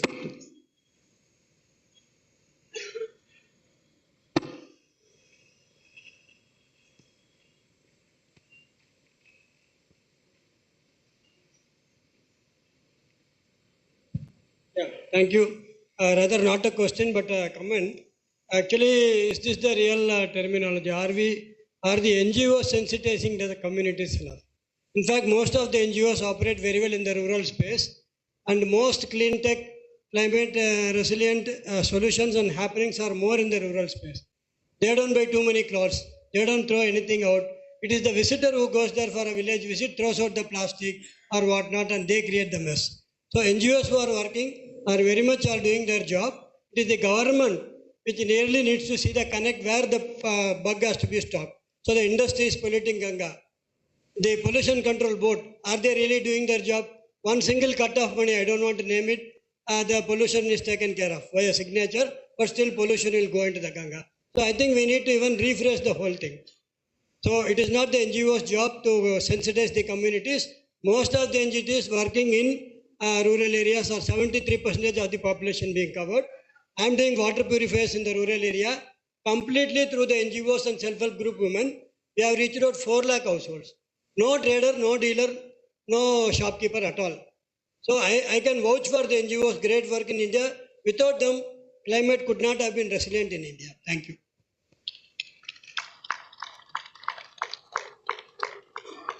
Thank you very much. As a part of our activities and collaboration with Earth Day Network, we have come up with a book with the good practices, and we would like to request panel to release the book. It is an e-book. It's only for this purpose we have printed the copy, but it will be available in the e-format to everyone.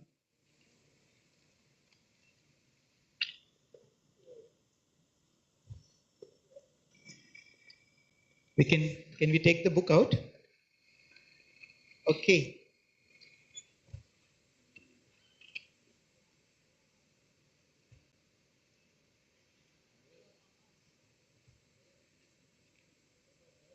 Can we all do it?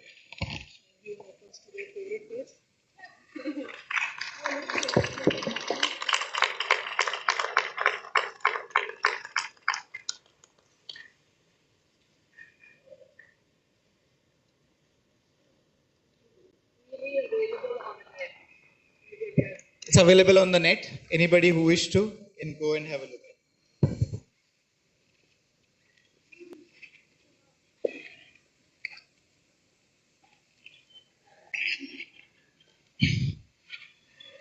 Thank you so much to the eminent guests for such an informative and a light-hearted session.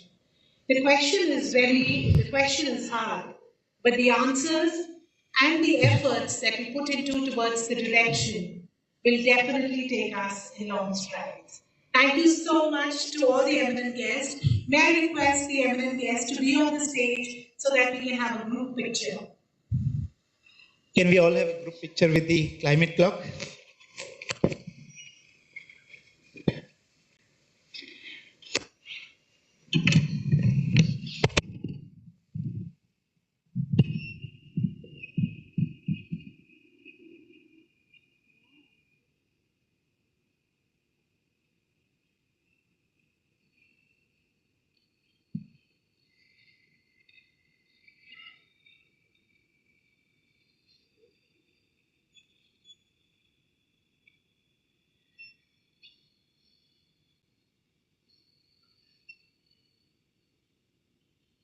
May I request for a big round of applause for our eminent speakers, please? Thank you.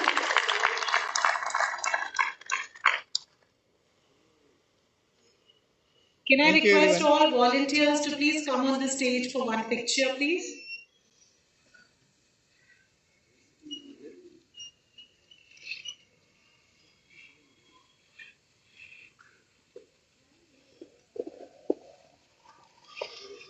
On the volunteers want a picture.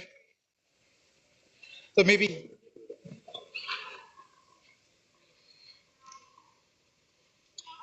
come settle quickly. All the volunteers can.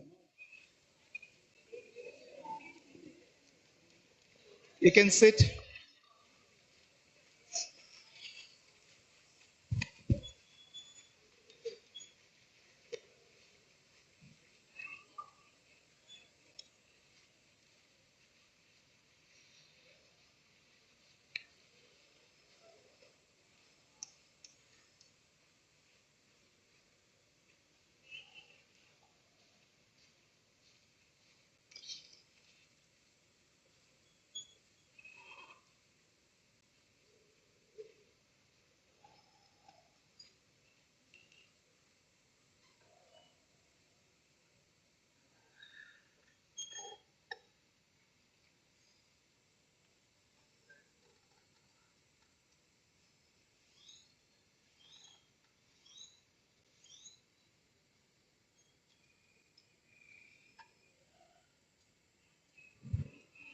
Thank you.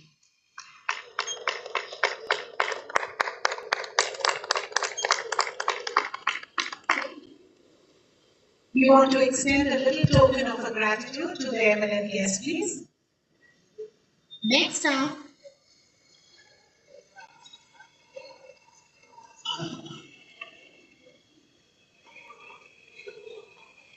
okay, may I just request the volunteers to please clear the stage?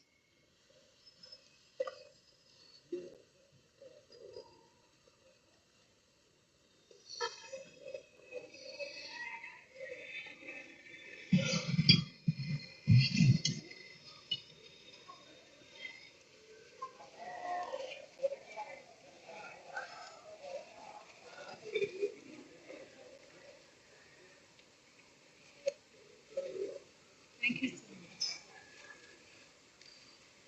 Next up, we have another session. We have a speaker who will be talking about are people taking enough action? Running academic institutions on 100% solar energy or an education park, is that the way forward? We have with us Mr. Malak Singh, who will be giving a presentation on an education park.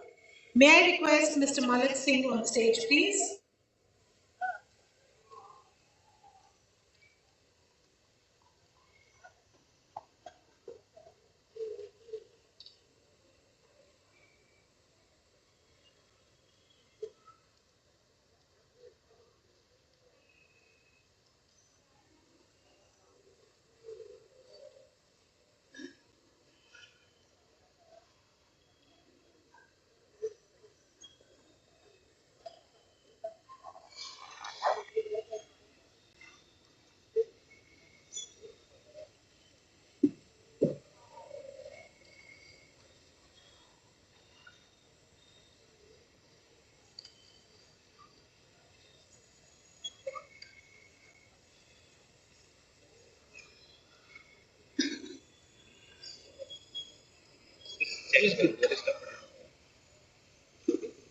Good evening, am I audible? Great.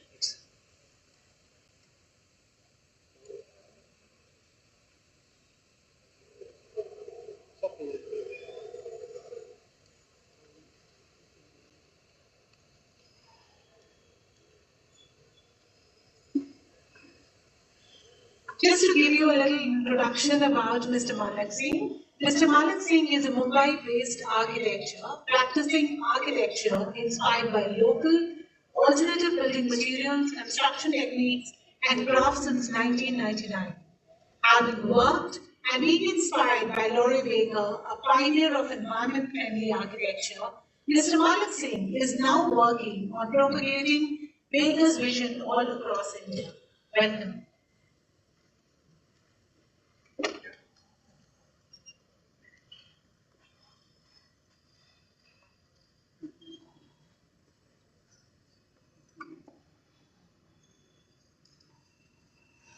Good evening, everybody.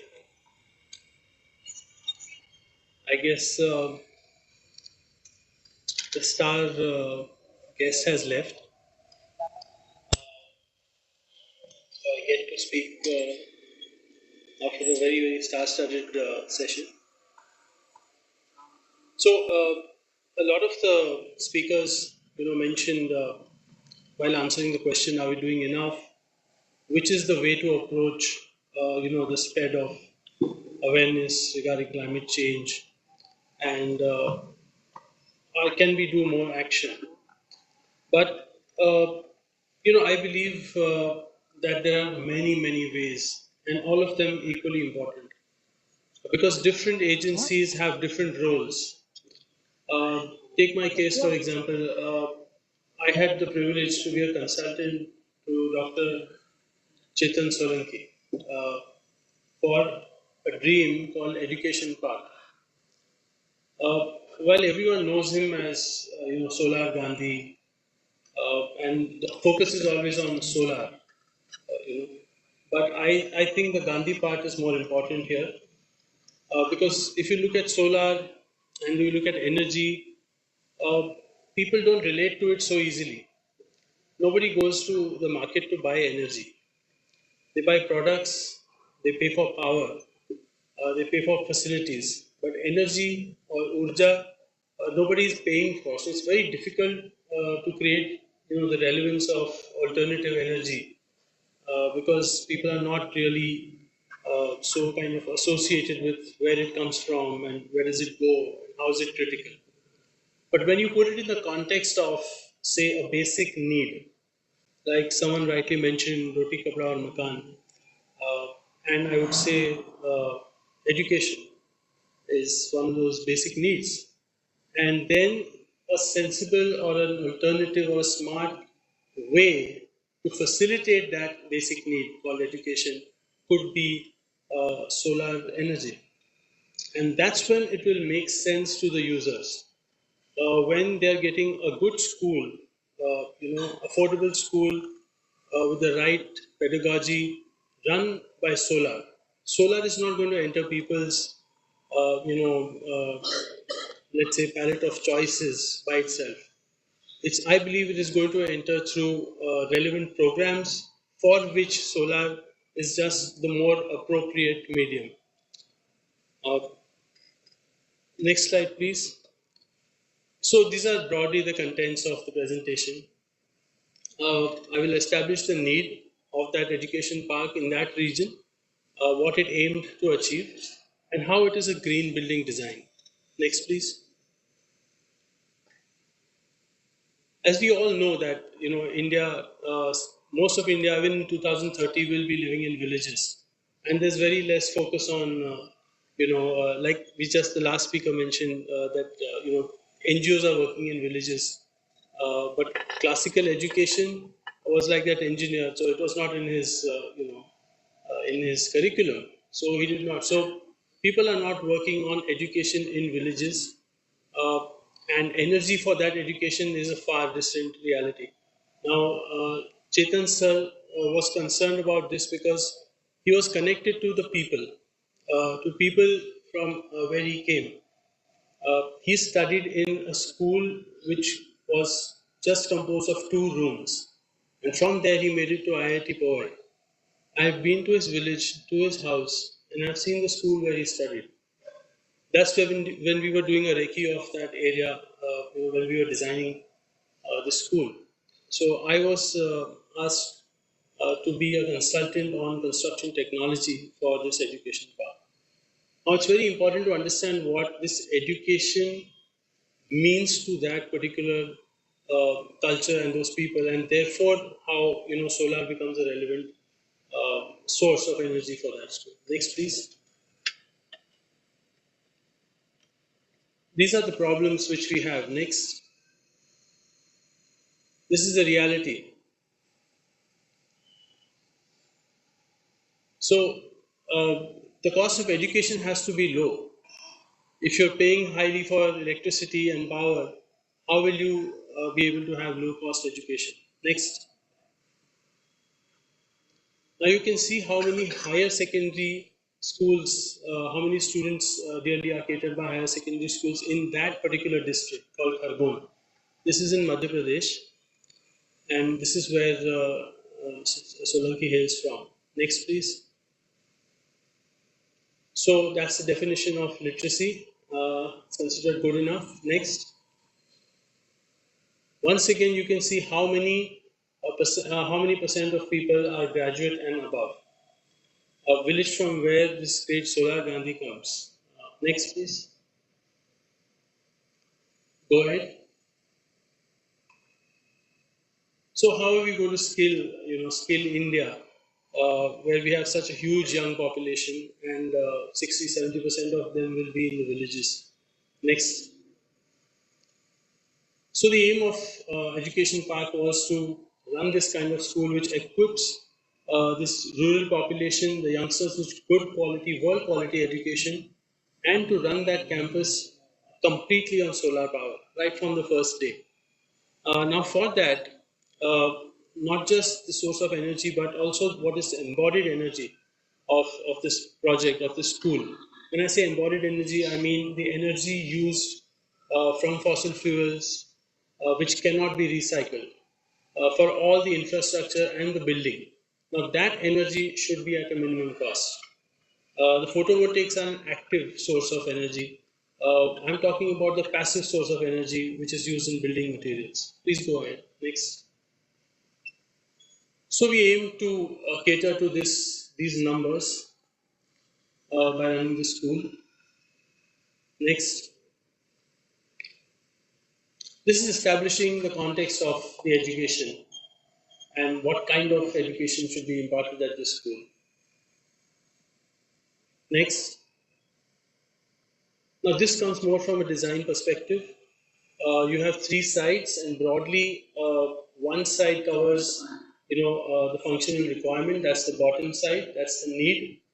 The right side is the physical context, your climate, the site, the geography, and the left side is what kind of shape and form this building should take. Next. It is a composite climate, which means that it has extremes of everything. It's very cold, it's very hot, high humidity. So you have to make a building design which can cater to everything. Next. This is an analysis of the landform and the heat and the humidity in the different parts of that site. Next. I'm deliberately running you through what it takes to make a sensitive building.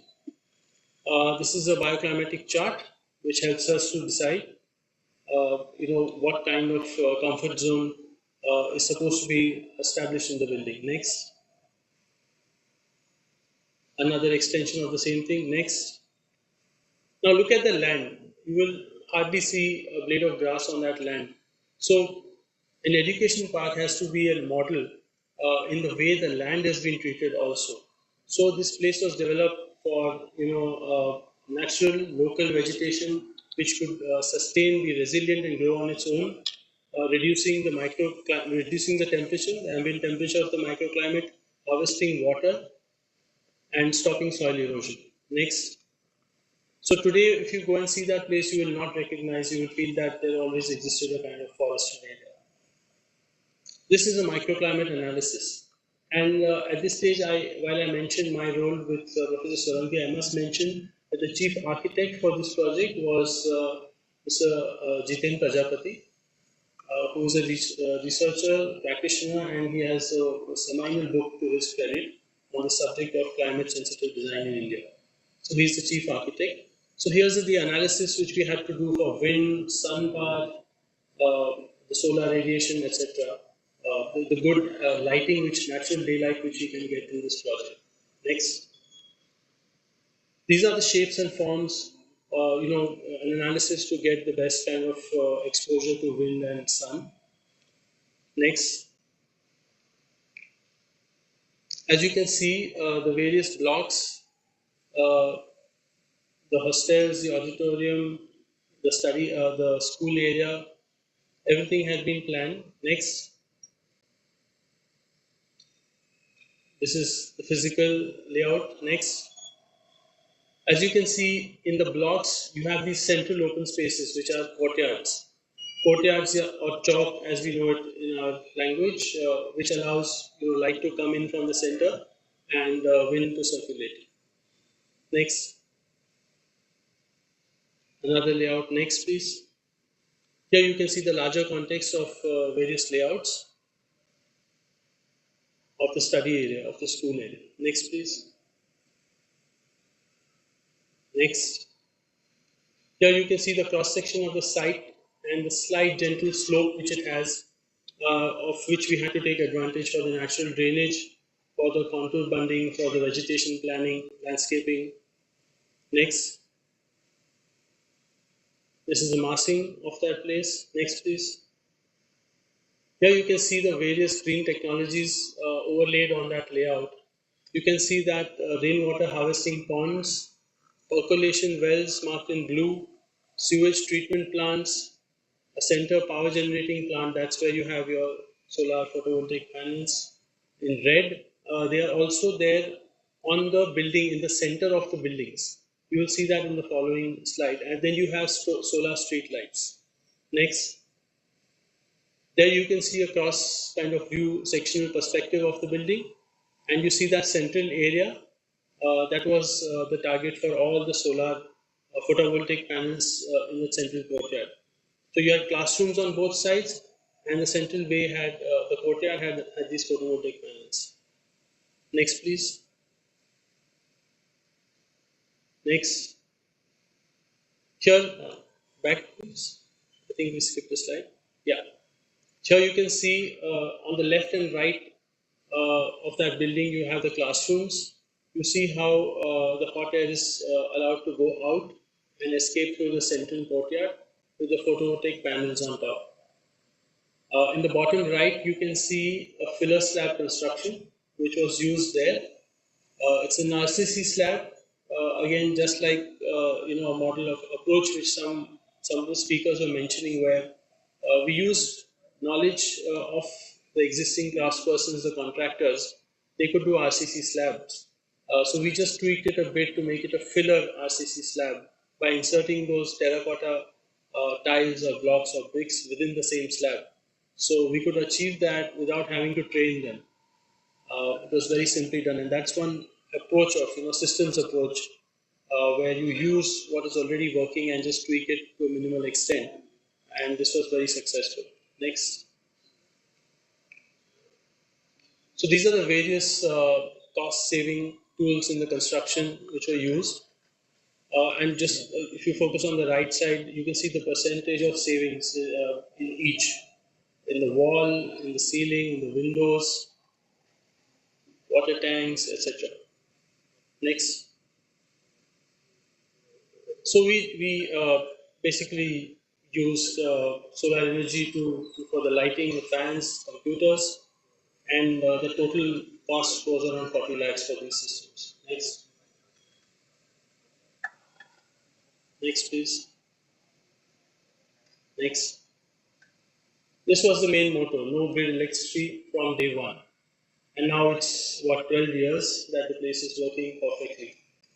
And it's a model of, not just solar energy, basically, which we generally are focusing on, but how it becomes a part of, good quality education.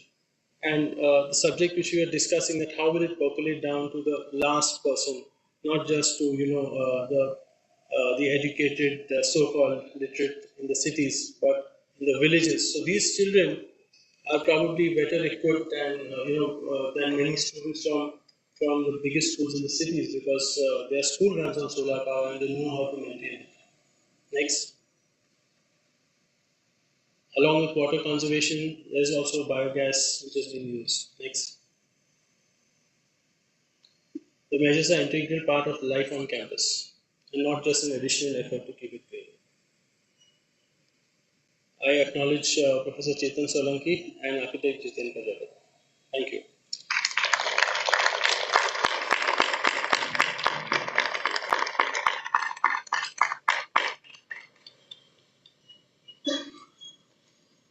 Thank you so much.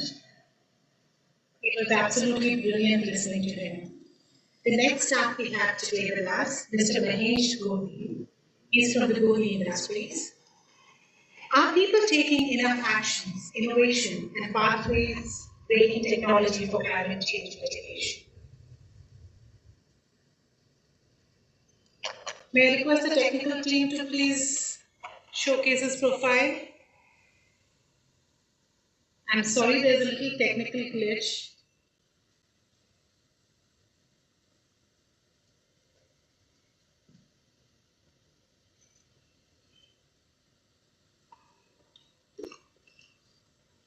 Thank you. Mr. Goli is an entrepreneur focused on new disruptive technologies. He leads innovation teams globally in domains of next generation, energy storage and delivery, artificial intelligence and extended reality. He is a founder and CEO of Goli Industries. He has set up India's first indigenous lithium-ion cell manufacturing unit. Welcome to you.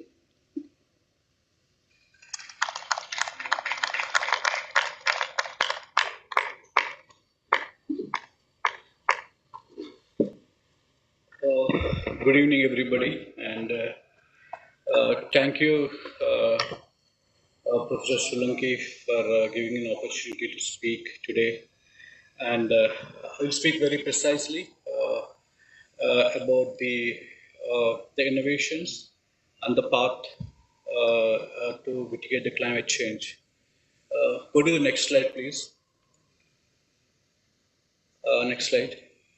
So, if you see, energy is one of the biggest emission for the overall in terms of the CO2 emissions. That it accounts almost close to 75% in many forms. See, without energy, nothing is going to run, right? That is the biggest area of opportunity we have to reduce the CO2 emissions, and followed by the agriculture. You know what we witnessed during the winter season in Delhi and NCR area, the agriculture, and also the construction happening in this sector, in this area, making a significant area in terms of the greenhouse gas emissions. So how do we mitigate? What is the path to it, right? So go to the next slide, please. So what is a path? So from the morning onwards, we are debating, and Professor Lanki is pointing it out, like how and how we can achieve that path, right? That's really important. So the major important thing is the government policy level, right? In fact, there are several policies that is there in many parts of India, but the policy at the grassroots level that incentivize the citizen who is getting benefited, that one. Say suppose government is giving you free money. Instead of giving you money, they give a solar lamp or solar something. So that's what at the grass level they need to incentivize the things. At the same time, the education institutes, right?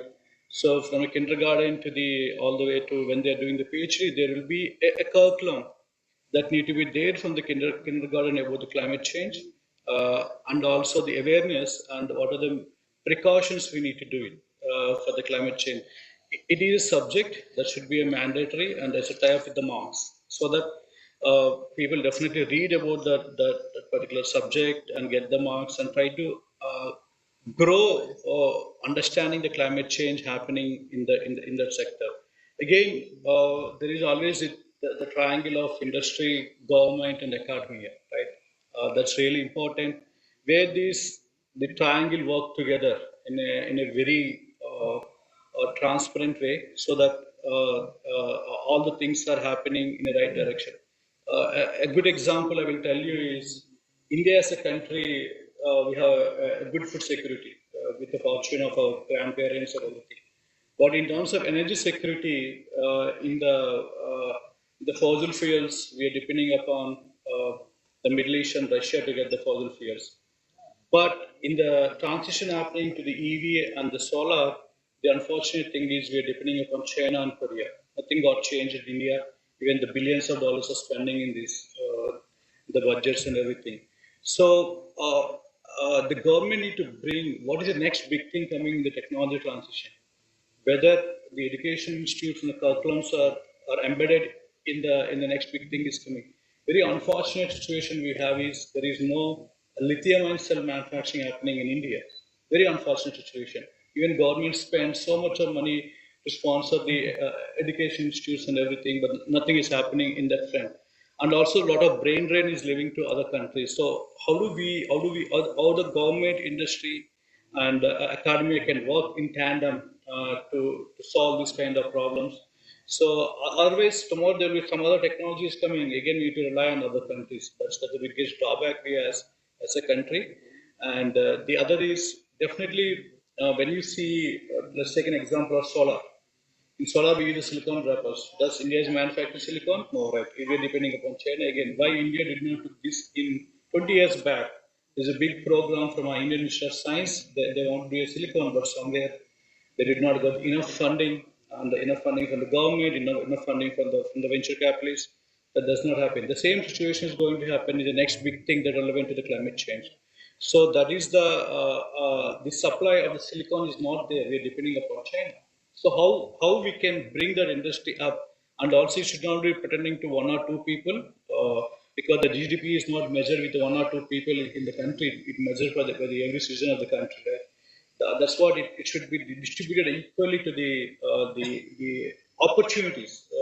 Whether it is solar cell manufacturing or lithium-ion cell manufacturing, or any other renewables that can bring the energy to the mainstream without doing the CO2 emissions. Next slide, please. So the God I see daily is sun. Without sun, nothing is going to happen for us. So why sun is so important is it is only the source we have to get the most efficient way of energy generated. So that was one of the vision approaches. Solanki, what he's doing is about sun and the solar. We are getting energy. Any plant to grow, energy is required, or anything that need to be exist in the matter of this world. The sun is needed.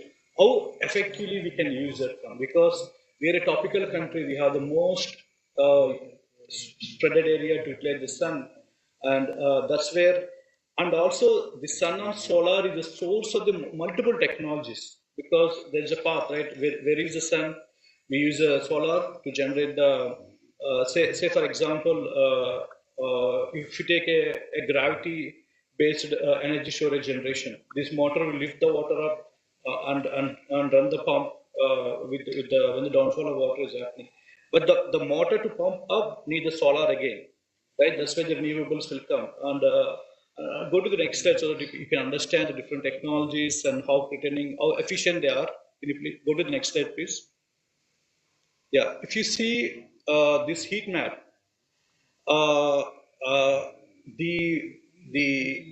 the most inefficient way of generating the power, and also where the energy density, power density, and circular life is there. No? So this is where the heat map is there. So people are talking about hydrogen, but hydrogen is not that great for the mobility, but it is really good for the industry. So why people are spending a lot of money on the hydrogen? There's a lot of noise about hydrogen fuel cell cars and all. That's not a reality, because Japanese spend huge amount of money on the fuel cells, but there is we did not see any mainstream fuel cells coming up in the vehicle level. But it's really good for the industry of application. That's what they need to identify the buckets where it is most efficient based upon the use case. Let's take an example of lead acid batteries. Mostly everybody is in our house having lead acid batteries. But China shut down the lead acid industry 10 years back because of the contamination issues and the CO2 emissions it is happening. But still, the lead acid industries are running in India. It's because of the policies, because of the people who we have are governing the pollution control norms, etc., and everything. Then you look about the gravity storage. Gravity storage is a huge capital intensive. It required at least of a quarter a billion dollar to $500 million to set up a huge gravity based application, right? But that cannot be afforded by a government sometimes as well. An example is Greenco is doing some project in Kurnool in Andhra Pradesh. They're building a gravity based storage, but efficiency wise it is good, but it's good for the large applications. But the fact I want to emphasize is the solar, when we charge, when the energy generated from the solar and stored in some form, whether it is a lithium-ion batteries, sodium-ion batteries, or any other form, right? There need to be some generation, then the storage will be there. And what is the most efficient technology innovation need to be happen? This is what the heat map I put together. So I will put it out publicly available so that you can bring it back, take it back to your home and discuss with your colleagues, friends, and whoever it may be, so that we can educate further them into this concept and everything, so that it will come into the mainstream, because the technology should not be turned into the one set of people or one community of the people. It should be go to the grassroots from the villages to the urban population. And thank you for giving this opportunity today to speak. And wish I think we learned something today, and taking it back. It should not be like another conference I'm attending, and we are not learning anything from that. So that is what I want to give a message, and thank you for giving this opportunity today, talking about this subject, innovation, the pathway for the climate change. Thank you. Thank you very much. Thank you so much for sharing your views with you. May I request Mr. Ajay to please hand over the token of our gratitude. Thank you so much. You've all been brilliant audience. With this, we come to an end of day 1, session 4. We'll see you tomorrow again. Thank you so much for being here. Good evening and good night, everyone.